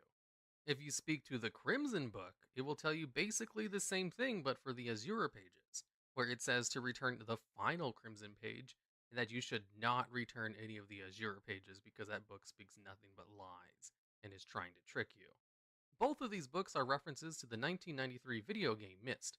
In this game, there's a plot point where a speaking book will talk to you and ask you to return all of its blue pages, and then tell you to absolutely not return any of the red pages to its appropriate book. And if you talk to the red book, it will basically tell you the same thing. Don't trust the blue pages and return my red pages instead. And each time you do return one of the pages, you'll get a statically little message which will give you a tiny bit of insight about who's trapped inside this book. If you do manage to return all the pages to either book, then the person occupying the book will be freed from their prison and trap you in their place, which basically triggers one of the bad ends, as the books were actually prisons that were holding 2 brothers that were psychopathic maniacs, and they were trapped inside these books by their father. And also in the game, during part of the quest, there'll be a little bit of flavor text that says you hear a little bit of static coming from one of the books, which is another more direct reference to the Myst books. So, the researcher was pretty right to not return the final page to either of them. That would have meant someone would be trapped in their place. Now, let's go over a couple of hidden mounts. Korthia has 3 mounts you can obtain through completing a series of steps that you kind of have to figure out yourself. First up, we have Miley the Wanderer. This is a unicorn that likes to hang out on cliffs at one of these locations shown on the map, almost each day at random, and nearly all of her spawn locations are located in somewhat hard to get to spots, so you have to do a little bit of climbing and jumping. Once you find her, she'll go back to her home base next to the Night Fae Tiny Bell, and once you do this 6 times on different days, Tiny Bell will give you a short quest which just gives you the mount. Although Miley is not available every single day, so you can always talk to Tiny Bell in order to see if she's out and about, or just ask in general chat, as she only stays at one location for the entire day if she's up. Next, we have Dark Maul, the bear-like creature. This creature is simply located at this spot on the map, sleeping, and all you have to do is just feed it 10 tasty mushrooms. Tasty mushrooms are available from invasive mushrooms that are basically a rare treasure you have to find in hard-to-get locations. But the tasty mushrooms do not drop every single time you loot an invasive mushroom treasure. So, you might have to find a lot of them. But once you feed Dark Maul 10 mushrooms, then he'll award himself as a mount. And lastly, there's the Darklight Razorwing, whose nest is located at this area on the map. In order to obtain this mount, all you have to do is bring her 10 lost razor wing eggs, which drop randomly from devour mobs in Korthia. And once you return 10 eggs to the nest, then she'll award herself as a mount. Next up, we'll be looking at a little bit of flavor text. You see, whenever you kill rares or loot treasures, you have a chance to get items which simply exist. That way you can submit them to the archivist in order to get cataloged research. And all of the pieces that give cataloged research have a little bit of flavor text on them. And one of them of note is called the Core of an Unknown Titan, which reads, a Titan core that has been taken apart multiple times for study. Now, the flavor text on this leads to all kinds of lore implications. Currently, we are under the impression that Titans have hearts, so what could even be a core of a Titan? Do Titans actually have cores and not body parts like we've been led to believe, with Azerite being blood? Also, can Titans die and go to the Shadowlands? And if they can, how are the Archivists able to get a hold of their core and then research it? And also, how did a Titan die without the other Titans knowing about it? Is it actually one of the cores of one of the Titans that Sargeras killed? Was it just a nameless Titan who died a long time ago before the Pantheon was aware of it? Maybe it was one of the void planets that Sargeras destroyed? I'm pretty sure it wasn't supposed to raise all of these questions and was just a fun bit of flavor text. But if we do take it seriously, this one little item, which is meant to just hold currency, probably unintentionally is super lore relevant. And it's not just the core of an unknown Titan. There is also a relic that you have to uncover, which are much more important than these cataloged research items, which coincidentally are also called Korthian relics, called the Unstable Explosive Orb. When you turn in the orb, the Archivist will tell you how it's fascinating this thing didn't detonate when Korthia was invaded. And if you click on the orb inside the storage, it will say that it's contained the energy inside of it for unknown eons, and that surely the Archivist would be certain that it wouldn't blow up, since they thought it's safe to put in storage, or at least that's what you hope. There's also another Korthian relic item, which you can trade in for 100 catalog research, that has the flavor text of tattered plans for weapons that the Primus has decreed to be too destructive for creation. This could imply that the Unstable Explosive Orb was created by the Primus, and that he knows how to create a whole bunch of other incredibly powerful weapons, which of course we know is true based on the weapons he's already created that have been incredibly destructive, like the Frostmourne, for example. Now let's take a look at a relic which offers you a toy item. The Guise of the Changeling grants you the toy item of the same name, which allows you to take on the appearance of an attendant of Korthia, and also annoyingly slows down your movement speed by quite a bit. If you click on the relic inside the storage room, it has a little bit of text which states that it seems to have been created by the Shal'Darai, but was altered with a whole bunch of magic that you don't recognize. And then ends off its little flavor text with the line, one can only guess at what the illusion must be hiding. Now, for anyone who's played through Legion, it's pretty obvious what this is referencing. When you're running through the Nightborn city, you put on illusion so the other Nightborn become friendly to you and don't attack. And there were occasionally sentries who would try to dispel your illusion with the famous line, an illusion, what are you hiding? Which has become so well known throughout the WoW community that it even bleeds into other games, with even League of Legends referencing it in one of their patch notes.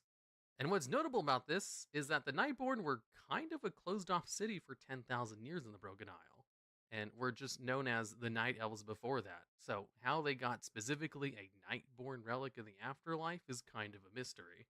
Unless you don't think too hard about it and just accept it for the reference they were trying to make for fun. Next up, we have a secret daily quest that is only available if you enter a rift portal and go into the other zone. Now, as of making this video, we're still not 100% sure what the prerequisites are for being able to do Miracle_Gaming 2 is now following. Have a high reputation with Venari, as what you do is enter any rift using a rift keystone, and then once you're inside the Shadow Realm, you have 15 minutes before it kicks you out. And what you do is just go to the mall and look at one of these locations on the map for a huge chest called the Zoval's Vault. If you click on the chest, then it will give you little chains that will allow you to drag the chest. And all you have to do is drag this chest very slowly to the bridge that's right next to Venari's lair, who thankfully is waiting for you at the bridge so you don't have to drag the chest all the way into the den. Venari, while in the Shadow Realm, will then have a daily quest available for you to find the chest, which you should probably pick up before you go out and look for the chest, as when I was getting footage for this, they didn't actually give me credit for clicking on the chest, even though they did give me credit for turning it in. Now, this little hidden quest is just an excellent idea, as there isn't really anything that tells you to go out and do this, as generally going into the rift is only for stuff located in Korthia. So kudos to the first person who decided to explore the maw in the rift zone, and then found this daily quest and thought to spend 5 minutes dragging the chest over to Venari. And lastly, let's look at another relic with some interesting hidden secrets. For a city that's called the City of Hidden Secrets, there's actually very few secrets to discover in Korthia, but that doesn't mean there's none of them. The ever-living statuette is an item which drops from one of the rare elites. And while you have this item on you, which gives you a quest to turn into storage, the item will actually send your character whispers, saying things like, a city of secrets, a history of lies. How many voices do you heed? How many are real? Hope, betrayal, sacrifice. Faces change, the tale does not. Hidden from daylight, a sleeping flame rests atop the sixth tree. The seventh covets what the sixth holds fast. The fulcrum wavers, all will be undone. So many secrets, so little time left to share them. Now these cryptic secrets seems like we have another puzzle box of Yogg-Saron on our hands, where the puzzle box of Yogg-Saron was pretty famous for giving a whole bunch of random whispers that ended up being lore important later on. However, once you've actually turned the relic, and you click on the item in storage, you learn the item just really likes to lie, and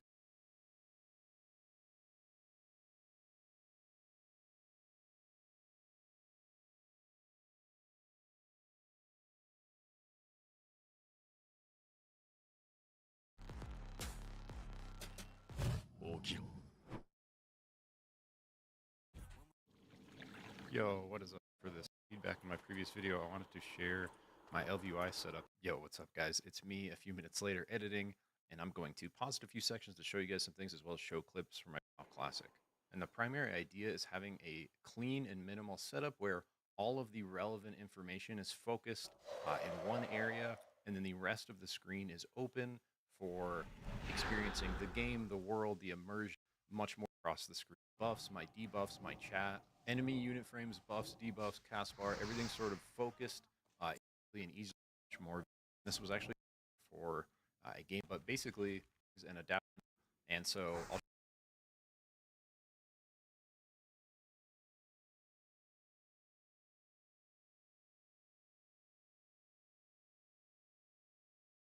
This is the most complete guide out there for the most popular UI add-on out there for WoW, ElvUI. As you can see from the length of this video, I guarantee it's the most comprehensive out there on the internet. It contains my knowledge of ElvUI I've built over many years of maintaining user. First up, where to download ElvUI seems basic, but a lot of people get this step wrong when you are new to World of Warcraft. ElvUI can be downloaded from their official site, which is what you see on screen. URL is also on screen here. A lot of new players make the common mistake of going to CurseForge, where most of the add-ons for WoW are housed, and search for ElvUI. It's not hosted there. And that's how people end up installing ElvUI wrongly. The main website is the safest. Now, if you have a WoW add-on manager like WoW Up, you can also install ElvUI via this application.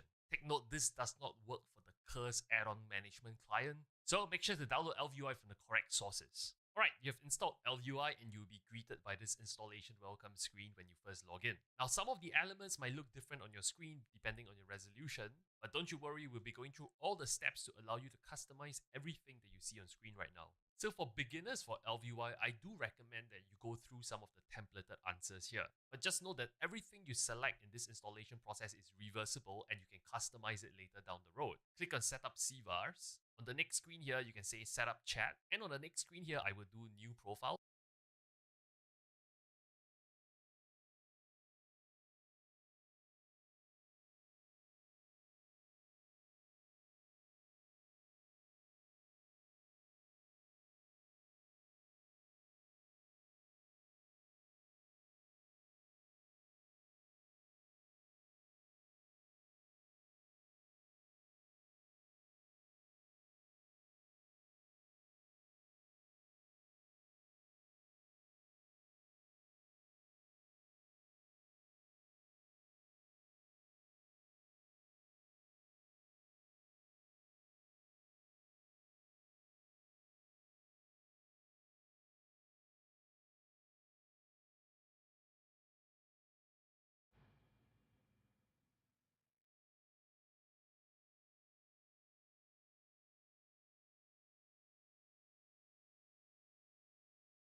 It's Christy 5 is now following.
What brings you here?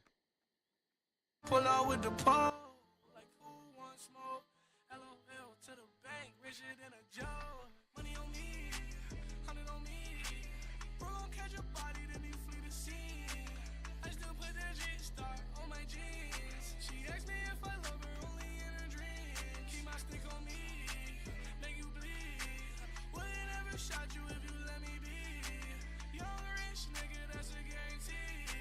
I be with no killer like Jeffrey.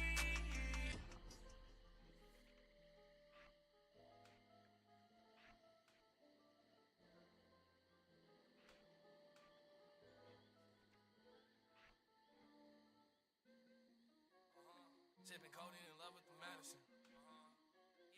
I need codeine in love with the medicine. I'ma sip till I get an impediment. Ballin' hard, I think I need a letterman. I need codeine in love with the medicine. I'ma sip till I get an impediment. I'm about to, they give me a letterman. At the door knocking, they better let me. Scooby-Doo as a kid, I was meddling. Kobe Bryant, The Rock, I was handling. I won't fuck on a bitch if she's scandalous. Tear this shit up, I'll show you what a vandal is. I'm a victim of father abandonment. As a bastard, I had to go get the shit. As a bastard, I glowed up on rich as shit. Start on a goofy nigga, it's embarrassing. He knew Linux, I'm from the Burberry. Fill a Louis bag with money, then bury it. Catch a body, back it up, and I bury it. Niggas is bitches on their Tyler Perry shit. Gotta expose him, yeah, yeah, yeah. Shoot and reload it, yeah, yeah, yeah. He a hoe and he know it, yeah, yeah, yeah. So I had to show him, yeah, yeah, yeah. Codeine, I'm a poet, yeah, yeah, yeah. With these words, I'm a poet, yeah, yeah, yeah. These words, a poet, poet, yeah. Fuck it, talk it, do it, yeah. I don't drink beer, but I brew 'em, yeah. I'm in a when I fuck. Good brain, but shit stupid, yeah. Raw dog with no rubber. My niggas say I'm fucking a stupid, yeah. Guess I'm young and stupid. After I nut, make a shuffle like Cupid, yeah. Or iPod switching up music, yeah. I need codeine in love with the medicine. I'ma sip till I get an impediment. I'm about to, they give me a letterman. At the door knocking, they better let me. Scooby-Doo as a kid, I was meddling. Kobe Bryant, The Rock, I was handling. I won't fuck on a bitch if she's scandalous. Tear this shit up, I'll show you what a vandal is. I'm high off the ground clouds. These hoes go around clouds chasing. Perk and Molly miss my heart racing. I don't think I'ma never calm down. She wanna fuck on my team, she an enemy. Won't eat it out even though I'm a cannibal. Friend on the other hand, her friend is edible. I ate out and the pussy tastes incredible. Beat up the box like I'm Mr. Incredible. Maybe Mike Tyson, I'm Mr. Impeccable. I remember eating ramen and Lunchable. Now I throw Root Chris away like it's Lunchable. Magazine on there, it cares bananas. I got it for niggas that don't mind their manners. Pull up in that phantom, feel like Danny Phantom. My trip super radical, where did this man take? She told me she wanna fuck on a nigga. Don't write on something that you cannot handle. Just like this dick like soup, no candle. After that pour up before the family. I need codeine in love with the medicine. I'ma sit till I get an impediment. I'm about to, they give me a letterman. At the door knocking, they better let me. Scooby-Doo as a kid, I was meddling. Kobe Bryant, The Rock, I was handling. I won't fuck on a bitch if she's scandalous. Tear this shit up, I'll show you what a vandal is. Oh my god, he's gonna bring a girl out. I heard he always brings her out at this part. This is so cute.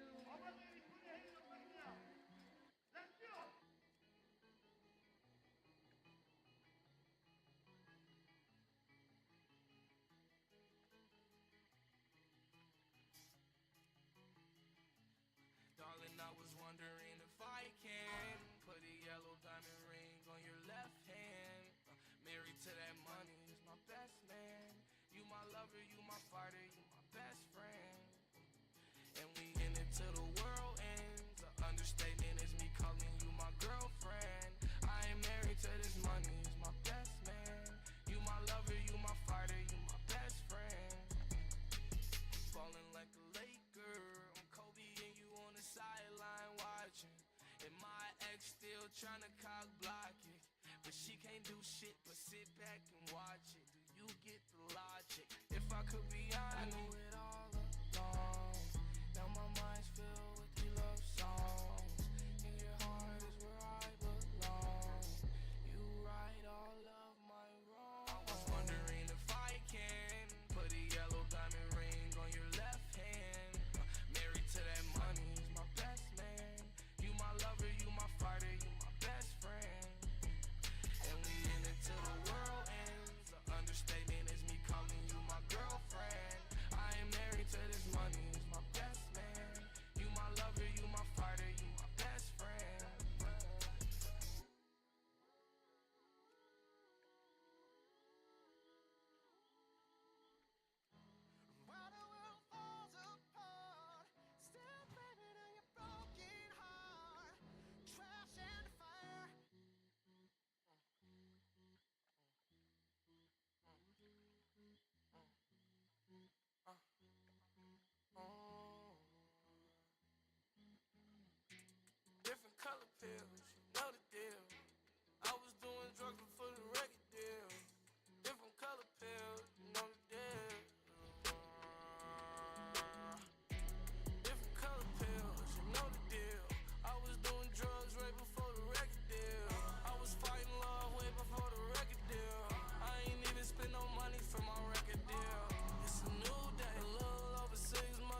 friend, take it off, she look like Ben Gordon. On Instagram, she Beyonce, in real life, she a Randy Orton. If I saw her on the street, I wouldn't slow up, I would floor it. Yeah, I got a girl, but I'm speaking on behalf of my bros. Any, many, money, more, why they gotta pick ugly hoes? Y'all supposed to be pretty, though. If they knew it was catfish swimming, they wouldn't fish in your city, ho. Get rid of these hoes. Different color pills, you know the deal. I was doing drugs right before the record deal. I was fighting love way before the record deal. I ain't even spend no money for my record deal. It's a new day. A little over 6 months ago, I got a new babe. If you got some spare time, ask my ex how her life takes. I bet your ass get blocked, ayy. I bet she still in shock, ayy. I know she ain't forgot, ayy. I been do a lot, check. I done learned a lot, check. Get high and forget, check. Then relax and plot. What's next? Don't think I ain't noticed your hoe wanna pull up to my spot. Chris and Sean ain't wanna fuck, I told that bitch I think not. Go home. I make love to Ellie, then I make love to my Glock. I make love to Lottie, then we get up and go shop. Buy her a pair of Gucci panties just so I can make them drop. Tore her through a Gucci crop top, now she need a crop top. Babe, let's have a conversation, my crotch, you're a twat. Hop in it, yeah, hop in it, yeah, hop shot. She can only get 3 words out, oh my god. She keep screaming, oh my god, baby girl, I'm not alive. No, different color pills, you know the deal. I was doing drugs right before the record deal. I was fighting love way before the record deal. I ain't even spend no money for my record deal. It's a new day. A little over 6 months ago, I got a new babe. If you got some spare time, ask my ex how her life takes. I bet your ass get blocked, ayy. I bet she still in shock, ayy. I know she ain't forgot, ayy.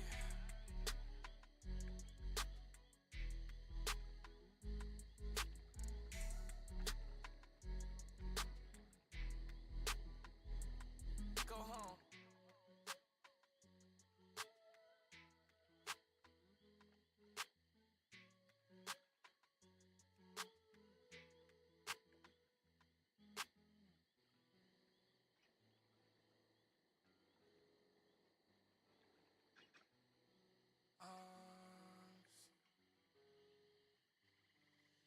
Oxycodone numbs my soul, makes me whole. Deaf melodies on my stereo. Holding on to my demons, I gotta let go. Stay daydreaming, nigga stay skinny. Thought that I was just dreaming, ain't wanna believe me. Now the world hear me singing. Heartbreak rain, yeah. Doing my thing, yeah, I'm doing my thing. Going through a few things. Anxiety trying to eat me alive. The oxycodone and Cody be keeping my soul alive. In it I baptized. The devil I entice. Creating my demise. Time after time. Vibe after vibe. High after high. Run out of supply. Feel like I'ma die. Look my demons in the eye. Smell or cry. I will fight. Live not die. Oxycodone numbs my soul. Makes me whole. Deaf melodies on my stereo. Holding on to my demons. I gotta let go. Stay daydreaming. Nigga stay screaming. They thought that I was just dreaming. They ain't wanna believe me. Now the world hear me singing.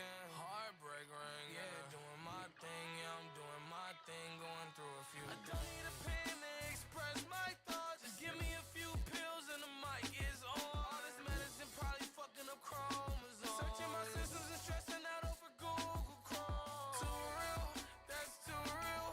Favorite color, let me guess, is the blue pills. Lean got me spinning around, Coney Ferris whip. Been getting high since high school, skipping class like that Ferris Bueller kid.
spend it all.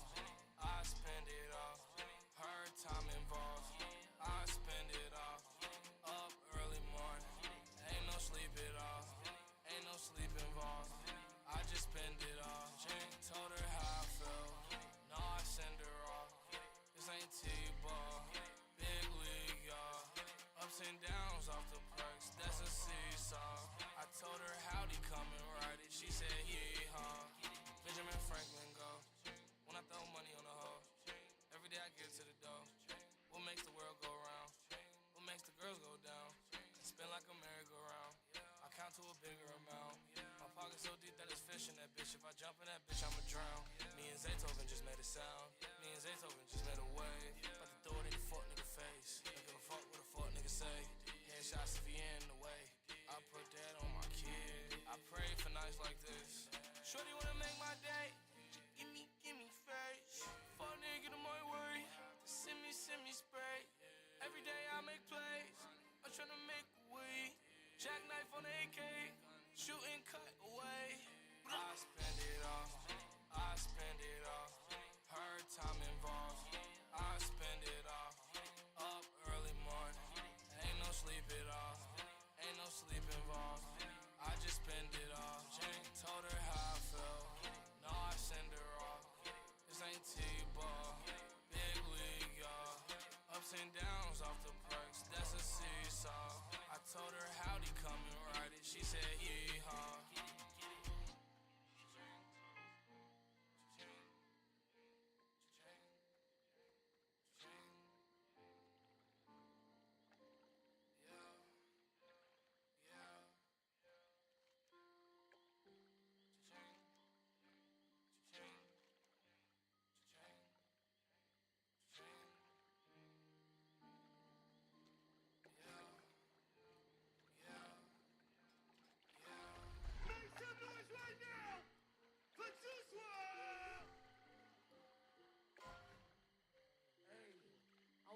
Thank you and I love you, all my fucking supporters out there. You can do anything you put your fucking mind to. Don't let nobody tell you no fucking different, man. This is your world. You control your life. You can do whatever the fuck you want to do. Whether you want to be a rapper, basketball player, doctor, lawyer, whatever the fuck you want to do, just get up and go do it. If anybody got something negative to say, just pull them to the side and be like, suck my dick, bitch! I don't dwell in the past. I don't live in the past life. Only thing I want is the cash. Only thing I want is the cash, right? That's a white lie. I want love. I want drugs. I want love. That's a white lie. I want love. I want drugs. I want lies. Think I found the love of my life? I'm scared. What if I wake up and she's not there?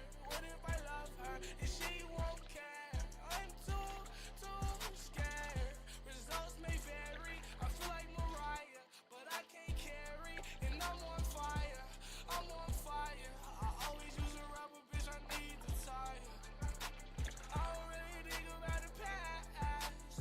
I'm too busy worried about the cash. Fuck it and do the dash. Baby, I made it smash. Put up in that jack. Shoot it up and laugh. You can feel my rap. Find it on some raps. You don't got these on. Smoking on this gas. I got them trees on deck. What you need? I don't move sevens. Bitch, I move P's. I see faces when I'm tweaking on the shrooms. Real nigga, I just walked into the room. Freestyling, I ain't got a right feel. She gon' do the coke. She gon' snort the white field. Run up, you gon' die. Yes, I got my 9 on me. Don't fuck with no haters. Don't fuck with fake homies. Do this by my lonely. Run up, then it's over. We march on your body. I feel like a soldier. I just popped the molly. Now I'm high as Ayatollah. I feel like Drake or something. It ain't over. Think I found the love of my life. I'm scared. What if I wake up and she's not there? What if I love her and she won't care? I'm too scared. Results may vary. I feel like Mariah, but I can't carry. And I'm on fire. I'm on fire. I always use a rubber, bitch. I need the tire. I don't dwell in the past. I don't live in the past life. Only thing I want is the cash. Only thing I want is the cash, right? That's a white lie.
me see through the fall. See me wanna be me, it come with a call. See you ain't wanna be you at all. I ain't broken your bitch to the soul. She sucked up me and my dog. I heard you was kissing her all night long. Versace on my robe, James Brown and James Bond. Because I keep a pole, 007 no James Bond. It ain't my fault your bitch gone. She told me to put my name on M&M's and candy. That man's gonna my face trick or treat. I told that bitch she gotta pay no dick for free.